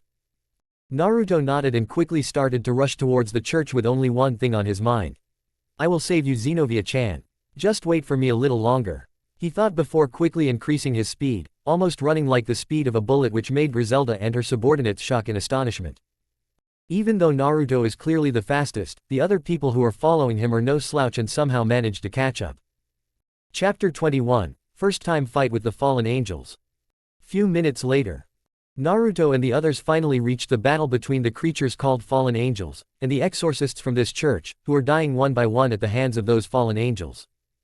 The ones who are still in training are mostly kids, so they quickly backed away and have hidden in different places in fear. One fallen angel suddenly noticed a kid who's at the same age as Naruto and grinned maniacally. Which made the poor kid piss his pants in fear. The fallen angel was about to attack the kid but was immediately dropped to the ground with a thud. Blood started to leak from its skull. The other fallen angels and the exorcist suddenly stopped and looked at the now dead fallen angel in shock. One exorcist went closer to the dead fallen angel and saw something stuck in its skull. So he pulled the thing whatever it was and looked at it with curiosity. It was a small knife which looks like a leaf-shaped blade and the lengths might be 10 to 15 centimeters long, and has a ring at the top of the handle. The exorcist who was holding the small knife, looked at it for a few moments before looking in the direction where it came from. The other exorcists and the fallen angels also looked in the direction and widened their eyes in shock. They saw a kid around 5 or 6 years old with golden blonde hair, whisker marks on its cheeks, and sapphire blue eyes. The kid is currently standing at one of the tree branches and his right hand stretched out at the front and his fingers were stretched out as well, causing many of them to believe that he is the one who did this. One of the other fallen angels quickly recovered from its shock and growled at the kid with anger. "You little whelp, what the fuck did you do?" the fallen angel asked with anger. The kid who we know as Naruto Uzumaki, smirked at the fallen angel and narrowed his sapphire blue eyes. "Nothing. Just this," he calmly said before he swung his other hand so fast that it looked almost instantaneous, like they couldn't even see his movement. First, Naruto held his other hand horizontally in front of his chest, and in the next second, his hand was stretched out along with his fingers. The fallen angel who was insulting Naruto, suddenly froze at the spot and widened his eyes in shock. On his right cheek, he got a long and deep gash where a trickle of blood started to leak. The fallen angel slowly touched the spot and gasped in shock. Naruto looked at the fallen angel and gave him a cold glare. The glare was so cold that every adult refuses to believe that this is a kid. And they are technically not wrong since Naruto is actually mentally an adult. "I will give you one chance to leave. If you continue fighting, then, I won't hold back," he calmly stated, which infuriated the fallen angel even more. So with a battle cry, the fallen angel brought his wings and flew towards Naruto at an incredible speed. Even though the speed was impressive, it was still nothing compared to the speed of a mid-genin. So for Naruto, it's like he is watching a snail. Naruto didn't wanna kill. If he passionately hated something in his life, then that is killing. It's pointless if you bring life in the world and later to just take it away. He don't wanna kill but he is not a naive child anymore and understood why sometimes killing is necessary. So with reluctance, he jumped from the branch and landed in one knee before suddenly disappearing in a blur. The fallen angel who was rushing at Naruto, suddenly stopped midway and frantically looked around for Naruto. But when he couldn't find him anywhere, he decided to go back to his fellow fallen angels and look for the kid who tried to threaten them. But before he could turn, his neck suddenly got a long line and in an instant, Naruto appeared a few meters away from the fallen angel. He was standing calmly while holding the same leaf-shaped weapon on its hand. Naruto looked behind his shoulder and with one flick of his wrist, the fallen angel's head slowly separated from his shoulder and slowly dropped to the ground with a thud. And seconds later, his body also followed before it disappeared with purple particles. Everyone was shocked. They couldn't believe that there's a child who's so fast and so skilled with only a weird knife. Naruto looked at the fallen angels and smirked. "Anyone else?" he calmly asked. The fallen angels, who saw Naruto's confident smirk, couldn't help but give him a malicious grin which inwardly made him shiver at the looks that he is getting. "You're showing too much confidence, kid," a fallen angel said while licking his lips. "And that kind of confidence is never good. Maybe we should show you why you shouldn't mess with us," he said before creating a light spear with 3 points like a trident and rushed towards Naruto at a high chunin speed. Behind him, several other fallen angels also created their own respective light spears and followed behind him to teach him some lessons. Naruto saw that and grimaced. "Damn it, it's too many. I won't be able to handle all of them at once," he thought, before he heard a firing sound from behind. Bang! The fallen angel who was at the front, suddenly stopped and looked back to see one of his kind got shot at the head and disappeared in purple particles. He then looked in the direction where the firing sound came from and frowned. "You, what the hell are you doing here, bitch?" the fallen angel exclaimed while pointing a finger at Naruto's direction. Well, more like pointing behind him. Naruto raised an eyebrow but didn't comment about it. He didn't need to look back since he knew who was standing behind him. Griselda, who saw the whole action, couldn't help but think that something is very unusual about Naruto. Even though the two fallen angels that Naruto killed were the weakest, they were still strong in their own right. And Naruto, who's not only a human but also a child, killed the two fallen angels with such ease that it's not even funny. Like he is some sort of super child soldier. And not only that but he also used an unknown energy to break the barrier. Griselda couldn't help but ask herself, "Child, just who you truly are. she thought, before quickly shaking her head and looked at Naruto who is about to be ganged up by those fallen angels. With pure reflex, she quickly took a gun from one of her subordinates' gun holster and fired a shot at one of the fallen angels. When the fallen angel at the front called her a bitch, she outwardly nor inwardly showed any reaction and just tilted her head in confusion. Either she is very innocent, or she just doesn't care what they say about her. Hopefully it's somewhere in the latter. Anyway, the exorcists behind Griselda didn't even move a single muscle and just stood there in shock. But fortunately, one of them recovered from her shock and quickly ordered the others to attack the fallen angels, which they quickly complied and brought their light weapons before charging at the fallen angels. The one at the front looked behind the other fallen angels and said, "You guys take care of those exorcists. And I will take care of that runt," he said before looking at Naruto, and rushed at him with the trident-looking spear on his hand. Naruto saw the upcoming fallen angel and quickly took a stance while reverse holding his leaf-shaped blade in his hand, also known as a kunai. He slowly pulsed his chakra towards his kunai and caused it to glow bright green before it got covered by a layer of wind chakra. When he got ready, immediately the fallen angel appeared right in front of him before thrusting his spear at him, aiming to his chest. Even though the fallen angel has thrust his spear very fast, it was still very slow for Naruto.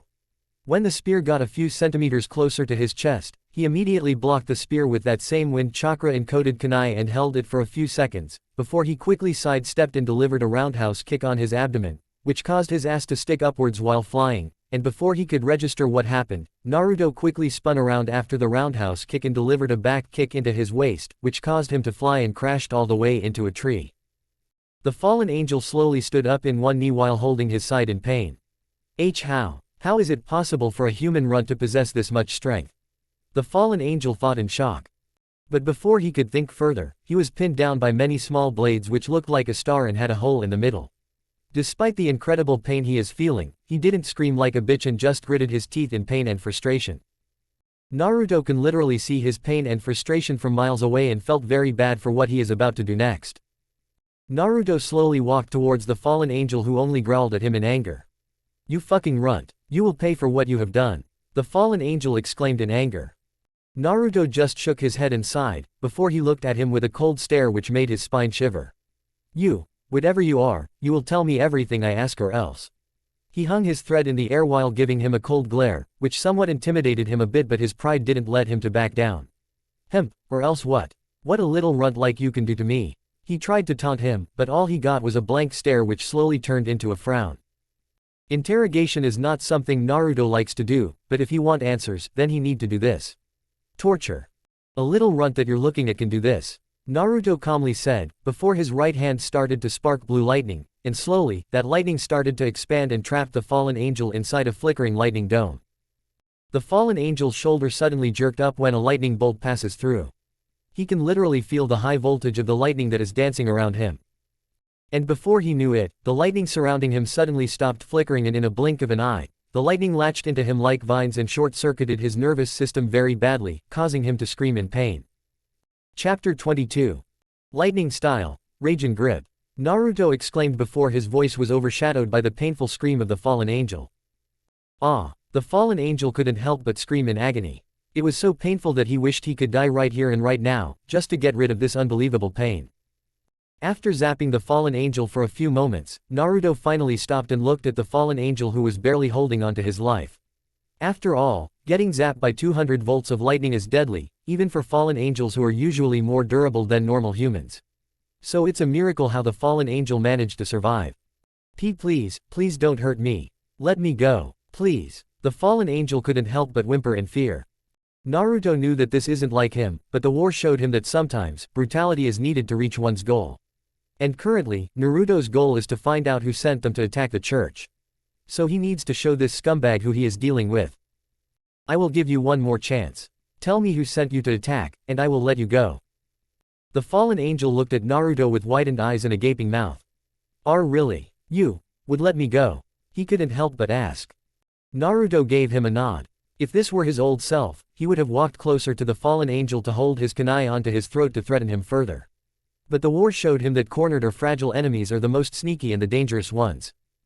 So he kept his distance while holding his kunai in his hand to get ready for any surprise attacks.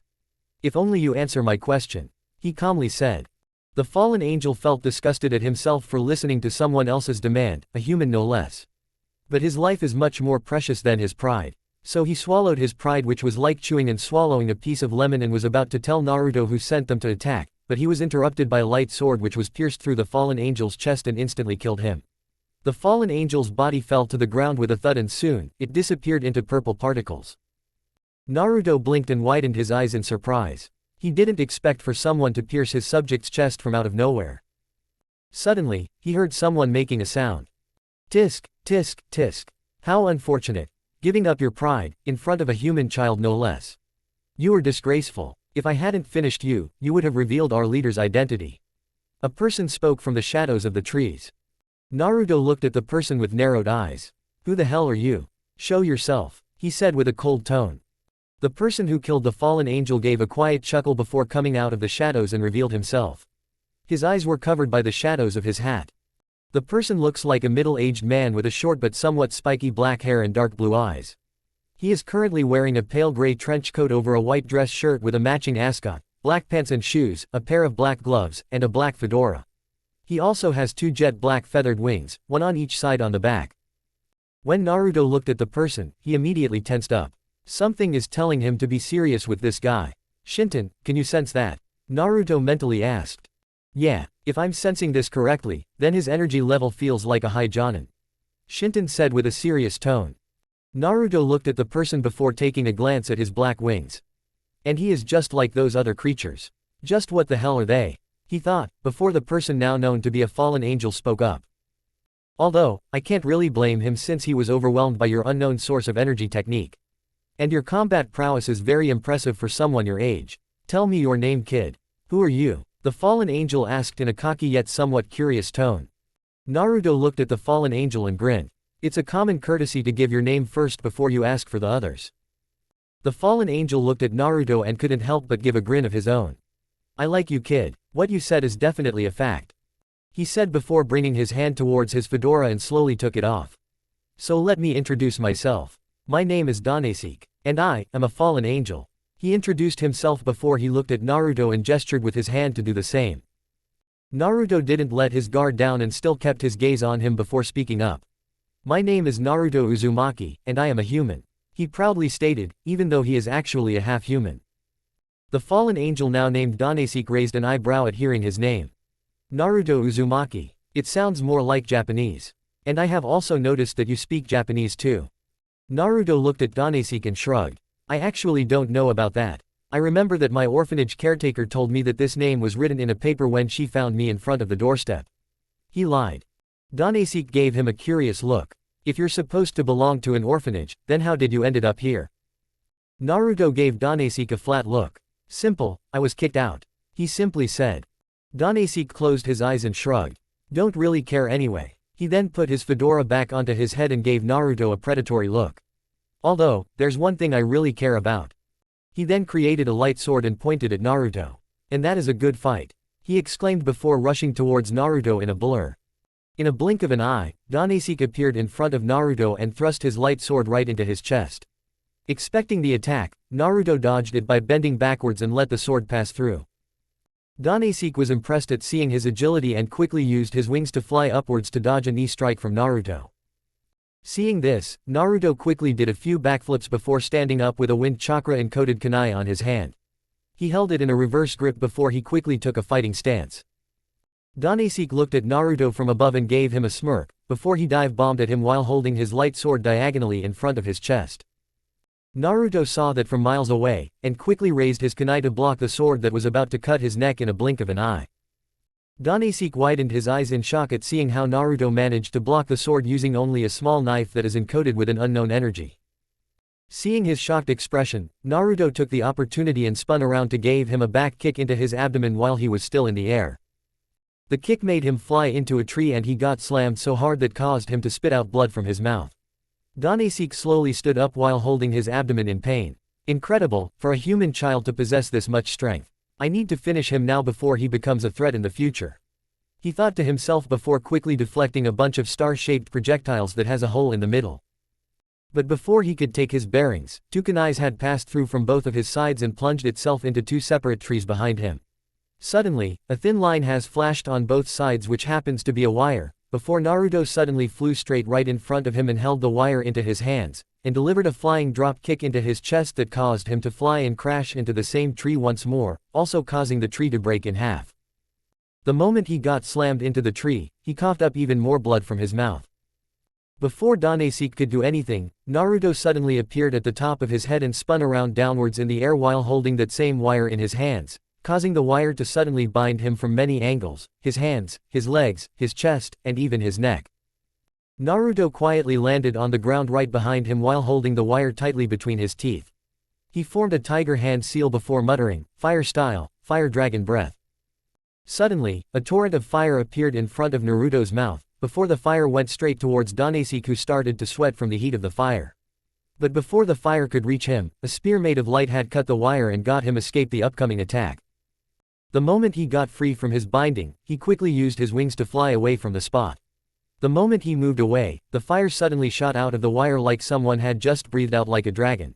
Which is technically not wrong since Naruto did actually breathe out fire like a dragon. After all, the jutsu's name is Fire Dragon Breath. He just didn't directly launch the fire from his mouth but through the wire. When Naruto felt the wire a bit loose, he quickly ended his technique and started to look for Danesic, but he couldn't find him anywhere. Naruto clicked his tongue in annoyance. Damn it, he escaped. Naruto thought to himself before spitting out the wire from his mouth. He quickly took a fighting stance and cautiously looked around while spreading his senses further. With Danesic. Danesic is now breathing heavily while wiping some sweats away from his forehead. That was too close for comfort. You have my deepest gratitude for releasing me from that binding. He thanked his other subordinates who saved him from that attack. No worries, sir. We are quite far away, so he won't be able to notice us. The other fallen angel said with a straight face. Danesic nodded before looking in the direction with narrowed eyes. Who is this child? How does he possess so much strength and skills? He thought to himself while unconsciously rubbing his abdomen in pain. Sir, when we were raiding this church, we found a girl who radiates the aura of a natural holy sword user. The fallen angel beside him said. Danesic widened his eyes before giving him a smirk. And where is this girl you speak of? He asked with interest. The fallen angel nodded before stepping aside and revealed a captured Xenovia who's currently tied with thick ropes and a tape on her mouth. We found her unconscious at the dojo of the church where they also kept the Excalibur destruction. The fallen angel explained. Danesic is now shaking in excitement. Finally, we found the Excalibur fragment that we were looking for. And this girl is only a bonus. He thought to himself in excitement. Maybe I will give her to Freed so he can train her on using other holy swords. He muttered to himself before looking at Naruto's direction once more. Tell the others to wait for me on the other side. Once I kill that blonde kid, we will leave this place as soon as possible. Danesic said to the fallen angel, who couldn't help but feel a bit unsure about his decision. Sir, if I may interject. I believe we shouldn't go back there just to fight with that kid. The fallen angel beside him said. Danesic immediately snapped his head towards him and gave him a very nasty glare which made him flinch in fear. Oh, and why is that? He asked the fallen with a growl coming out of his mouth. The fallen angel was shivering in fear, but he held his ground and told him the reason. Cause, sir, one of the Seraph's queen is also here in this church. Now Danesic is shocked. He would never imagine that one of the Seraph's queen would be here with those other exorcists as well. Wait, now if I think about it, there are exorcists who don't belong to this church. He thought to himself before widening his eyes in realization. He quickly looked at the fallen angel, which almost made him piss his pants. You said one of the Seraph's queen. Who are we dealing with? He asked the fallen angel, even though he has a very good idea who they are dealing with. The fallen angel beside him answered almost immediately. Sir, it's Griselda Quarta, Gabriel the Seraph's queen. He said, which made Danesic shiver in fear. Danesic might be prideful and a bit of a battle maniac, but even he knew that fighting one of the Seraph's queen would be nothing but suicide. So with reluctance, he told his fellow fallen angel to just call the others and quickly escape this place as soon as possible. The fallen angel nodded to his superior before quickly using a microphone to tell them to retrieve. To his and Danesic's horror, almost all of their fellow fallen angels got slayed by the exorcists from the unknown church and one of the strongest Seraph's queen. There are only a few of them left, which you can count on both hands. Despite the bad news, Danesic quickly calmed himself down before snatching the microphone from the fallen angel and pressed on a button before he spoke up. Hey Freed, are you listening? He asked through the microphone, which no one answered for a while before someone spoke up. Yeah, you shitty crow, I can hear you loud and clear. The person now named Freed spoke through the microphone. Chapter 23. Danasik gritted his teeth in anger. He wanted nothing but to rip that guy into pieces and feed it to stray dogs. But he knows that right now he can't lose his temper and quickly calmed himself down.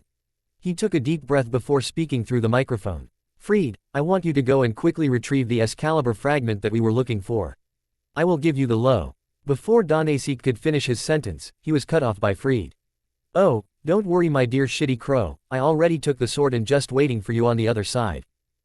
Danasik felt very annoyed at getting interrupted between his talk, but he quickly shook his head and spoke once more. Alright then, good job. I'm bringing the others and soon we'll meet you on the other side. He told Freed before quickly cutting off the connection between him and the maniac.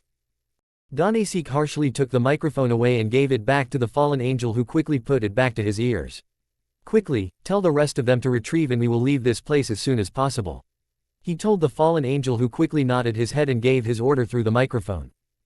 With Naruto. Naruto is cautiously looking around for any surprise attacks, but nothing has came.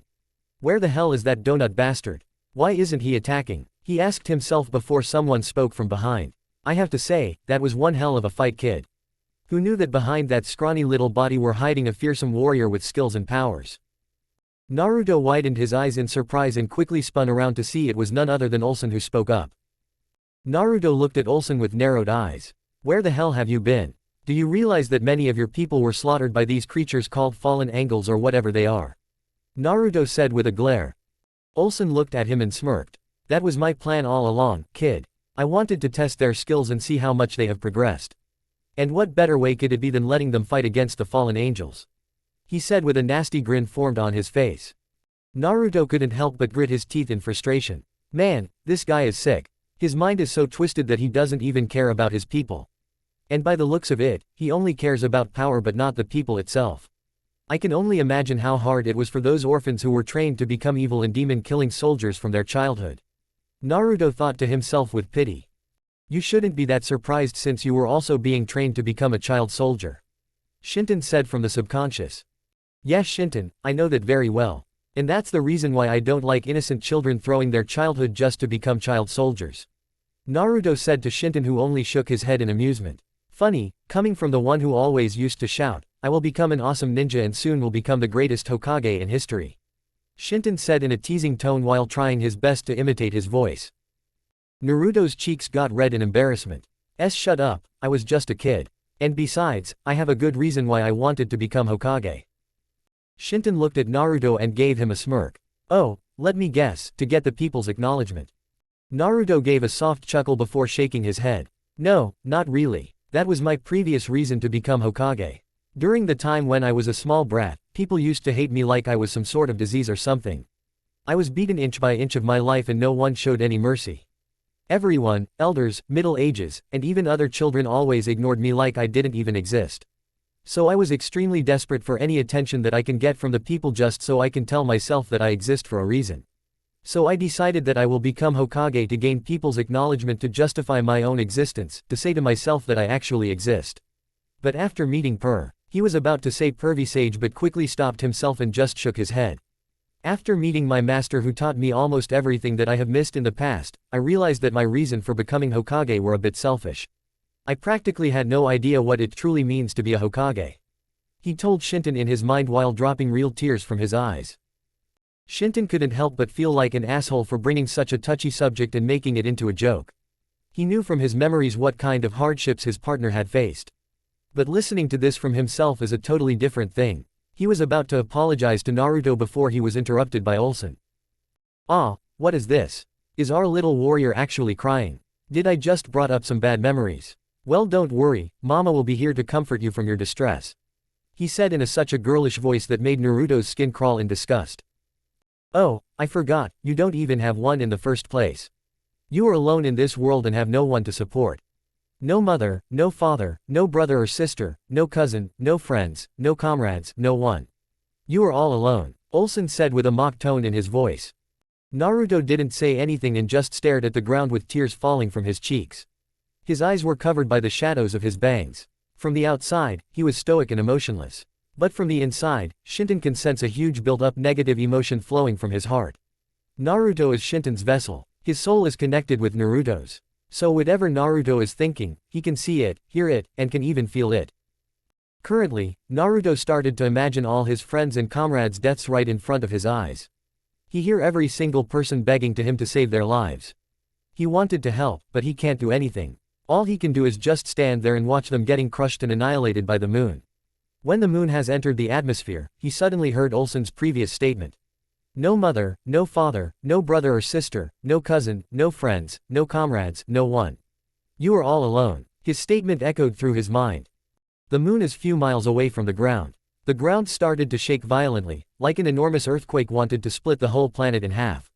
The pressure of the wind was so high that no one could move even a single muscle and just stared at their approaching death with horror on their eyes. 3, 2, 1. Boom. Naruto's eyes widened in horror when he saw the whole planet getting destroyed by the moon.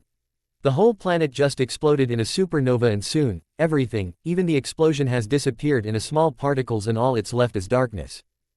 Naruto just stared at the place where the planet was once and suddenly, Olsen's last statement has echoed through his mind. You are alone. Naruto stared at the nothingness around him and silently shed tears from his eyes. I'm alone, he said to himself while letting his tears freely fall from his eyes. Shinton, who just saw everything Naruto has just imagined, couldn't help but shed a drop of tear from the corner of his eye. He couldn't help but think about his own family that he made on another planet, and saw it getting destroyed just like how Naruto has imagined about his. Quickly wiping the last tear from his eye, he looked at Naruto from the subconscious and shouted to him. Naruto, what the hell are you thinking? I thought you have already moved on from your past. Naruto flinched at hearing Shinton's voice and stopped shedding tears from his eyes, while he silently just stared at the emptiness with no emotions showing on his face. Or was I wrong about that? Was I wrong about you having an unbreakable spirit that never lets down whatever the situation is, an unbreakable will that never gives up? Was I wrong about all that? Are you truly Naruto Uzumaki? Naruto widened his eyes when he heard the question. Am I truly Naruto Uzumaki? He asked the same question to himself, before he looked down at his hand and stared at it for a few moments before he clenched his fist tighter. He closed his eyes for a few seconds before opening it once more, revealing two sapphire blue eyes. For normal people, those two eyes would be just normal. But if they look closely, they will see a spark of determination in his eyes. A spark that's ignited once more. The will of fire. Chapter 24. Shinton looked at Naruto and smirked. He is back, but he still hasn't let his past go just yet. He needs more time to recover. He thought with a sad smile, before he looked at Olsen with a grin. Now human, you will regret what you have just said. He thought to himself. Olsen wanted to say more, but he suddenly stopped when he looked at Naruto's eyes. He saw a certain spark has ignited a flame of determination, a determination that he would never see in a child his age. A determination of a warrior, a soldier who never gives up. Naruto wiped the tears from his eyes with his left hand, before swearing to himself that he would never cry again. He looked at his hands before clenching them into fists. What happened is in the past. I need to move on, even if it's not for my sake, but for the others. They won't like it if they see me like this. If Granny Tsunade sees me in this state, she would probably punch me through more than 5 buildings for brooding like Sasuke. He thought to himself with a chuckle. Olsen looked at Naruto strangely, not understanding why is he laughing. I have no idea why the hell you are laughing. He finally spoke up, before grabbing 2 hilts from his pocket which looks like the hilt of those lightsabers from the Star Wars movie. He held one of the hilts in his left hand vertically in front of his face, while he held the other hilt with his right hand. But I don't care, all I want is you to join me. With strength like that, we can conquer all the churches and make an army of exorcists that are capable of dealing with any evils on our planet.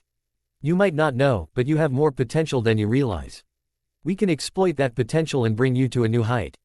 Think about it, boy. You can be more powerful if you join us. Olsen offered, which Naruto stayed silent and didn't show any reaction. Naruto didn't say anything and kept silent. The shadows of his bangs were still covering his upper face, not showing his eyes. His mouth stayed in a thin line, absolutely stoic. You know, I hate people like you who always thinks about themselves and not the others. You wanted to jeopardize innocent children's childhood just to use them for your own sick ambition. Naruto calmly said, not giving him any clues of his true emotion. Olsen looked at Naruto and snorted. Boy, it's all for the good of humanity, to save them from the evil devils that reincarnate humans into their slaves. You're still just a child and have no idea what the supernaturals are capable of. There are demons that are very dangerous to humanity. Demons that kill humans for their own amusement. Naruto's stoic face slowly turned into a frown. I see. So you're one of those people who believes that every demons are dangerous. That they always kill people for no reason. He said in a cold tone which even made Olsen shiver. Naruto didn't say anything and calmly walked towards Olsen, who quickly tensed up for a fight. Unknown to Naruto, he instinctively brought his left hand forward, his palm facing downward. Suddenly, his palm got covered by a layer of green chakra which released a small gust of wind, pushing all the rubbles and dusts away from him. Seeing this, Olsen quickly pulsed his holy energy into the left hilt, causing it to shoot light beam from the hilt and turned into a lightsaber. After that, he swung his right wrist and released a long whip made of light from the right hilt. Boy, either you will join us, or you will die. Which one will be your answer? He asked him in a threatening manner, trying to give him one more chance to decide, before he sprang into action. Naruto didn't respond and kept walking forward without any hesitation, not even being intimidated by the two weapons on his hand. Olsen growled at Naruto before he rushed towards him in a blur of speed, appearing right in front of him and swung his saber diagonally right at his neck.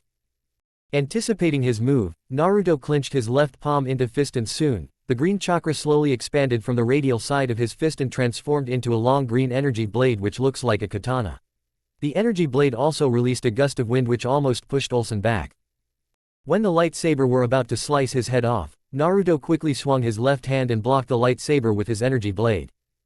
Olsen widened his eyes at seeing his lightsaber getting blocked by the green energy blade which looks like a katana.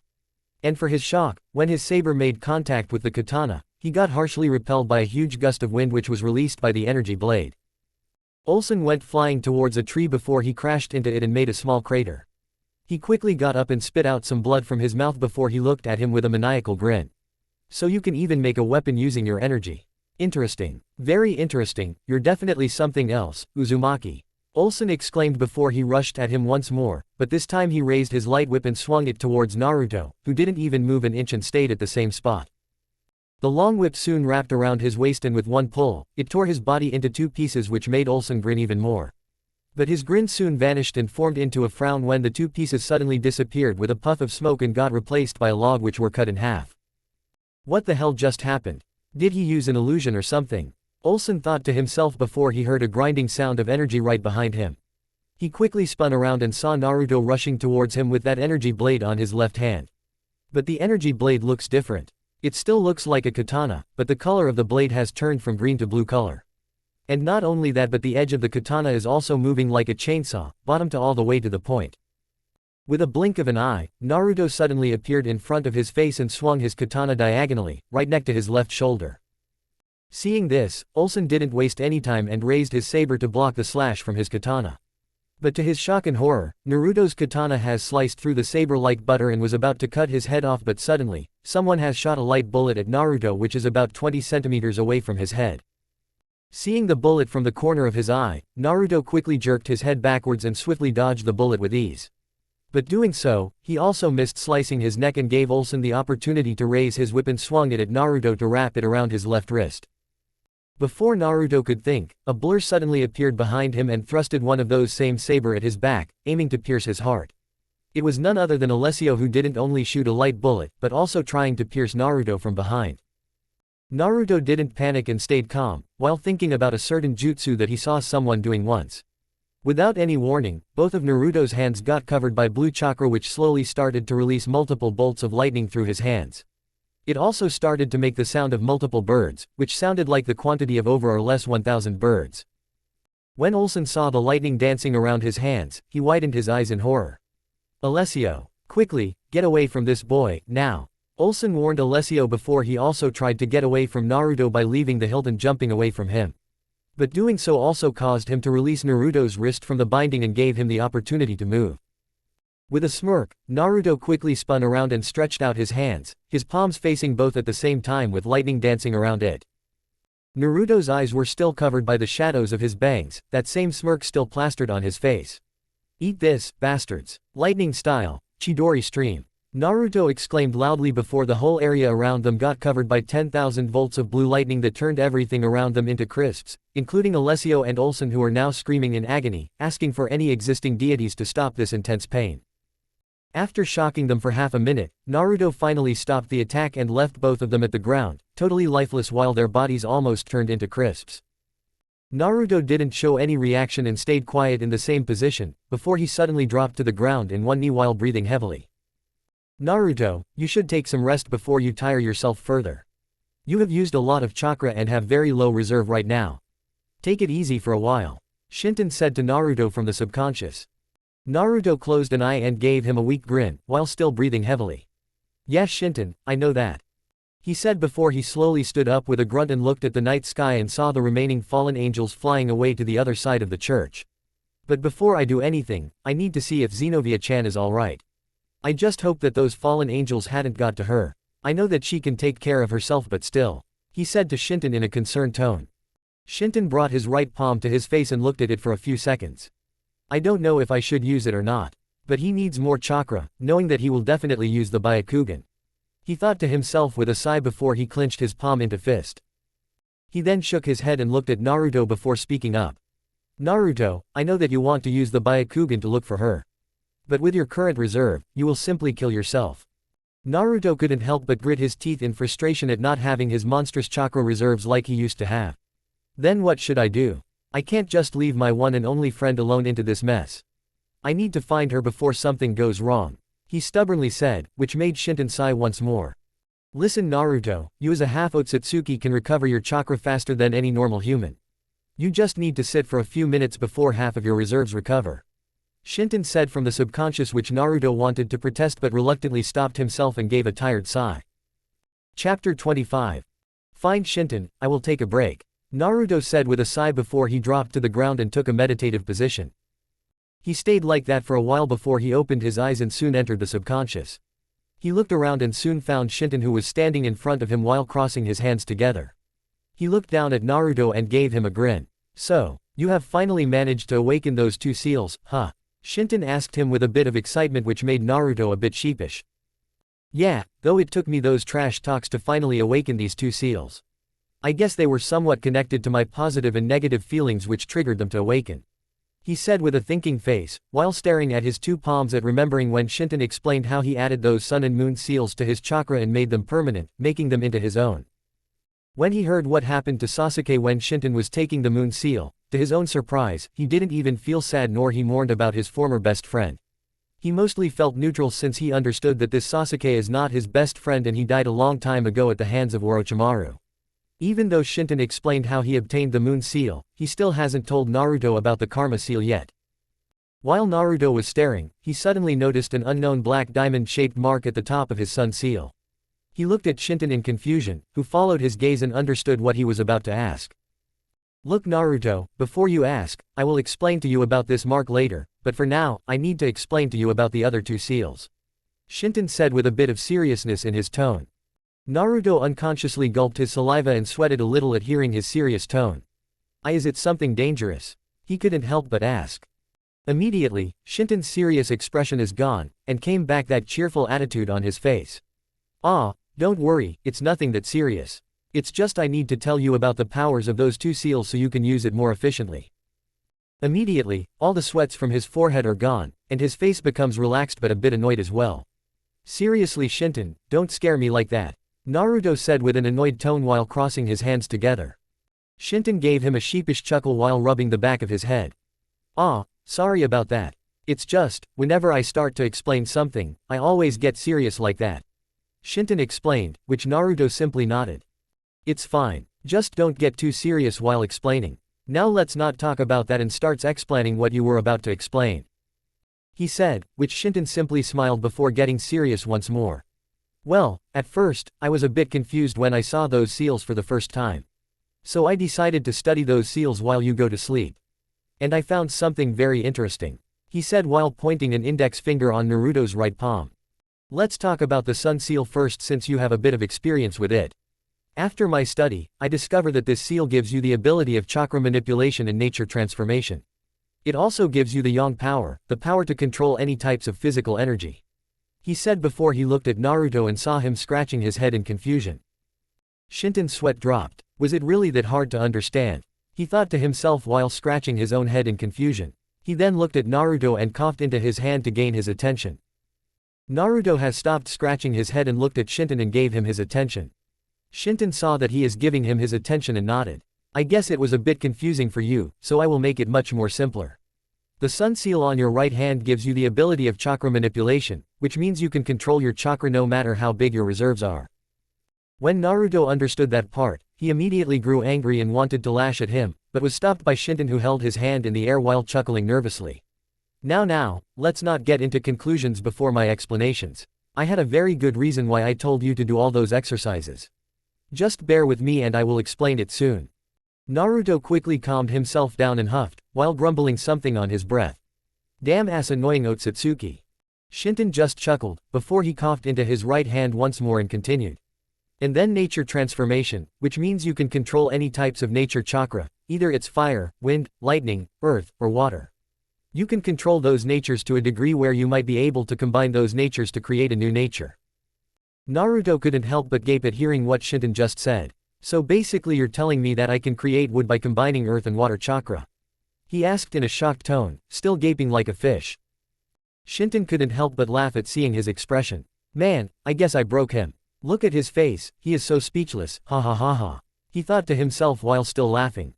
After a few moments, both finally recovered from their respective episodes and both stared at each other in silence. Naruto is staring at Shinton with disbelief, and Shinton is staring at Naruto with amusement. After a few more moments of silence, Naruto's disbelief expression slowly turned into excitement. Man, that's awesome, I will be the strongest in no time, he exclaimed in excitement. Shinton couldn't help but chuckle at seeing his expression. Now, you still have to work hard if you want to achieve those kinds of natures. You have powers, but you still need to train on those powers if you want to use them effectively. When Naruto heard that, he immediately stopped cheering and gave Shinton a determined look. Don't worry, I will train my ass so hard that it will make Guy-sensei green with envy. Shinton laughed at hearing what Naruto just said. You don't have to take it to extremes, take it a bit slow before you start with extreme exercises and other training. And besides, don't get too excited, because there's more. Naruto's eyes widened in shock. Whoa, there's more, he couldn't help but ask. Shinton just nodded. Yeah, there's more. He then pointed an index finger on his right hand once more. This one also gives you the yang power, the power to control physical energy. For instance, by controlling physical energy, you can heal any kinds of physical damages with a blink of an eye, no matter how lethal it is. At this point, Naruto's eyes grew as big as a giant saucer. Wow, this is the only word he could mutter out. Shinton saw Naruto's expression and couldn't help but enjoy it, seeing his face. Oh, and there's still more. I didn't talk about the moon seal just yet, he said in a joking tone. Naruto just shook his head and sighed. Man, I doubt that anything can make me surprise at this point, he said with a chuckle. Alright, what's next? He asked with a grin. Shinton also gave a chuckle before clearing his throat.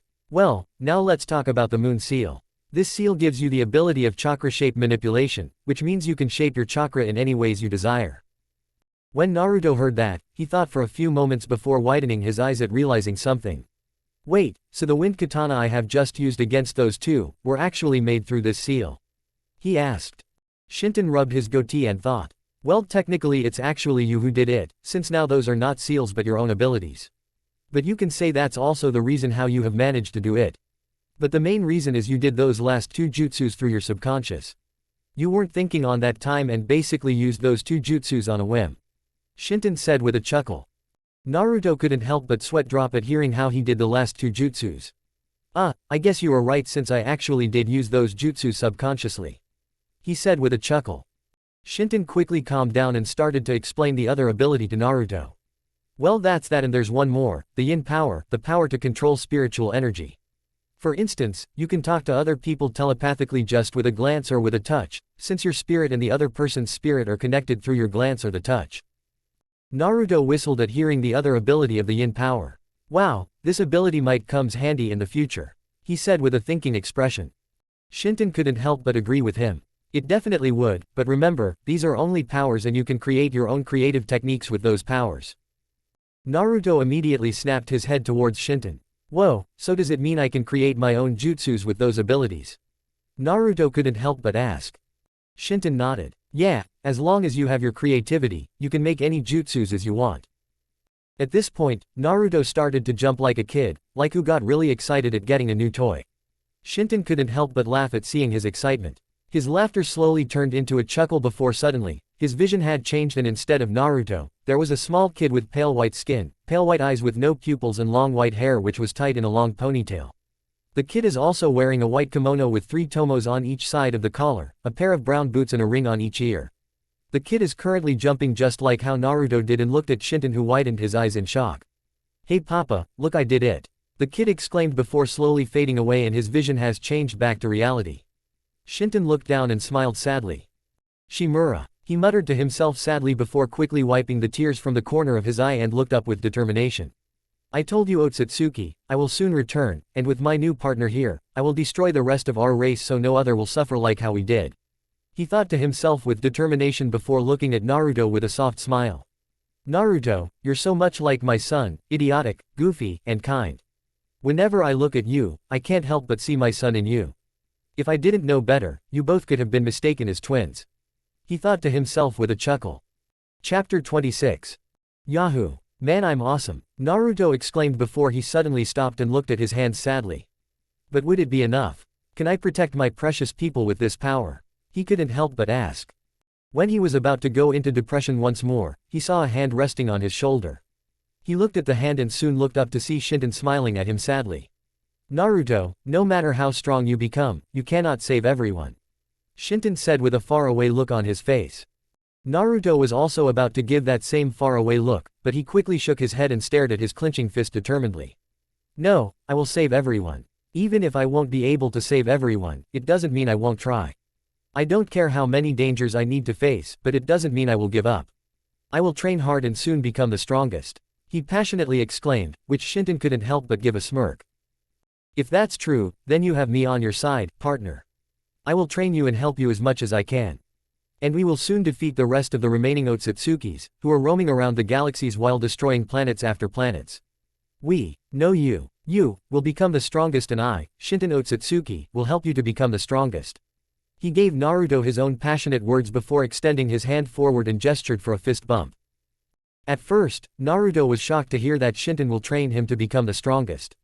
But soon, that shocked expression slowly turned into a big foxy grin. He also extended his hand and gave him a fist bump. When their fists made contact with each other, their soul has connected for a brief moment before they pulled it back.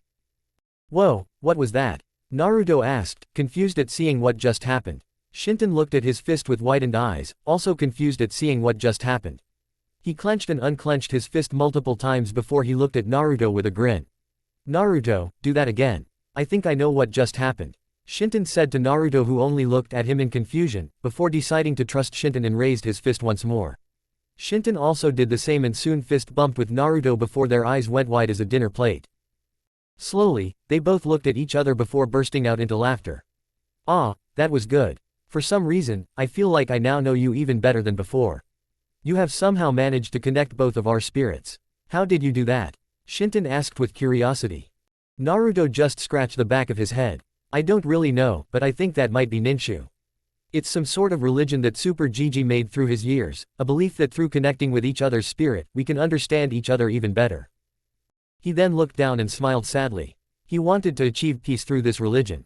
But unfortunately, his elder son, Indra Otsutsuki, has turned Ninshu into ninjutsu. Shinton looked at him and nodded in understanding. "I see. So I take that Super Gigi of yours as an Otsutsuki who wanted to achieve peace by teaching humans how to use only the spiritual part of chakra so they can understand each other and live in peace instead of using both the spiritual and physical part of the chakra to rise conflicts." Naruto gave him a nod. "That's exactly what happened. I was sort of hoping that after this war, people would finally understand that war and other conflicts will bring only pain and nothing more. But now, I don't think people will ever have the chance to understand what true peace is. Now, all I can do is to hope that people would find their peace in the afterlife," he said in a somber tone. Shinton gave him an understanding smile. "Listen Naruto, thinking about the past will do you no good. You need to move on and make new precious people in this world. And besides, you already have a precious person in this world." He said the last part with a teasing tone. At first, Naruto got a bit confused. But when the gears on his head stopped moving, he finally understood who he was talking about. "Oh, you mean Xenovia-chan. Of course she is one of my precious people and I will protect her with all my abilities. Wait, that reminds me, I don't even have enough chakra to look for her," he said with a panicked tone. Shinton sighed and contemplated whether he should use the karma seal or not. While Shinton was thinking, Naruto is thinking about a plan of his own. Man, this is a big problem. What can I do to solve this? Naruto furiously used all his brain cells to think of something that might help him to recover his chakra reserves faster, but nothing came on his mind until this point. Wait, Senjutsu. Yes, I could have just used Senjutsu chakra. Man, I am so stupid. Naruto thought before mentally kicking himself for not realizing that he can just use Senjutsu. After mentally scolding himself, Naruto quickly restricted his movement and stayed as calm as a statue. When Shinton saw what Naruto was doing, he got a bit confused for a few moments before he widened his eyes at sensing what Naruto is doing right now. Shinton quickly came closer to Naruto and delivered a right-hand chop right at the top of his head, causing Naruto to yell in pain while forcefully releasing the natural energy that he subconsciously collected. Ouch. Hey, why would you hit me like that? Naruto asked to Shinton while gently rubbing the growing bump on his head. You idiot. Do you realize that with the chakra reserve you have right now, you could have turned into a stone or better worse, explode like a nature bomb and not only destroy yourself but the quarter of the planet as well? Shinton half yelled, half scolded to Naruto. Naruto was a bit surprised at seeing Shinton like this, but he quickly recovered from his shock and registered what Shinton just said. Wait, I got the stone part, but what did you mean by explode like a nature bomb? He asked with a confused tone. Shinton looked at him and sighed. Look, you haven't realized yet, but your chakra is much more denser and stronger than before. If you take the natural energy and fail to balance the chakra, then the nature chakra and your dense chakra will not only mix but will turn you into a walking talking bomb ready to either turn into a stone or explode like a gigantic bomb ready to destroy a quarter of the planet. Shinton said with a serious tone. Naruto mentally gulped his saliva and sweated a little at hearing what Shinton just said. Whoa, that would be a disaster. Man, I'm glad you have stopped me before I mess up. Thanks Shinton, Naruto said in relief. Shinton gave him a chuckle. No worries Naruto, I'm always here for you, Shinton said with a smile. Naruto smiled as well, but that smile soon turned into a frown. But my chakra recovery is still very slow, and we are running out of time, he said in worry before he looked at Shinton with begging eyes. Shinton, isn't there any way we can recover my chakra faster? Naruto desperately asked to Shinton, who only gave him a sigh. Shinton looked down and thought for a few moments before giving another sigh. He then looked at Naruto with so much seriousness that it made Naruto sweat. Listen to me Naruto, I'm about to tell you something that might freak you out, but I want you to trust me on this, alright? Shinton asked, which Naruto gave him a confused look but nodded anyway. Shinton nodded as well and soon took a deep breath before he started to explain about the seal. Naruto, the black diamond-shaped mark that's at your right palm, is what we call karma seal.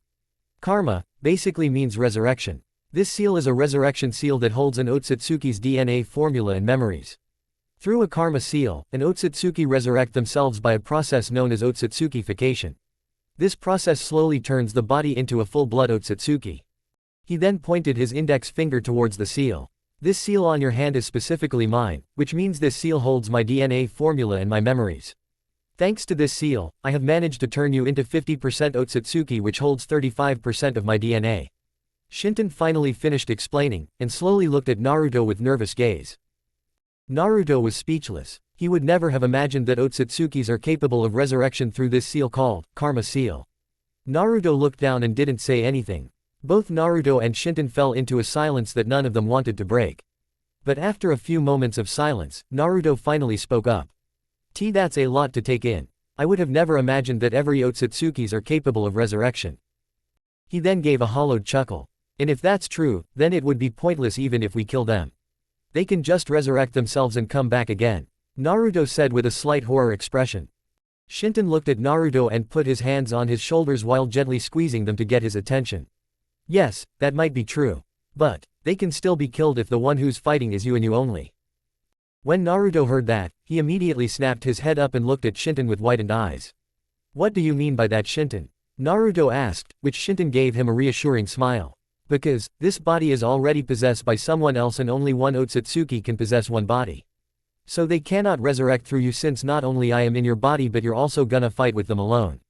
If you bring someone with you in the fight, then the Otsutsuki can just resurrect him or herself through the person you bring to the fight. So unless you do that, you don't even have to worry about them getting resurrected. Shinton explained, which Naruto gave a sigh of relief. He then looked at Shinton and gave him a questioning look.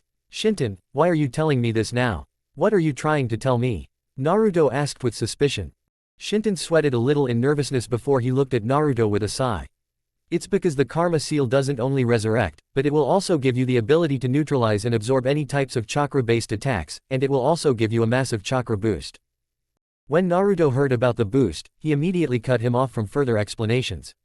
Wait, chakra boost. Shinton, why didn't you tell me about this before? Naruto asked with annoyance. Shinton didn't say anything for a while, before he gave Naruto a very serious look. It's because the moment you use the karma seal, the otsutsuki-fication process will immediately start to turn you into a full 100% otsutsuki. I can stop myself from resurrecting in your body, which is not gonna be a big problem, but the real problem is that you won't be a human anymore. Shinton said to Naruto, who only gave a sigh. Naruto sat down on the ground in silence, contemplating what he should do. After all, this is about his humanity we are talking about. Naruto and Shinton didn't say anything for a while, before Naruto spoke up. Let's do it. Shinton snapped his head towards Naruto and looked at him in surprise. What? That's the only word he could think of. What? Naruto asked to Shinton, who only looked at him with a deadpanned expression. You just said that you want to give up your humanity in exchange for more chakra and power. Shinton said in surprise. Naruto looked at him and gave him a sad smile. You know, I don't really care about being a human anymore. I have lost my people, my comrades, and my precious ones. I guess being the survivor and the last human of my planet might be the reason why I haven't let go of the past just yet. The guilt that I feel every day, the guilt of being the only one who survived the destruction, makes it feel unbearable. It feels like I have betrayed them by escaping the destruction and not even trying to save them. It feels like I have spit on their trust. So if I give up my humanity, maybe that will lessen my guilt and maybe I can finally let the past go and move on. Naruto said in a sad tone. Shinton looked at him and couldn't help but frown. It sounded like he is trying to run away from his past. But he can't really blame him since he understands where he is coming from. With a last sigh, Shinton looked at him seriously. Naruto, are you sure? Think again, because the moment it starts, there will be no way of returning back. Naruto gave him a serious stare. Yeah, I have made up my mind. So let's just stop talking and start the process already. Shinton couldn't help but shake his head sadly, but the sad expression soon turned into a serious look. Alright, wake up in the real world. And get ready to become an otsutsuki. Shinton said with a serious tone. Naruto nodded and was about to get out of the subconscious, but stopped when he remembered something. Hey Shinton, is it possible for me to not get those horns? No offense, but they kinda look freaky. Naruto said with a sheepish expression. Shinton gave him a chuckle. None taken. And I think I can change the DNA structure so you won't get the horns. Shinton said while formed a thinking expression. Naruto gave him his true smile. After the spiritual connection between the two of them, Naruto now understands Shinton even more better than before, and he also knows that Shinton would never try to take over his body. So with one last glance, Naruto slowly faded from the subconscious. Chapter 27. In the real world. Naruto slowly opened his eyes and looked at his surroundings. He looked around for a moment before looking at the direction where the exorcists and Griselda were fighting with the exorcists of this church who are still loyal to Olsen. Talking about Olsen, Naruto is now looking at Olsen and Alessio's lifeless body on the ground. He looked at the corpse with disgust. Good thing I have got rid of these two bastards before they could cause more problems to this world. Naruto thought to himself before he looked in the direction where the rest of the fallen angels went to escape. Alright Shinton, let's do this. Naruto mentally said before he raised his right hand and stared at his palm in anticipation. He waited for a few seconds before suddenly, the karma seal started to glow silver, and before he knew it, the seal slowly expanded and soon his right hand got covered by intricate silver lining, and then slowly his whole body got covered by those lines. Naruto couldn't help but stare at his hands in awe. Naruto, I forgot to tell you one more thing. Beside the chakra boost you will get, you can also access my own chakra when you use this seal. At hearing what Shinton just said, Naruto mentally nodded and slowly closed his eyes while forming one hand seal. He slowly accessed his new boosted chakra and soon, his brows furrowed in shock. Wow, you weren't kidding about the chakra boost. My chakra reserves reached almost at the same level as it was before. It's still nothing compared to the reserve I had during the war, but it is still something. Naruto mentally said before he pulsed his chakra to his right eye, and slowly, veins popped up at the right side of his right eye which has silver pigmentation around it. He slowly opened it and soon revealed his now pale blue lavender and pupilless eye. Naruto blinked his right eye multiple times before he widened it in surprise. Whoa, the last time I used the Byakugan, it wasn't this sharp. And now it doesn't hurt anymore. Naruto thought before Shinten spoke once more. Probably it's because of the yang power. Before, you couldn't control the flow of chakra through your eye since you used it for the first time and haven't practiced with it, which also caused your eye to burn. But now with the yang power, you can control your chakra perfectly without endangering your vision with your potent chakra. Shinten said from the subconscious. Naruto mentally nodded before he pulsed more chakra to his eye and zoomed his vision further to see if he could find Xenovia around the church. Upon zooming further, he immediately noticed that the Excalibur sword is currently not there anymore. Naruto narrowed his eyes in suspicion. Where did the sword go? I just saw it a few moments ago, and now it's gone. Naruto furrowed his brows further. Did someone take it? No, it doesn't make sense since only natural holy sword users can lift the sword. And there's only one natural holy sword user, and that's Xenovia-chan. But she can't lift the sword since she hasn't managed to lift it just yet. So who took it? Naruto thought before he saw some blue auras lingering in the air.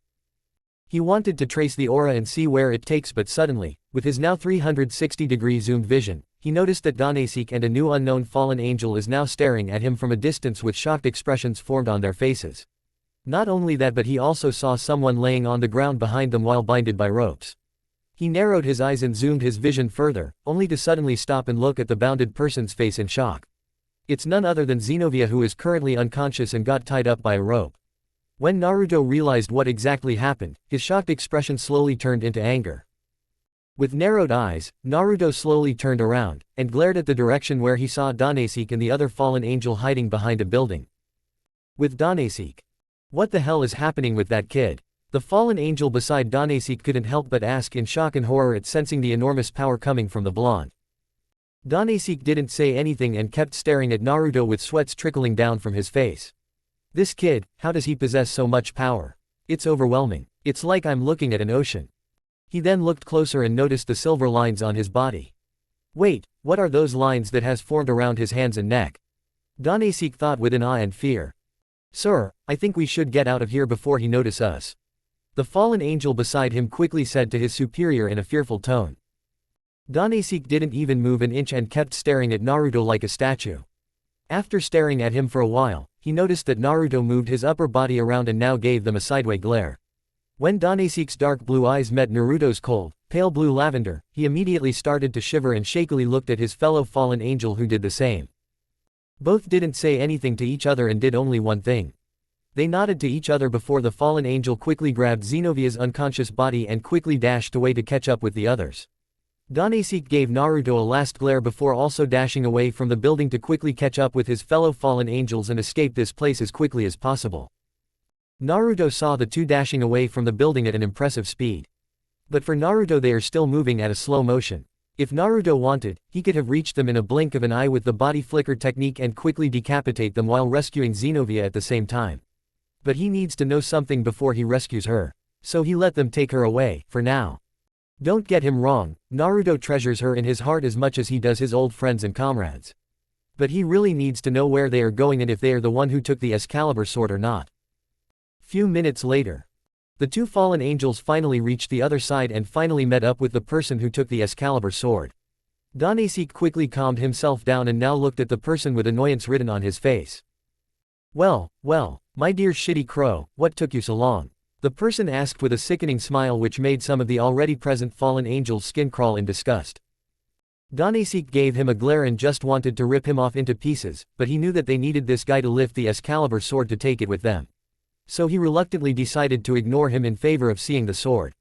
Danesik looked at the sword with mesmerizing expression. After all, this sword once was the part of one powerful sword known as the true Excalibur. The person who was asking Danesik a while ago, now got ticked off at getting ignored and decided to shout.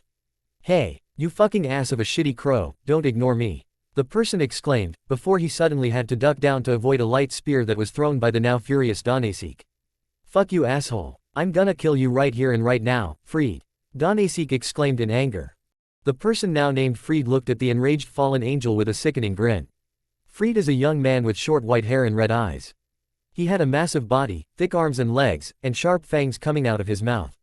He was also wearing clerical clothing like a priest, but in reality, he is no priest and was made artificially.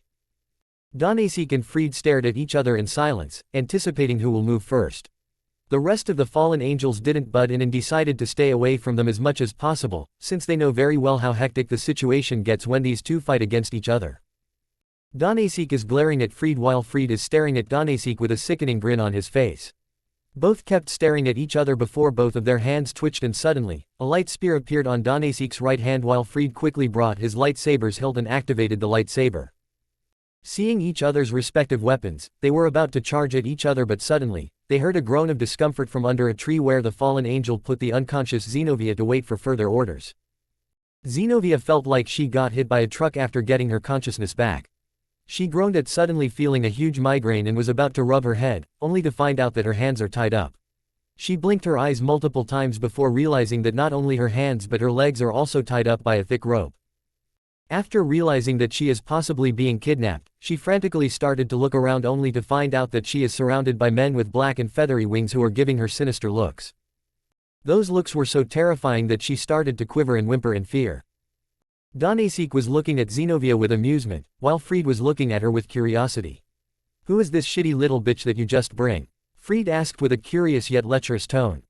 Now Zenobia felt even more terrified at hearing Fried's voice. It felt so wrong that for some reason, she felt violated by this person.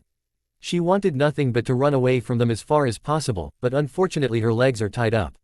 She tried to crawl back by kicking her legs on the ground, only to suddenly stop when she felt the tree touching her back. Danesique just shook his head in amusement before he answered his question.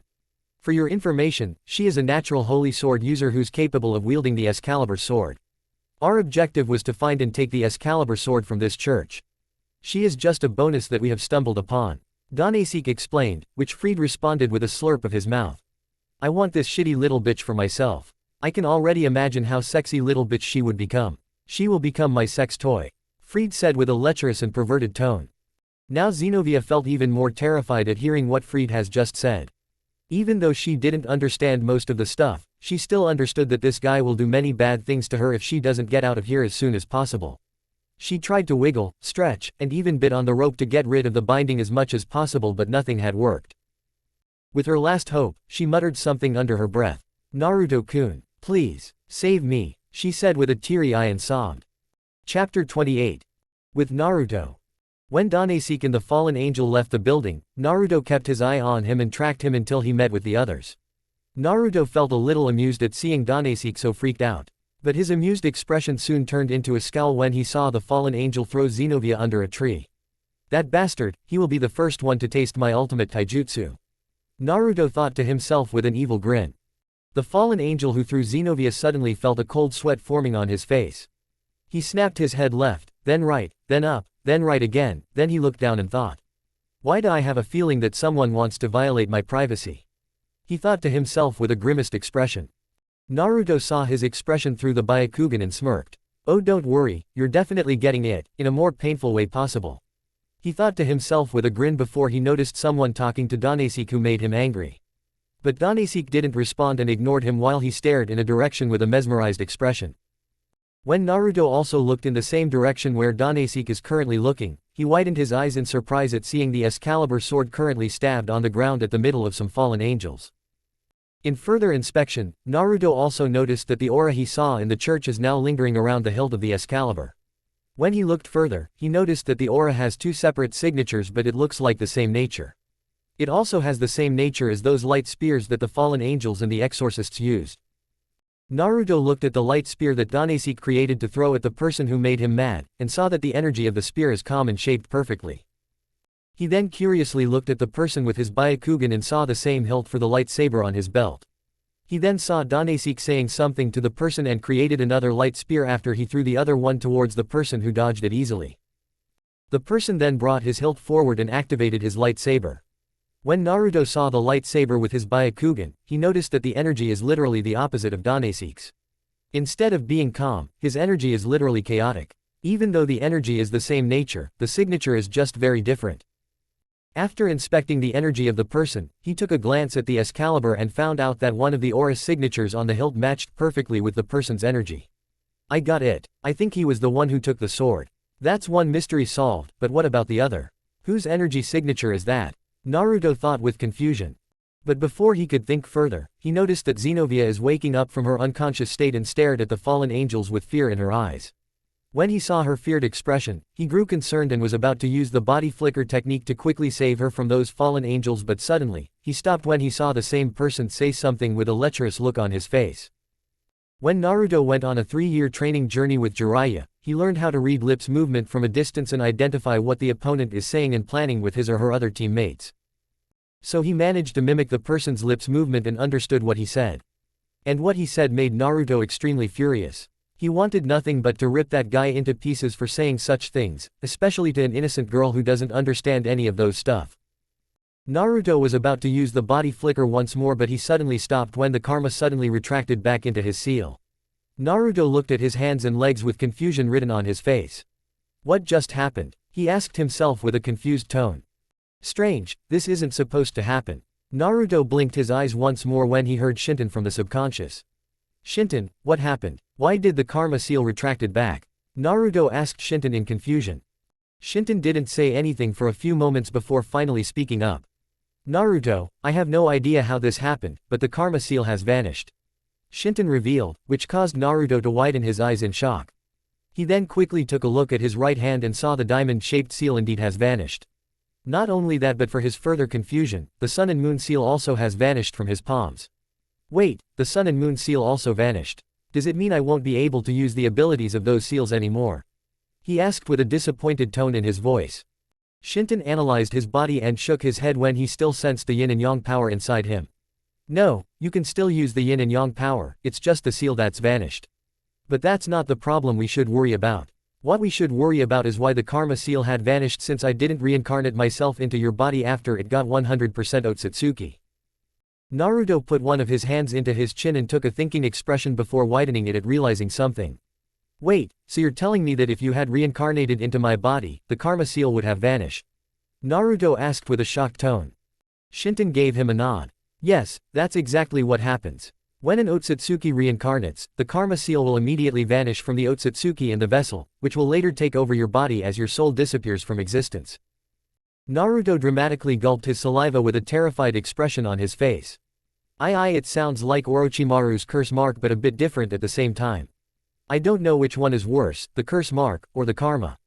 Naruto said with a terrified tone.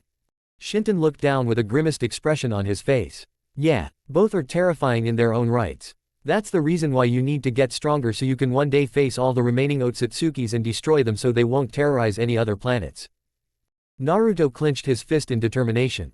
Don't worry Shinten, I will be prepared. But for now, I need to kick someone's ass for saying something inappropriate to Xenovia-chan. Naruto said to Shinten before he used the body flicker technique to quickly reach there as fast as possible. With Danesik. Danesik gave a shrug and put his hands into his pockets. Do whatever you want with her, I don't care. We're here only for one thing, and that is the Excalibur, which we already got. And just as I said before, she's just a bonus. After hearing Danesik, Fried started to laugh maniacally before he licked his lips in a very erotic way which freaked her out even more. Fried was about to approach her to carry her into his shoulder, but suddenly stopped when two of their fallen angels dropped to the ground with a thud. Then those two bodies immediately disappeared in purple particles and left behind two metallic objects on the ground. Danesik and the fallen angels immediately raised their guards and started to look for any intruders around the small field, but they couldn't find anyone. On the other hand, Fried looked at the metallic objects on the ground with curiosity. So he slowly approached the spot and grabbed one of the metallic objects with his finger to take a closer look. When he looked at the object, he realized that this object looks like some sort of four-bladed star-shaped weapon with a hole in the middle. When Danesik saw the object on Fried's hand, he had a bad feeling about the object. Another strange object, just like that blade. He thought suspiciously before widening his eyes in realization. Wait, could it be him? No, if that kid is here, then we are doomed. Danesik thought in horror. He saw what Naruto is capable of and he doesn't want to deal with him. Even though it hurts his pride, he silently admits that Naruto is way stronger than he will ever be. Before Danesik could warn Fried, one of his fallen angels also fell to the ground with a loud thud. Danesik immediately snapped his head towards his fellow fallen angel and saw his body disappearing in purple particles. Danesik was stunned. Now he is definitely freaked out when he looked at the spot. What he saw was the same knife that he was thinking about a second ago. Fried watched the fallen angel from a kneeling position and licked his lips with a grin. Whoever it is, he or she was definitely shitty fast. He thought to himself with a lick of his lips before he looked carefully around the surroundings. But he still couldn't find anyone. He was about to tell Danasik to teleport out of here with the others, but before he could open his mouth, in a fraction of a second, he quickly raised his lightsaber and slashed diagonally from two sides in an X formation. Soon, the thing he was slashing at has been cut into pieces. The pieces dropped to the ground with a thud and made a metallic sound. Fried quickly grabbed one of the pieces and compared it with the star-shaped weapon on his hand, and it matched perfectly. Fried now grew serious, but he still kept his lecherous smile and looked at Danasik, who looked at him back. There is shitty someone who's attacking us from the shadows. Take the others and the shitty bitch with you, I will soon catch up with you shitty crows. He said before looking around the shadows of the trees. After I finish that shitty someone from the shadows with this blade. He said before pointing at the Excalibur destruction with his index finger. Danasik was skeptical at first but reluctantly nodded and told his fallen angels to grab Xenovia and get out of here as far as possible. They obeyed their order and quickly grabbed Xenovia before flying away from the spot. Danasik looked back at Fried and shouted, "Bastard, be careful if you see a blonde kid with whisker marks. He is dangerous." Danasik warned Fried despite him wanting to actually see him die as miserably as possible. If it wasn't for the fact that they needed Fried to carry the Excalibur, he wouldn't even waste his breath to warn him about the possible encounter with the kid. Fried raised an eyebrow and looked at Danasik strangely. "Whiskers. What am I supposed to look out for, a shitty yukai or something?" Fried thought with an incredulous look on his face. Ignoring his look, Danasik quickly flew away as fast as his wings could carry him. Fried just shrugged and held the Excalibur on his right shoulder. I guess the shitty old crow is finally getting senile. He thought to himself with a maniacal chuckle, before he suddenly sensed a presence behind him. Quickly spinning around, he raised the Excalibur destruction with one hand and pointed at the intruder. But he raised an eyebrow when he saw a blonde kid standing in front of him with his eyes covered by the shadows of his bangs. He raised his other brow when he noticed the whisker marks on his cheeks. Oh, guess the shitty old crow is not getting senile after all. Fried muttered to himself with a lick of his lips. He then looked at the kid with a maniacal grin. So it's you shitty little bastard who's giving us a hard time. He then licked his lips and gave him a grin. Guess I should get rid of you before you become a further shitty little nuisance to us. He said with a booming laughter before he suddenly rushed towards the kid, while holding the sword downwards diagonally at the right side of his body. Chapter 29. The kid who we obviously know as our knucklehead Shinobi, who's currently watching Fried rushing at him with the Excalibur destruction on his hand. Even though Fried is rushing at him at a blinding speed, Naruto is still watching his movement in a slow motion. For normal people, it would look like Fried has just moved in a blur and suddenly appeared in front of Naruto to strike, but Naruto still saw his movement and intention from miles away and prepared to dodge and counter. Once Fried came closer, he brutally swung the sword horizontally, right to left side towards his neck, aiming to cut his head from his shoulder. But to his shock, Naruto quickly ducked down and swiftly dodged the attack. But Fried wasn't finished. He brought the sword a little up at his left shoulder and swung it back diagonally downwards at Naruto, who was still kneeling down in one knee and saw the incoming attack. He quickly jumped backwards from his kneeling position and did a few backflips, before stopping and slowly stood up while his eyes are still covered by the shadows of his bangs. When Fried has slashed the sword, all he felt was empty space before the sword stopped descending to the ground and held it in the air like a statue. Fried slowly brought the sword up and pointed at Naruto with a maniacal grin.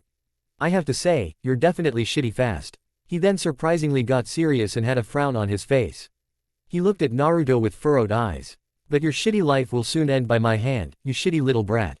Fried yelled before he rushed towards Naruto once more with a battle cry.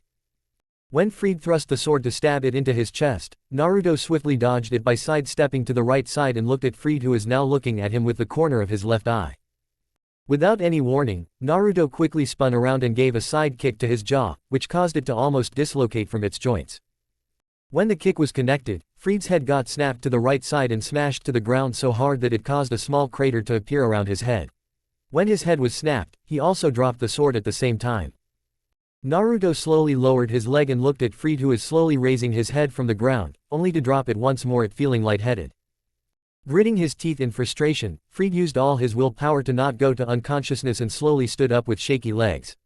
He quickly spat out some toots with blood mixing with his saliva. He then looked at Naruto with growing anger and excitement.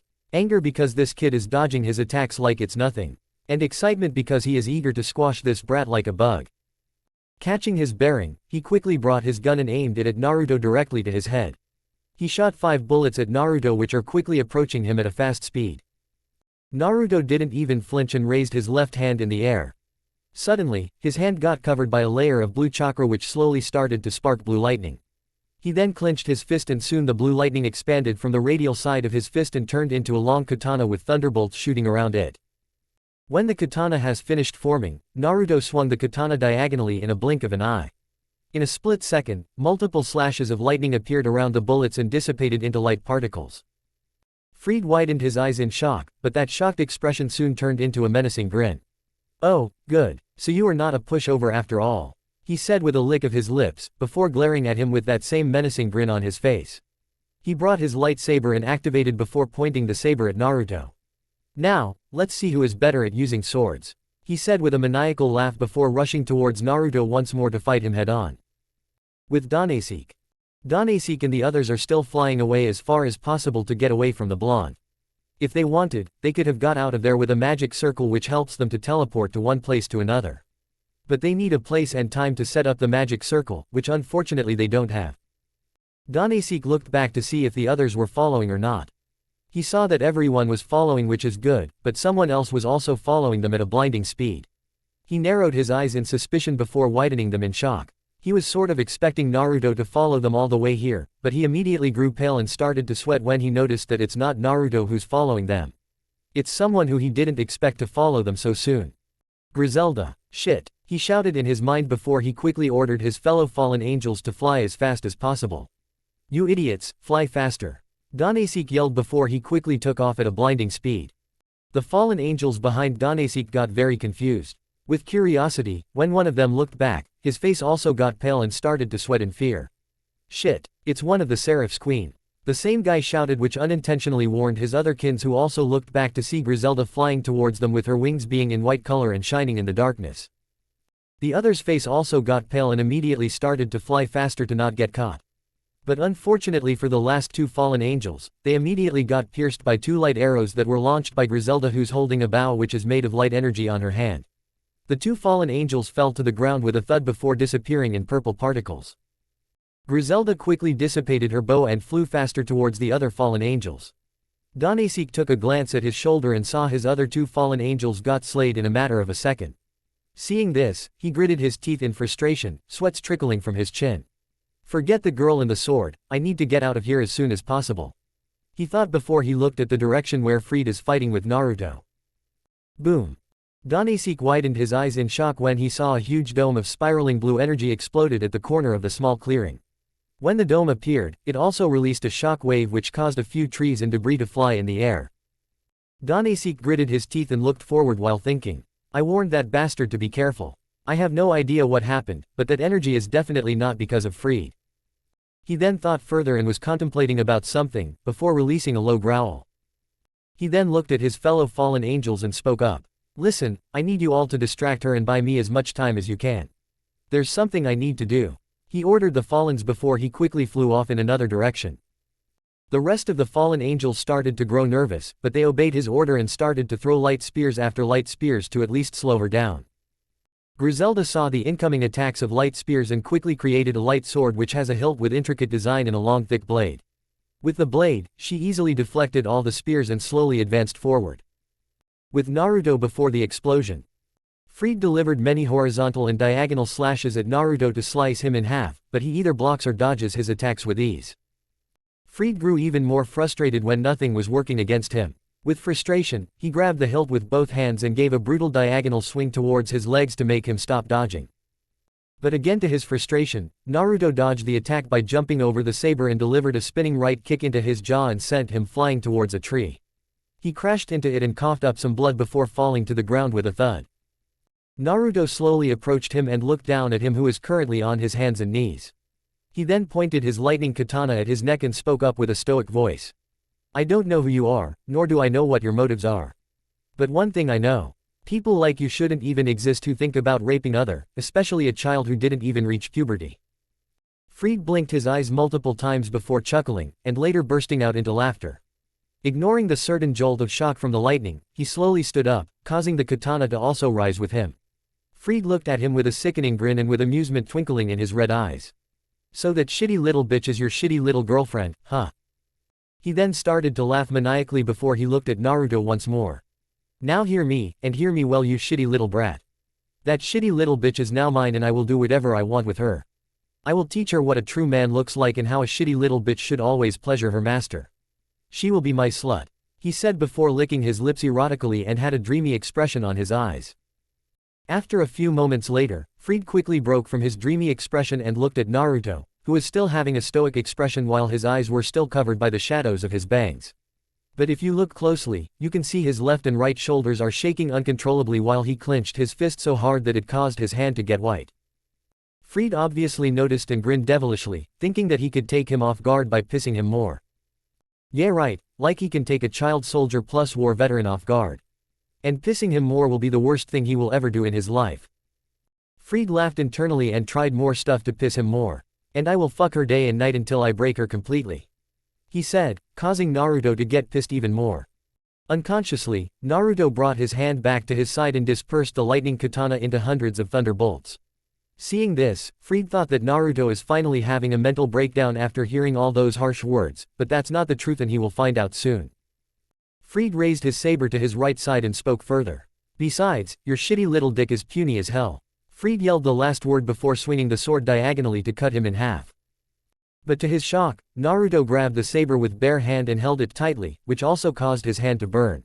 Naruto faced down while the shadows of his bangs almost covered the half of his face, causing to mask his current expression of extreme anger if the frown on his face and the trembling fist was any indication. Suddenly, he pulled his other hand back in a thrusting position, while opening his palm and made his fingers like he was gently grabbing something. Slowly, a small blue vortex of energy appeared at the center of his palm and slowly started to expand. Then, from the center of the vortex, a spiraling blue spear of energy appeared and expanded further, causing the blue vortex to dissipate. Fried was stunned. This kid not only stopped his saber with bare hand, but also created a mesmerizing spiraling blue energy spear right of the back.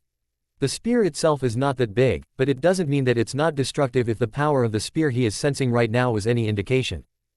Fried was so stunned that he didn't even notice that Naruto forcefully pulled his hand back, which caused him to jerk forward and came closer.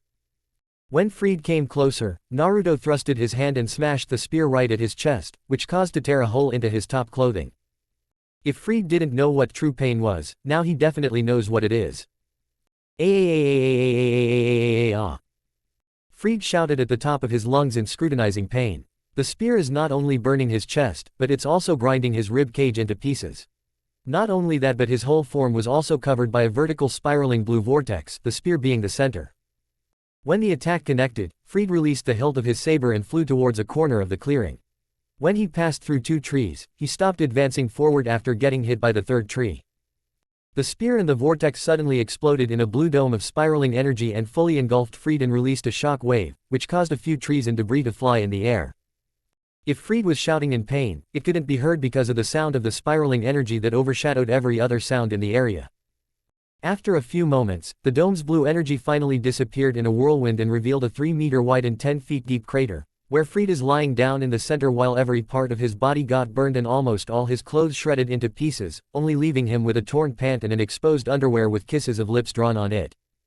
Naruto didn't move a single muscle and stared at the destruction with wide eyes and a gaping mouth. Whoa, what the heck was that? Naruto thought in astonishment. Shinton whistled. Wow, that was really something else. You did that with just a drop of amount of power. What was that attack you called again? Shinton thought before Naruto gave him the answer. It's the rasengan. The first time I used the rasengan, it wasn't that destructive. Naruto thought, with that same shocked expression still plastered on his face. But before he could think further, a portal appeared right at the top of the crater. He looked at the portal and narrowed his eyes. What's that? He thought in suspicion.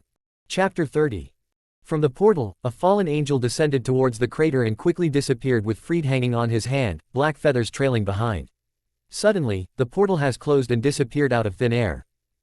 When the fallen angel appeared from the portal, Naruto immediately activated his Byakugan to see who the person was.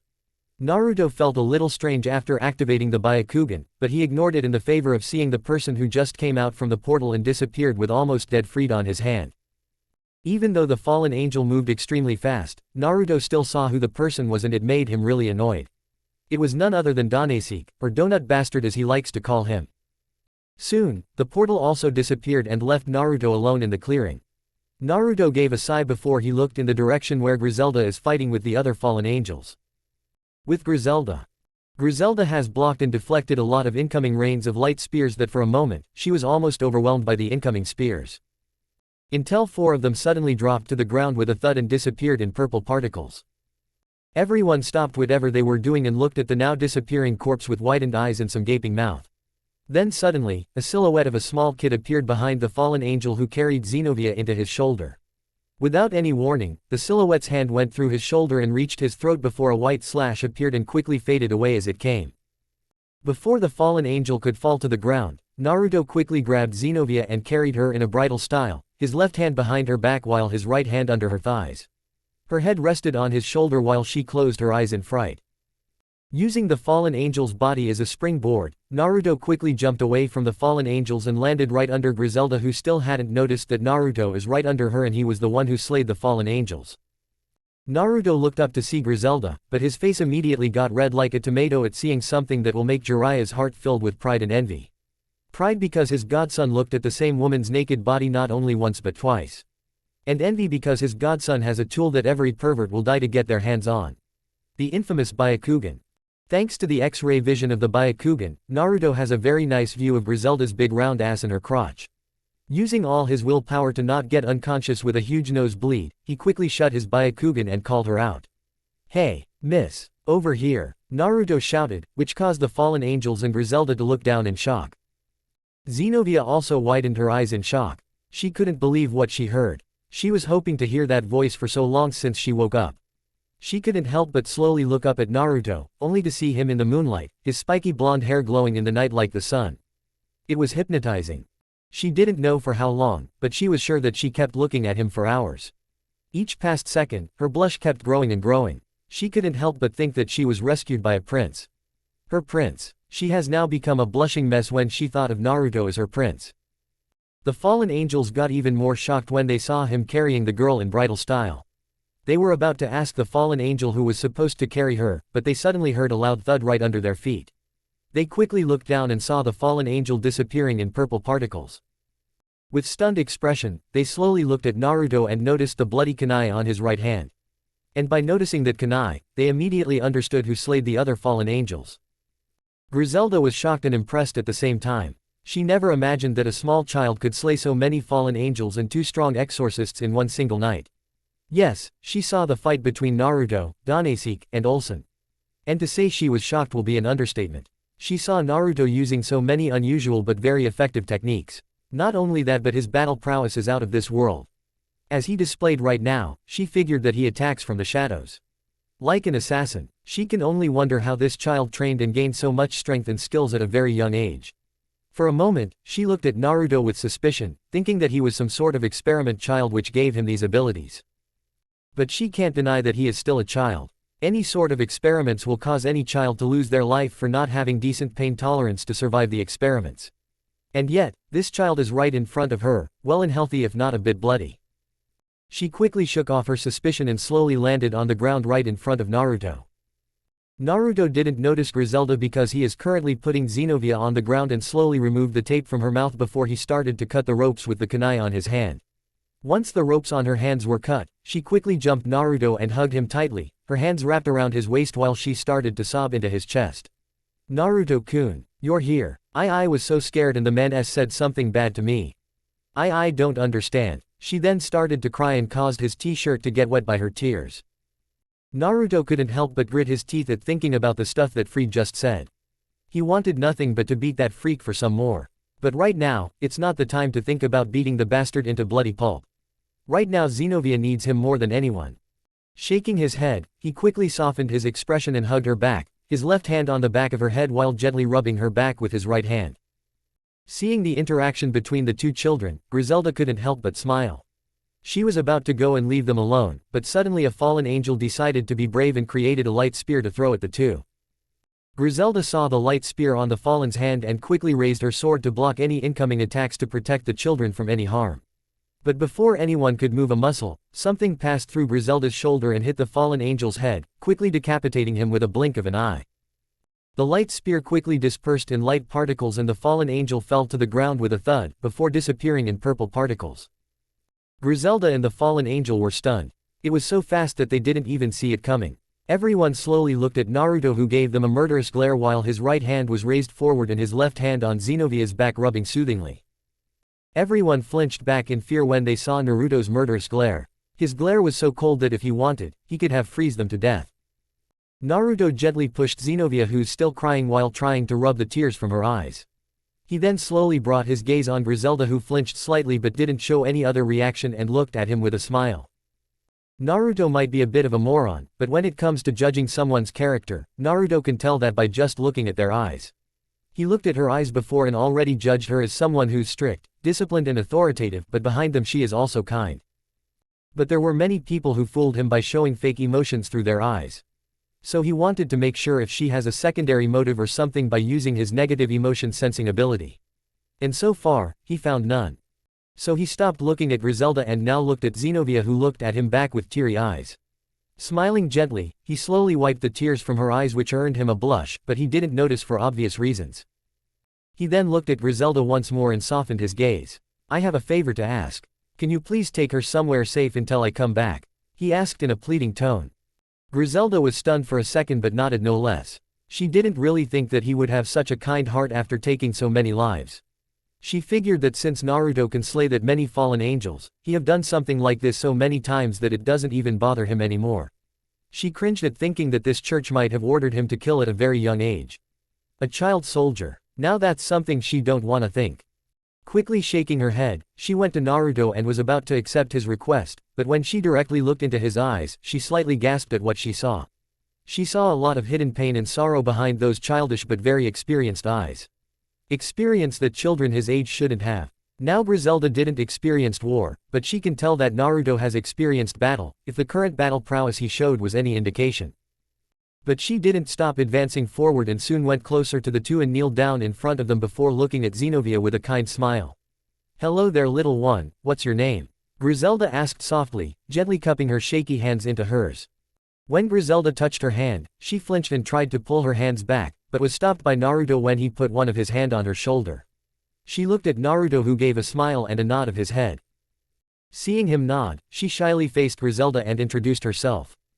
My name is Xenovia. It's very nice to meet you." She introduced herself, a bit hesitant at first, but she did no less. Griselda smiled and looked at Naruto, expecting him to introduce himself as well, but he didn't say anything and instead glared at the fallen angels who didn't move a single muscle. Griselda was about to ask his name, but she soon remembered his request and gave a sigh. She looked at Xenovia and gently ruffled her hair. "Xenovia, right. Come, let's go somewhere safe." She was about to pull Xenovia with her, but she tried to resist. Griselda got a bit confused, but when she saw her looking at Naruto worriedly, she gave a small smile before she cupped her cheek and turned her head to look at her. "Are you worried for your friend?" she gently asked, which she got a nod and a worried expression from Xenovia. Griselda and Xenovia both looked at Naruto, who only looked at them through his shoulder and gave a reassuring smile. "Go with her, Xenovia-chan, I will be fine," he said before giving her a foxy grin. Xenovia tried to stand up, but her feet were still bound by ropes and she was about to fall on the ground. But Naruto quickly caught her before she could fall and cut the rope with the last shuriken from his pocket.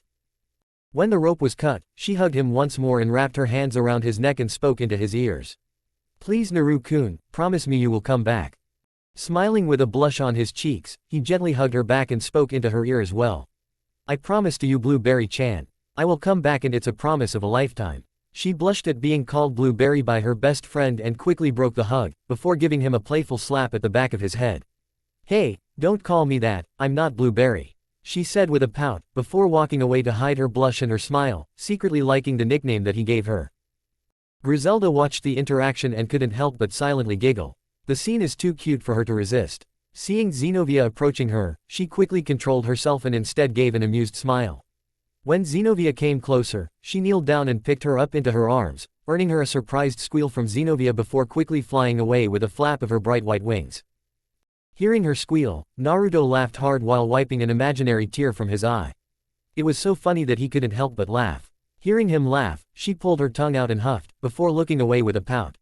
"Meanie," she quietly muttered, which Naruto obviously didn't hear, but Griselda did. She shook her head in amusement before quickly flying away and disappeared into the distance. Slowly controlling his laughter, he ended up with a smile before he slowly looked at the fallen angels with a smirk. His smirk got into their nerves and made them furious. "You damn brat, think that you're the superior one here, huh?" One of the fallen angels asked with an angry tone, before he slowly burst out into maniacal laughter. "Look at yourself, boy, you're only one and we are so many. What hope do you have at winning against so many of us?" The fallen asked with a mocking tone. Naruto just shook his head and spoke up. "You idiots. The moment I was distracted, you should have taken the opportunity to run. But all you did is just stay there in silence." He then cracked his knuckles and looked at them with a grin. "Guess I need to teach you idiots to not mess with Naruto Uzumaki." One of the other fallen angels snorted and laughed in amusement. "You're the idiot one here. Look at you, a kid who is not only outnumbered but also outmatched." He then created a light spear and gestured to the others to do the same. "And we can slice you like butter before you can even blink." He said the last part before dive bombing at Naruto and gave a battle cry. Everyone did the same and also dive bombed at him with their light spears rising forwards. Naruto didn't even flinch and looked at them challengingly, his Byakugan active. But there's something wrong. His right eye has the pale blue lavender Byakugan with veins popping up at the right side, but his left eye also changed as well. It's the same as his right eye, pale blue lavender. Now he awakened Byakugan on both eyes, not even noticing this himself. Chapter 31. He didn't even notice that he now has two Byakugan. He did feel a tingling sensation on his left eye, but he thought that maybe some sand had entered his eye and caused the sensation. So he ignored the sensation and focused on the battle. One fallen angel came closer to Naruto and thrust the light spear right at his chest, planning to pierce him with the spear. Quickly taking his fighting stance, he prepared for the incoming thrust of the spear. When the spear came closer, he moved his upper body slightly to the left side and deflected the spear using the paksao, the slapping hand technique, which he deflected by slapping the spear to the right side. The fallen angel got shocked, but he didn't stop there and tried to swing the spear horizontally right to left. But Naruto dodged it by ducking under the swing and saw his exposed body, which he was about to take the opportunity to use the fuksao, the controlling hand technique, which he was planning to give a jab on his neck, loosening it up so he can follow up by giving him a punch on the left cheek. But unfortunately for Naruto, he couldn't use the fuksao, the controlling hand technique, since his hands are very small to utilize it effectively. Seeing that the kid's hands can't reach him, he took the opportunity to fly back and threw the light spear at Naruto. Naruto saw the incoming spear and used the paksao, the slapping hand technique, to back slap the spear away. When he slapped the spear, he felt a little burn on his hand and frowned slightly. "Man, I'm still not ready for the hand-to-hand combat." He then looked at the other fallen angels, who only gave him either grin or smirks. He then gave a smirk of his own. "Guess ninjutsu it is," he thought before inhaling a lot of air in his mouth and put his two hands into the tiger seal. "Fire style, fireball jutsu," he mentally exclaimed before exhaling the air and breathed out a spherical flaming ball of red fire, which is several larger in diameter and approaching them at a surprising fast speed. The fallen angels couldn't help but watch the majestic red fireball approach them to incinerate them into ashes. One of the fallen angels quickly snapped from his shocked expression and widened his eyes at feeling the extreme heat that was radiating from the fireball. When the fireball came closer, everything around the vicinity, including the fallen angels, got covered by the bright red light of the red fireball, like it's a miniature sun itself. The shocked fallen angel saw the incoming danger and quickly shouted at the other to warn them about the attack. "You morons, don't just stand there. Move away quickly," he shouted at the others, which caused some of them to snap out of their shocked expression and quickly flew away to avoid the incoming majestic red fireball to not get incinerated. Unfortunately for some of them, they couldn't escape the attack and immediately got incinerated by the fireball, leaving only ashes with purple particles mixing with it.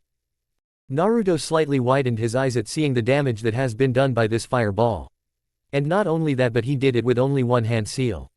"Whoa, how the hell did I do that?" Naruto mentally exclaimed before he started to grin like a fox. "I don't care how I did this, but I did this with only one hand seal. This is awesome," he cheered in his mind before he was interrupted by one of the surviving fallen angels. "How dare you, you damn brat. Now die," he exclaimed before the rest of the fallen angels started to throw light spears after light spears to at least overwhelm him and land a hit. Naruto, having really good agility and reflexes, plus having two Byakugan on each eye, made it easier to dodge the attacks. He ducked, jumped, slid, and many other movements to dodge the spears. But the spears kept coming, and at one point, it started to overwhelm him in sheer numbers. When Naruto ducked down to dodge a spear that was aiming at his head, another spear had managed to cut the side of his leg, which caused him to kneel in pain. That was the moment when his guard was down and they quickly rushed towards Naruto at a blinding speed, with light spears on their hands.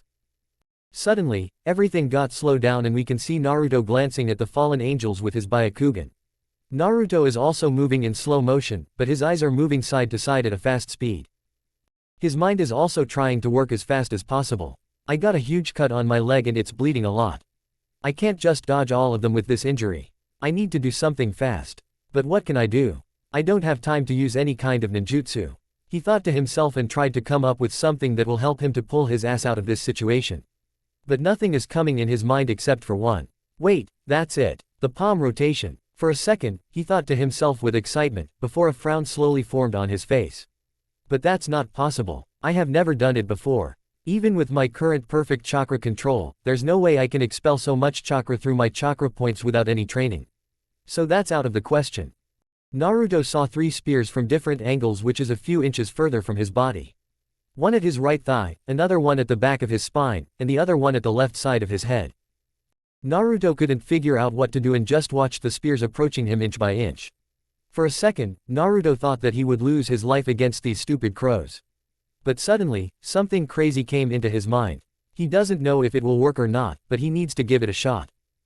So he quickly brought his right hand forward and immediately formed a rasengan on his palm.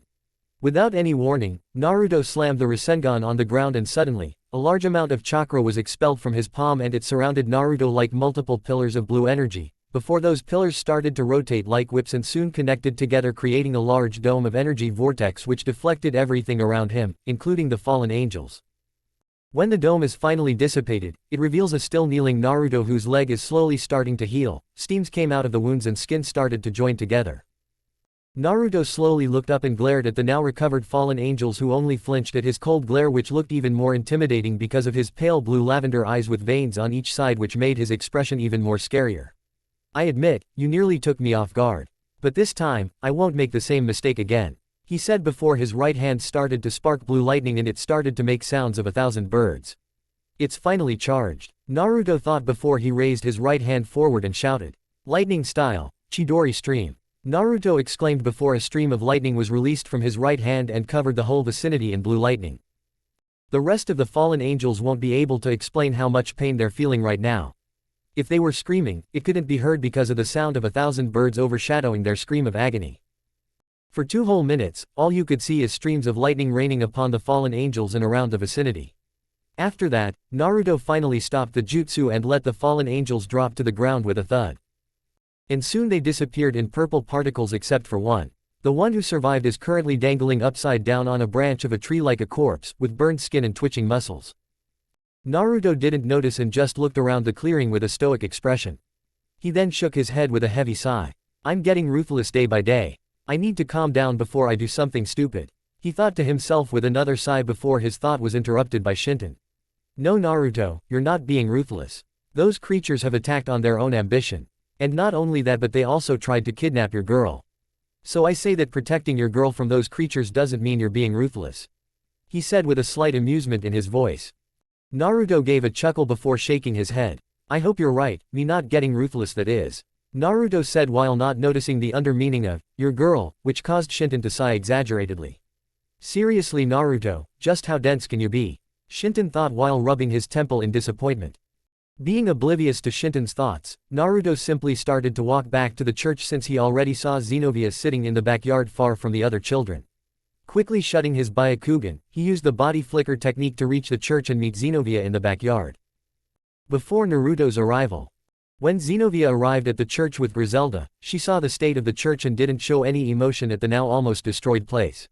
Well, why should she? After all, this church gave her so much pain until Naruto came to her life. She smiled and giggled at remembering some of the pranks that Naruto pulled off when some bullies and other elders tried to scold or beat her for apparently no reason, just for their own sick amusement. Whenever someone takes even a single glance at Zenobia, Naruto punishes them with a huge-ass prank which causes his victims to now be afraid of rubber ducks that might explode orange paints in your face. Remembering their horrified expressions, Zenobia puts her hands on her mouth to try to stifle her giggles. Seeing her giggling, Griselda looked at her with a raised eyebrow and an amused expression formed on her face. What is this giggling that I'm hearing about? Zenobia released a surprised eep from her mouth, not expecting her to ask a question so suddenly. She looked at her with a surprised expression, before she shyly looked down and formed a soft smile on her face. I was just thinking about something from the past, that's all. She said with a soft yet a cheery tone on her voice. Smiling softly, Griselda asked her another question which completely took her off guard. Is that boy also included? She asked with a teasing tone, which caused Zenobia to get nuclear red on her face. Seeing her silence and the expression on her face, she took it as a yes. She then looked forward to the backyard of the church and smiled softly. You know, I believe that boy truly cares about you, she said with a soft tone, which caught Zenobia's attention. I noticed it in his eyes, whenever he looks at you, there is care and love, as if he would do anything to protect you. Just as he did when he rescued you from the fallen angel. Hearing this, a pink blush formed on her cheeks at thinking Naruto might have feelings for her. Of course, unlike our dense knucklehead, Zenobia is not completely oblivious to loves and feelings. After all, she reads books which are related to loves and other romantic things. Not smuts, I may add, she is still too young to understand the birds and the bees. When Zenobia thought of that, she couldn't help but ask the nice woman who's currently giving her a lift to safety. Do you really believe, T, that he loves me? She asked with a nervous tone, while mentally smacking herself for stuttering like a child, even though she is one herself. Griselda put her index finger into her lips and thought loudly. Well, it depends. He might have romantic feelings, or brotherly feelings for you. At the end, it truly depends on him, she said with a shrug, while carefully looking at Zenobia's expression at the corner of her eye. Zenobia looked down with a sad expression after hearing the possibility of Naruto having brotherly feelings for her. She couldn't help but feel disappointed. Seeing her saddened expression, Griselda ruffled her hair while giving her a soft smile. You are still young and should not concern yourself with such matters. After all, you have a long life ahead of you. Zenobia blinked at hearing what Griselda just said. She then looked at her with confusion. I'm sorry, but what did you mean by that? She asked with a confused tone. Griselda looked at her with a giggle. Oh, do not act ignorant, I saw your expression and you looked very disappointed. She then gave her a small smirk while continuing. Tell me, my dear, do you have feelings for him? Do you like him? She asked with a teasing tone, which caused Zenobia to flush bright red like a tomato, but she quickly calmed down and looked away with a sad face. I don't know how I feel for him, she said with a confused yet sad tone. Hearing this, Griselda was about to say something to brighten her mood, but Zenobia spoke further. I know that I like him and I feel something for him, but I don't know what exactly that something is. She then smiled fondly and blushed at thinking about Naruto's foxy grin. Whenever I look at him, or think about him, I feel something funny inside my tummy, and my heart starts to beat really fast. She said with a smile while putting one of her hands on her heart. She doesn't know why, but she felt like she can trust her with anything. Maybe it's because she was the only female on the church. But whatever it is, she can trust her. Besides, Naruto said so himself that she is trustworthy. Griselda couldn't help but giggle some more. Oh, I understand, but you have ample time before you can explore these feelings. As I mentioned earlier, you are still young and should not concern yourself with such matters. Now come, we are almost here, she said with a soft tone before she slowly descended to the ground with Zenobia on her hand. She gently put Zenobia on the ground and knelt down in front of her. Listen, my dear, before considering his feelings for you, shouldn't you first reflect on your own feelings for him? She asked with a gentle smile. Zenobia couldn't help but look down and think about what she said. Patting her shoulder, Griselda quickly flew away to look for other children who were also at the church. A few moments later, the backyard of the church was filled with exorcists in training and the children that were brought by Olsen's subordinates. There was still some space left, but no one bothered to even go and sit there since Zenobia already occupied the space. In the church, everyone is somewhat afraid of Zenobia since they don't want to take the wrath of the prankster demon from the hell. Yes, that's what they call Naruto, the prankster demon from the hell. Naruto has pulled so many pranks and escaped so fast that they can't even prove that Naruto did all those mischiefs at the first place. He is like a sneaky demon who appears out of nowhere and puts itching powder on their clothes and disappears immediately before they can even blink. Thus they gave him this nickname, the prankster demon from the hell. Zenobia is currently sitting on the ground with both of her legs straight at the front but her right knee a little up, while putting her right hand at the top of her right knee. Her back is also supported by a tree. Zenobia is still thinking about the talk that she had with Griselda and she still couldn't figure out what kind of feelings she had for Naruto even though it's pretty obvious. She kept thinking and asked herself countless times. But for the life of her, she can't figure it out herself. Whenever she thinks about Naruto, she becomes a blushing mess and her heart starts to beat very fast. She just can't figure it out. Arg. In God's name, why the hell is it so hard? She cursed loudly while roughly scratching her head in frustration. From a distance, Griselda and some female exorcists watched Xenovia with confusion and amusement. The former is feeling very amused since she knows very well what she is thinking right now, and the latters are feeling very confused at why she is cursing so loud. Before anyone knew it, Naruto suddenly appeared in front of Xenovia, causing her to startle in surprise. But when she looked up, she saw a grinning Naruto who's rubbing the back of his head sheepishly. Chapter 32. When Xenovia saw Naruto standing in front of her with his trademark foxy grin, she couldn't help but shed some tears of joy at seeing him in one piece. Naruto, for his part, felt very relieved to see Xenovia well and safe. He couldn't help but grin at seeing her surprised expression. But when he saw tears falling from her eyes, he mentally panicked and was about to ask her what was wrong, but in the next second he caught a blue blur which slammed right at his chest and caused both of them to fall on the ground with a thud. Naruto groaned and slightly raised his head to see who slammed into him like a mad bull, but he suddenly felt two arms wrapped around his neck and a soft skin rubbing his cheek. When he opened one of his eyes, he saw that it was Xenovia who not only slammed into him but also hugged him while straddling him on the ground. "Naruto-kun, you are back. I thought you're not coming back anymore," she said with a few sobs while tears falling from her eyes. Feeling the tears on his cheek, he gave a soft smile and gently wrapped his arms around her back and rubbed it soothingly. "Don't worry, Xenovia-chan. Look, I'm fine," he said in a reassuring tone, before Xenovia slowly raised her head and looked at Naruto with teary eyes.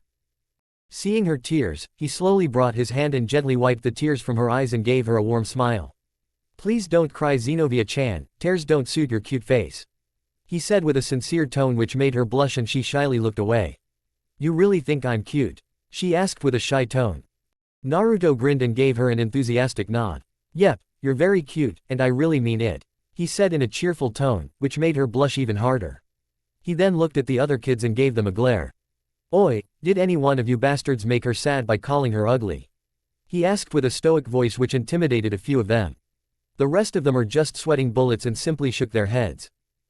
Naruto stopped glaring when he heard a giggle. Xenovia is trying her best to not burst out into laughter at seeing their uncomfortable faces. Naruto always puts them in their places with a few harsh pranks which traumatize them for days.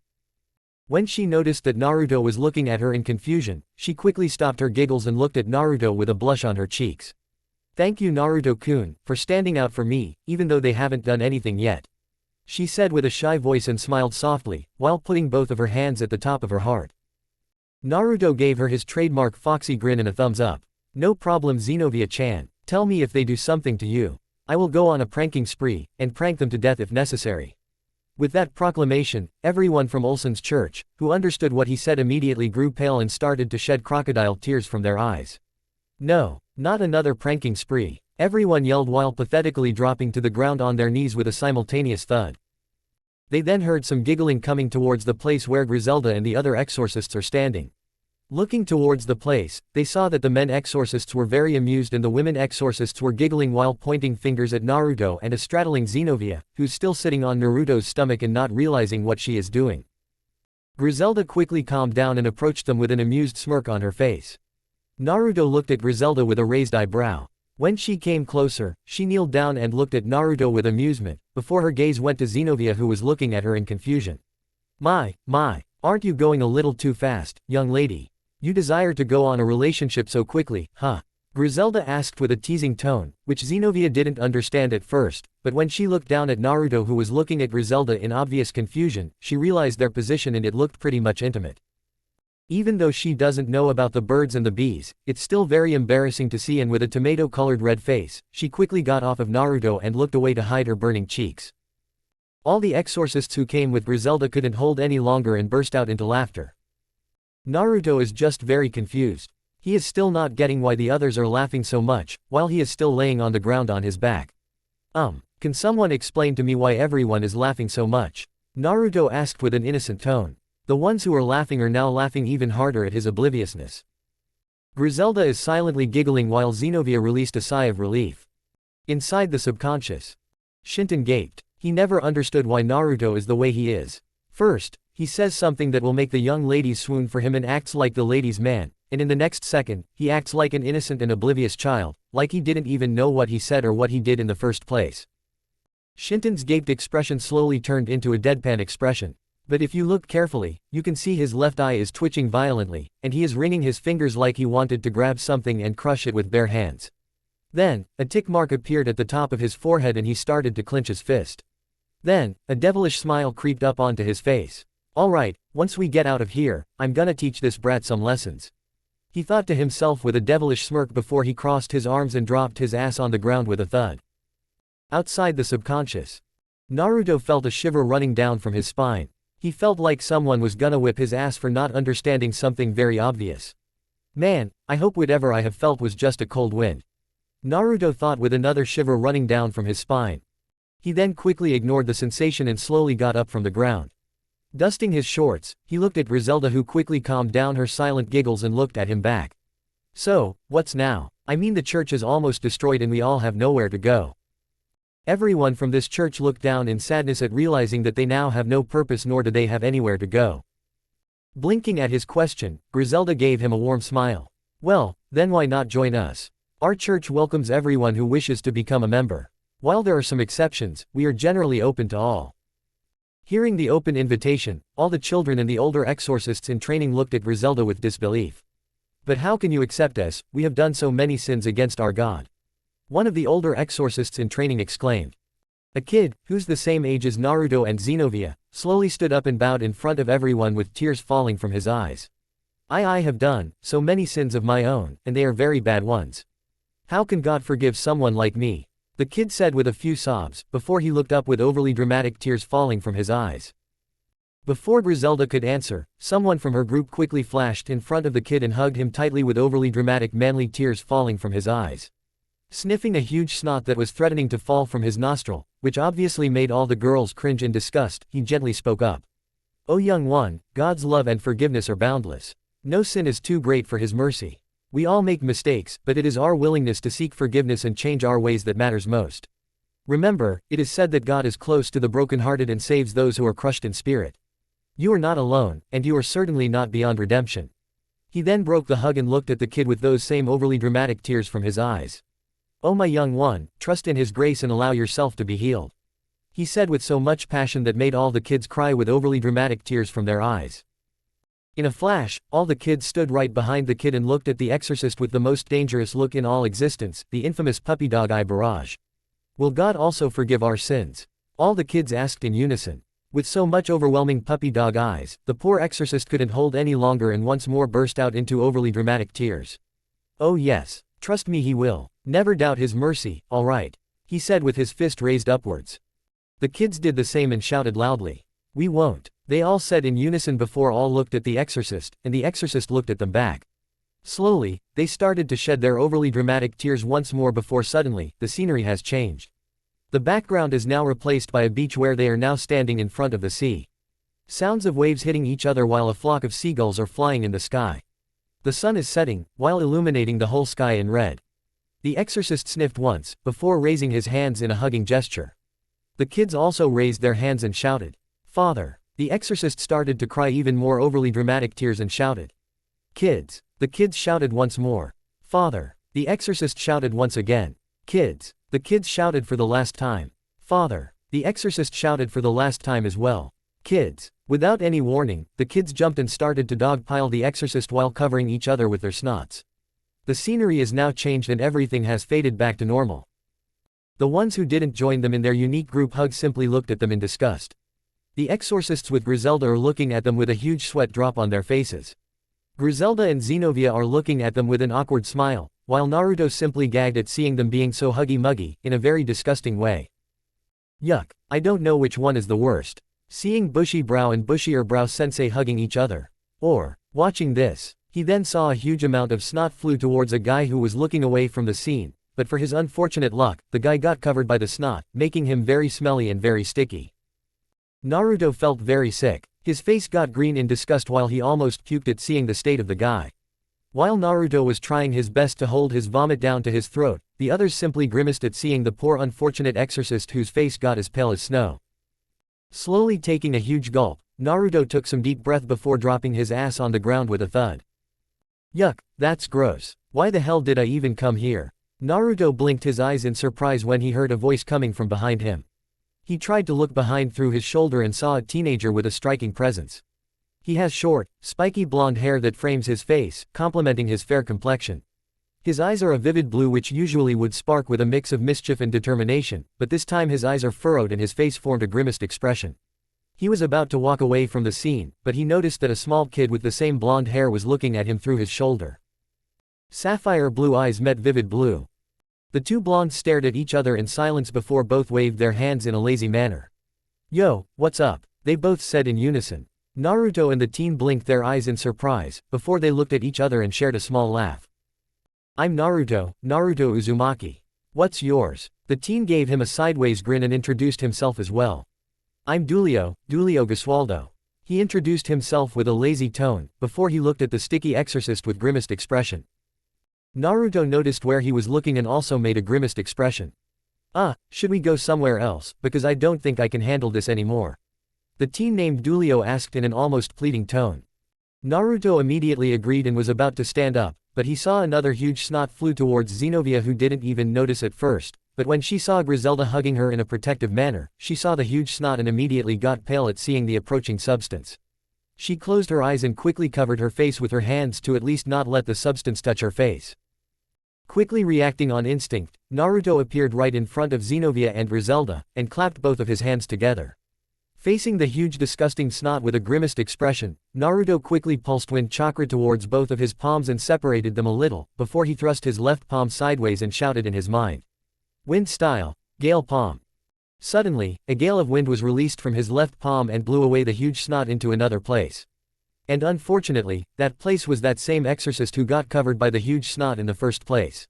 The poor exorcist's face got even more paler if it was possible. If anyone pays more attention, they could see the poor guy's soul leaving his disgusting body from his mouth. Naruto felt a little guilty but he didn't care that much, since he managed to save his best friend from getting covered by the disgusting substance. Naruto gave himself a pat on the head for a good job well done, but he soon noticed that there were many eyes gazing at him with amazement and slight disbelief, and Dulio was one of them. Zenobia didn't see what happened since she closed her eyes to avoid looking at the substance, but soon she felt a gust of wind pass through. So with curiosity, she took a peek through one of the holes between her hands and saw Naruto standing in front of her with both of his arms crossed in front of his chest. She also saw others and the new guy looking at Naruto with disbelief and amazement. She looked around with a confused expression before her gaze fell on Naruto. Naruto started to sweat and grew nervous at being the center of attention. Well, years ago he would have been ecstatic to be the center of attention. But now, he knew better and the war taught him that being the center of attention is not as great as he thought.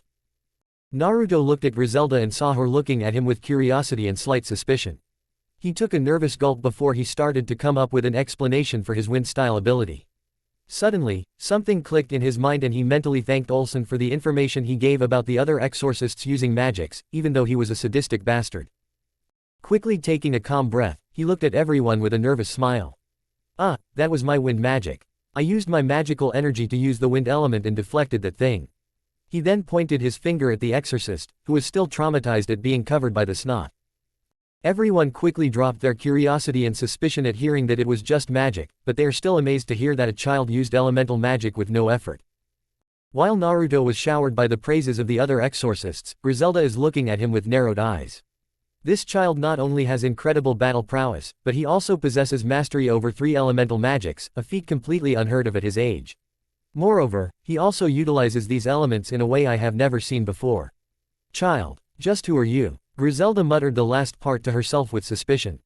Wow, you can use wind magic. That's incredible, Zenobia said in awe and amazement. Yeah, I never heard of someone using magic at your age. You're like a prodigy, Dulio said with an approving smile. Naruto felt a little embarrassed at being called a prodigy, but he still appreciated the praises that he got from the others. Before others could ask him more questions, Griselda approached them with a small smile. Now, we all witnessed how hard he fought against the fallen angels. Let's not trouble him further and give him some space, she said, before everyone gave her a respectful bow and moved a little to give Naruto some space. Griselda stood in front of him and looked at him for a moment, before she bent down and looked directly at his eyes. Now child, you didn't tell me your name, did you? She asked with a soft tone. Naruto blushed in embarrassment and started to scratch the back of his head with a nervous laugh. Haha, sorry about that. Thanks to these fallen angles or whatever they are, I kinda forgot to introduce myself. He then coughed into his hand and stood straight, before he pointed a thumb at his chest while closing one of his eyes and gave her a cheeky grin. I'm Naruto Uzumaki and that's my name, remember it, Datbeo. He loudly exclaimed, before his cheeky grin immediately dropped and his cheeks got red in embarrassment, when his verbal tick got slipped, and he heard many squeals from the female which made all the men cringe and temporarily made them deaf. For Naruto's further embarrassment, the group of females started to touch his whisker cheeks to see if he could actually purr like a cat. The affection and the soft touches from the females were too good to resist. So without thinking, he released a soft purr which made the group of females squeal even more. At this point, all the males are now glaring at Naruto for not only getting all the affection from the girls, but also making them squeal like fangirls, causing them to make everyone deaf.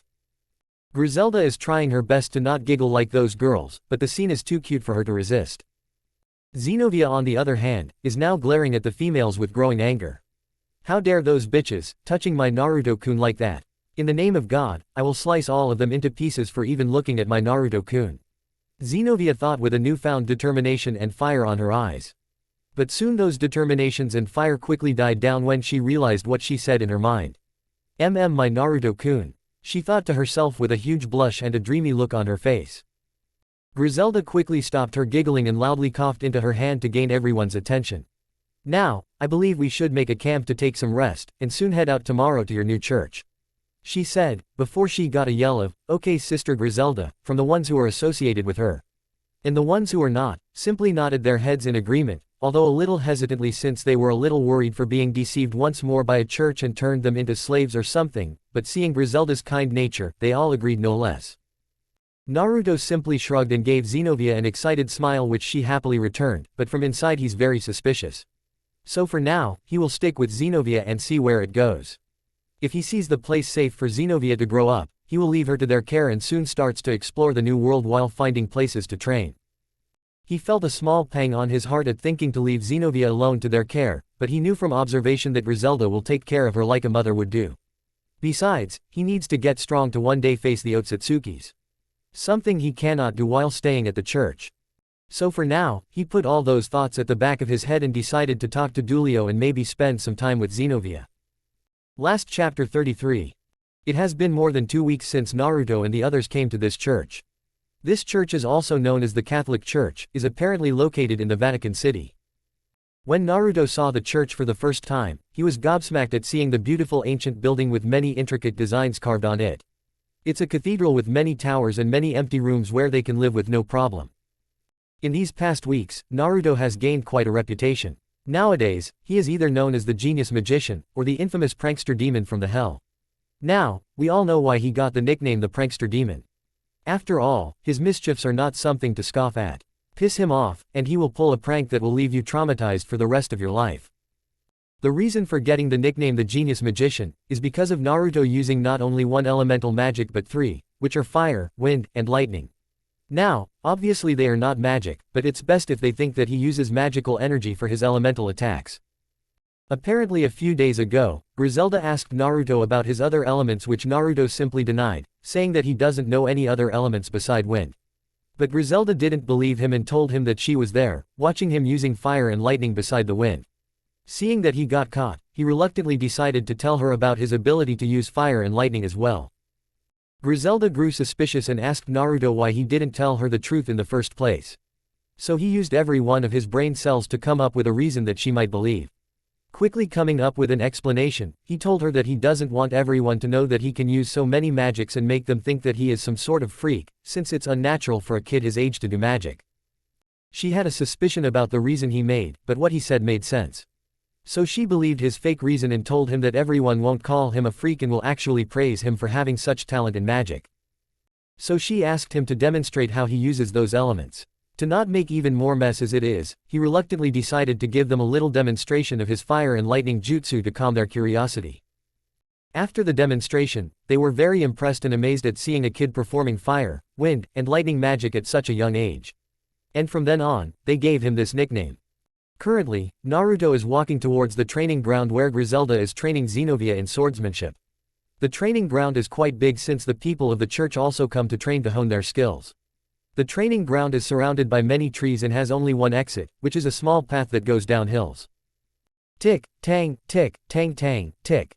The whole training ground is covered by the sounds of metal hitting metal. Zenobia diagonally held the sword on her hands while breathing heavily. It has been 2 hours since she started to train with Griselda, who's excellent at swordsmanship. Zenobia was about to rush at Griselda once more, but she stopped when she heard someone calling her name. "Hey, Zenobia-chan," Naruto shouted from the path, which caused her to look at him in surprise. But her surprised expression soon turned into joy. She raised her hand and waved at him. "Hey Naruto-kun, over here," she shouted back at him with a smile. Naruto saw Zenobia standing in the middle of the training ground with a sword on her hand. He then saw her waving her hand while shouting. He smiled and waved back, before he slowly jogged towards her with a sad smile on his face. Today is the day when he has to leave her to Griselda, so he can start his new life in this world. And not only that, but he also has to train on his own, so he can be ready for the upcoming fight with the Otsutsukis. After a few jogs, Naruto finally came to Zenobia and smiled at her, happy to see her working hard. "So, you're training on swords, huh?" Naruto asked, while looking around the big training ground with interest. Zenobia perked up at the mention of her training and nodded her head. "Yeah, I am. After all, it would be pointless if I use the Excalibur destruction with no skills on swords." Naruto nodded his head. "It's important to learn how to handle a basic sword before you go to the other powerful ones." Zenobia nodded in agreement. "I know, and besides, I don't want to focus on the Excalibur destruction only." Naruto nodded with a smile, before he raised his hand and gave her a pat on the head, which made her a little embarrassed, but she still liked the affection. After patting her head, Naruto looked at Griselda with his foxy grin. "So, what's up, holy granny, how's your day going?" Naruto asked with an energetic tone. Griselda, who was watching the two children with a small smile, grew a tick mark on her forehead. Without any warning, she grabbed his ear with her 2 fingers and started to pull it hard, causing him to yelp in pain. "Ouch ouch ouch. Hey, what the hell are you doing this for, holy granny? It hurts," Naruto painfully exclaimed. While Griselda's tick mark grew even more at being called granny, Zenobia is openly laughing at seeing Naruto's predicament. After a few more seconds, Griselda finally let his ear go and looked away, while closing her eyes with a huff. Naruto started to rub his ear in pain, while he gave Zenobia a mock glare. Seeing him glaring, which was ruined by the tears on his eyes, Zenobia laughed even harder. If she had stopped laughing, she would have noticed Naruto's grinning face. The grin that has plastered on his face is not a normal grin. Oh no, this is a very dangerous grin. Griselda noticed the grin on his face and mentally pitied Zenobia for what was about to come. Zenobia finally stopped laughing and looked at Naruto, only to see an empty spot. She started to look around to find Naruto, but she didn't notice that someone sneaked behind her and stretched out their hands while wiggling their fingers. A soft giggle escaped from the person's mouth and slowly brought their hands closer. Then suddenly, the person jumped at her and caused her to drop to the ground on her back, before the person straddled her on the ground and started to tickle her mercilessly. Before Zenobia could understand what happened, she started to laugh uncontrollably while thrashing under the person who was sitting at the top of her, while tickling her to death. Ha ha ha ha ha, hey, ha ha ha, stop, please stop, ha ha ha ha ha. Between laughter, she managed to open one of her teary eyes and saw Naruto sitting at the top of her while tickling her mercilessly. Naruto gave her a playful grin before he stopped for a few seconds and let her catch some breath, before he started to tickle her once more. "Come on Zenobia-chan, you just need to say the magic word and I will stop," Naruto said with a teasing tone. Zenobia didn't understand what he was talking about, but out of pure desperation, she didn't give that much thought and took a guess. Pretty please," she said between her laughter, still being tickled mercilessly by Naruto. She tried to use her puppy dog eye, but she couldn't pull it off and was being tickled even more. Zenobia wanted this to stop, but she still couldn't figure out what magic word he was talking about. Suddenly, something clicked in her mind and she quickly said the word between her laughter. Sorry." Naruto pretended to not hear what she said and leaned forward. "Huh, what did you say? I didn't quite hear you," Naruto said teasingly, causing Zenobia to slightly glare at him with her teary eyes. I said sorry, I'm really sorry." Zenobia managed to yell out the words between her laughter. With a satisfying smirk on his face, Naruto finally stopped tickling and let Zenobia catch up on her breath. Zenobia tried to glare at him, but her happy face ruined the intimidation of the glare and only breathed heavily while smiling. Naruto slowly got up and laid right beside her, supporting his head using the backpack while he stared at the sky in wonder. Zenobia has spread out her arms and legs and took a deep breath to calm her racing heart down, before she also stared at the sky in wonder. Seeing the two children together, Griselda gave a small smile before she decided to leave them alone. So she quickly took off with her white wings and flew away in the distance. Naruto and Zenobia stared at the sky and watched the clouds pass through. They didn't say anything and stayed in a comfortable silence, while breezes had passed through their hair, causing them to swish around the air. It was very peaceful for a few moments, before suddenly, the comfortable silence was broken by our knucklehead Shinobi. "Hey, Zenobia-chan, there is something important I need to tell you," Naruto said in a nervous tone. Zenobia looked at Naruto with a raised eyebrow when she noticed the nervousness in his voice. What is it?" she asked with curiosity. Naruto didn't know how to bring up the subject, but he somehow needs to tell her. Zenobia is now fully seeing the nervousness on his face, if the growing sweats and the expression on his face was any indication. Zenobia grew concerned at seeing his nervousness. So she rolled over at the side of her, and balanced her top body with her left arm and elbow. She then leaned forward, and cupped his cheek with her other hand to make him look at her. Dark yellow eyes met sapphire blue. Zenobia is patiently waiting for his response, while Naruto just stares at her eyes with a mesmerized expression. They didn't say anything for a while and kept staring at each other, before Zenobia decided to tease him a little to pay him back for the tickle that he gave her. So she started to gently rub his whisker cheek and caused him to close his eyes in bliss and release a soft purr. Zenobia giggled at hearing his purr and wanted to hear for some more, so she slowly got at the top of him and started to rub both of his whisker cheeks with her thumb, causing him to purr even louder. Naruto didn't know why he was feeling like this, but he felt really good. So he didn't care who was watching him and enjoyed the sensation. He would have fallen asleep in pleasure if it wasn't for the giggling that he is hearing. So he opened one of his eyes and saw Zenobia giggling at hearing his purr. With a hidden smirk, Naruto slowly snaked one of his arms around her waist and started another tickle attack, which completely took her off guard. Zenobia squealed in surprise when she felt the tickling sensation on her waist, before she started to thresh around his iron grip while trying her best to not burst out into a fits of giggles and laughter. Suddenly, she stopped feeling the tickling sensation and looked at Naruto, who stopped purring a long time ago and is now looking at her with his foxy grin. Zenobia pouted and gave him a playful smack on the shoulder. Seeing her reaction, Naruto couldn't help but chuckle. "Hey, that's not fair," she said with a cute pout on her face. After chuckling for some more, Naruto had calmed down and gave her his true happy smile, which earned him a blush and a shy smile from the blue head. "Zenobia-chan, thank you for everything. I had a lot of fun since I met you. It was very refreshing for me," Naruto said with a small smile. Zenobia quickly calmed down and gave him a smile of her own. "I had a lot of fun too." She then looked down and smiled sadly. "Before I met you, I was very lonely and no one wanted to even talk to me. Every day, Olsen saw." She was about to use the honorific, but then a frown had formed on her face. "Every day, that bastard Olsen has trained me really badly. Whenever I fail to lift the Excalibur, he hits me hard and leaves me really hurt into my prison. Every day, I stay on my bed, aan." At this point, she started to sob, and tears started to drop from her eyes.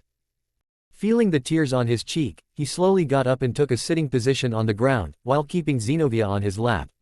After sitting, he hugged her into his chest and gently rubbed her back soothingly. Feeling his warmth, Zenobia couldn't help but hug him tightly while she cried her heart out into his chest.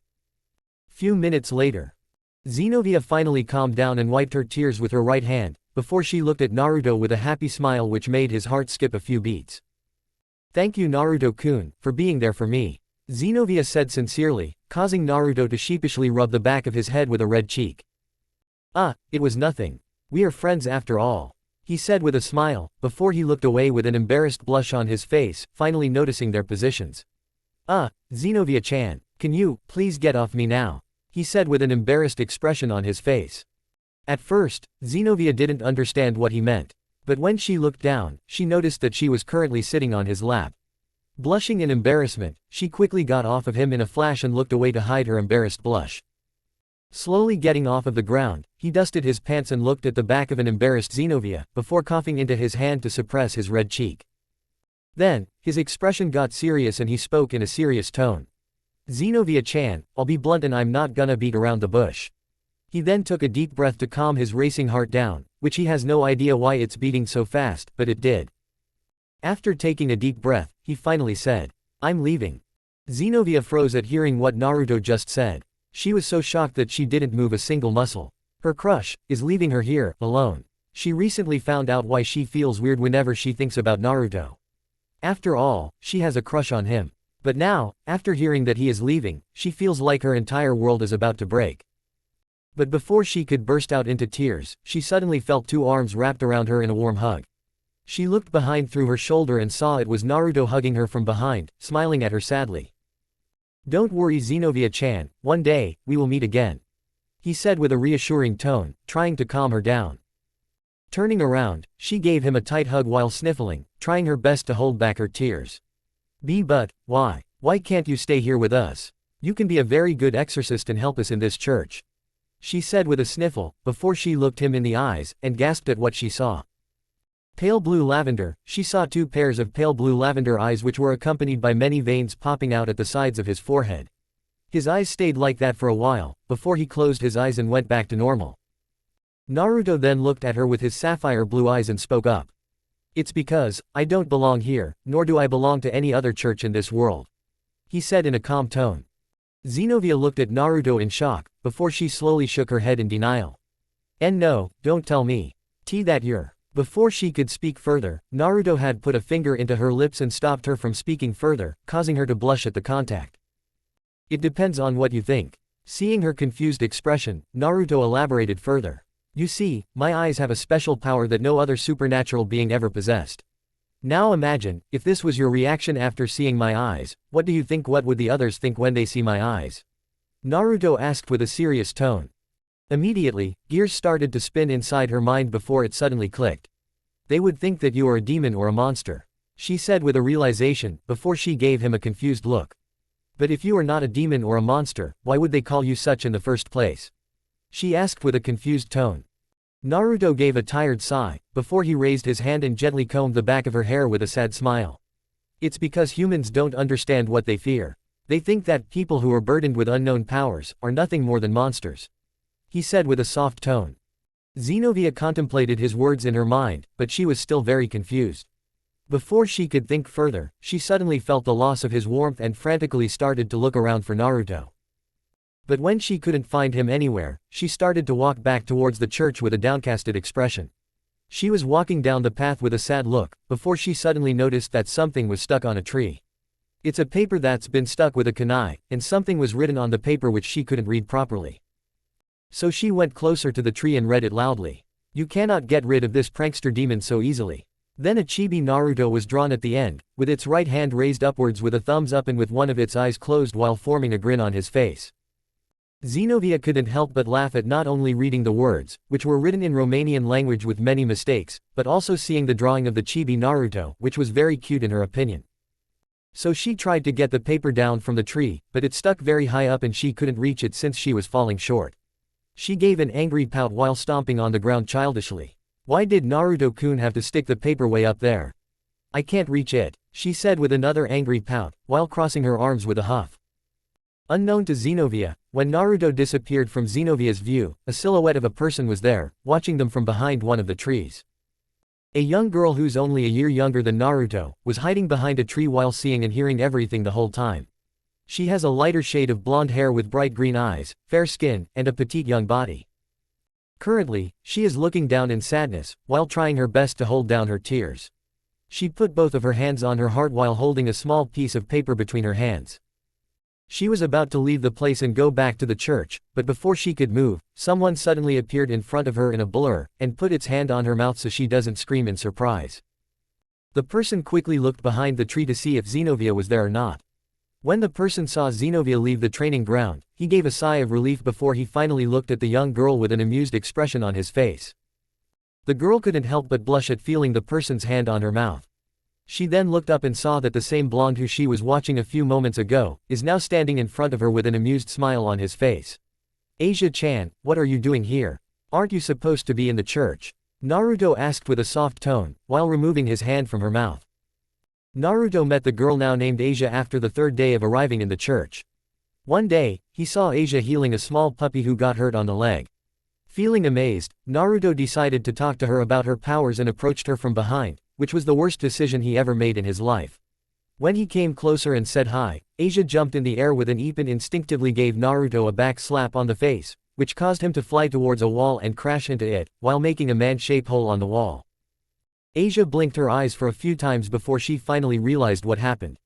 With an embarrassed blush on her cheeks, she quickly rushed towards the wall where Naruto has crashed and tried to heal him while saying sorry 1,000 times. Even though the slap and the crashing didn't hurt at all, he was still amazed at seeing a little girl giving a slap hard enough to make people fly. He shrugged off her apologies with a laugh and apologized himself for scaring her like that. They talked with each other for a few hours, asking each other some childish questions, and that's how they became friends. Asia is now looking down with red cheeks, feeling very shy to look at Naruto. Naruto-senpai, I have made something for you," she said with a squeaky voice which Naruto thought was cute. She then mustered up her courage and looked up at Naruto with a shy smile, and with an innocent cute face which made Naruto want to squeal like a little girl and hug her to death, but he restrained himself from doing it. She then timidly gave Naruto the small piece of paper, who looked at it curiously, before he slowly opened the folds, and what he saw surprised him. It's a picture of a chibi Naruto who looks 1,000 times better than the chibi Naruto that he drew. But that's not the part that surprised him. What surprised him is the picture of a smaller chibi Asia, who's holding Naruto's right hand with a smile. At the top of the chibis, there are 2 words that were written in Japanese. Naruto's heart fluttered when he read the 2 words. Best friends. He read it loudly before he looked at Asia, whose face got red in embarrassment before she started to twiddle with her fingers and looked away with a shy expression. What happened next completely took her off guard. Naruto wrapped his hands around her back and gave her a tight hug, which made her blush red like a tomato, but she secretly liked his hug and hugged him back. They stayed like that for a few moments, before they reluctantly broke the hug and stared at each other's eyes in a comfortable silence. Bright green eyes meeting sapphire blue. They stayed like that for a while, before the comfortable silence was broken by Asia, who grabbed both of his hands with hers, and looked down with a sad expression. Naruto-senpai, do you really have to leave? Asia asked with a sad tone. Naruto gave a sad smile, before he hugged her one more time and spoke up. I'm sorry Asia-chan, but I have no other choice, he said with a sad tone. Asia looked up at Naruto from the hug and spoke up, while blushing for being hugged once more. Will I be able to see you soon? She asked with an innocent tone. Naruto sheepishly rubbed the back of his head with a chuckle. I don't know honestly, since I'm going for a long time, but I promise you that one day, we will meet again, he said with a reassuring tone which brightened her mood. She gave Naruto a very cute smile which caused him to blush for some reason. She gave Naruto a last goodbye hug, before she ran towards the downhill path and looked back at Naruto, while waving her hand in the air. He also waved his hand in the air before calming himself down. Damn, those girls sure can make me feel weird, Naruto thought to himself with a smile, before he jumped in the air and landed on a branch, before he immediately disappeared in a yellow blur.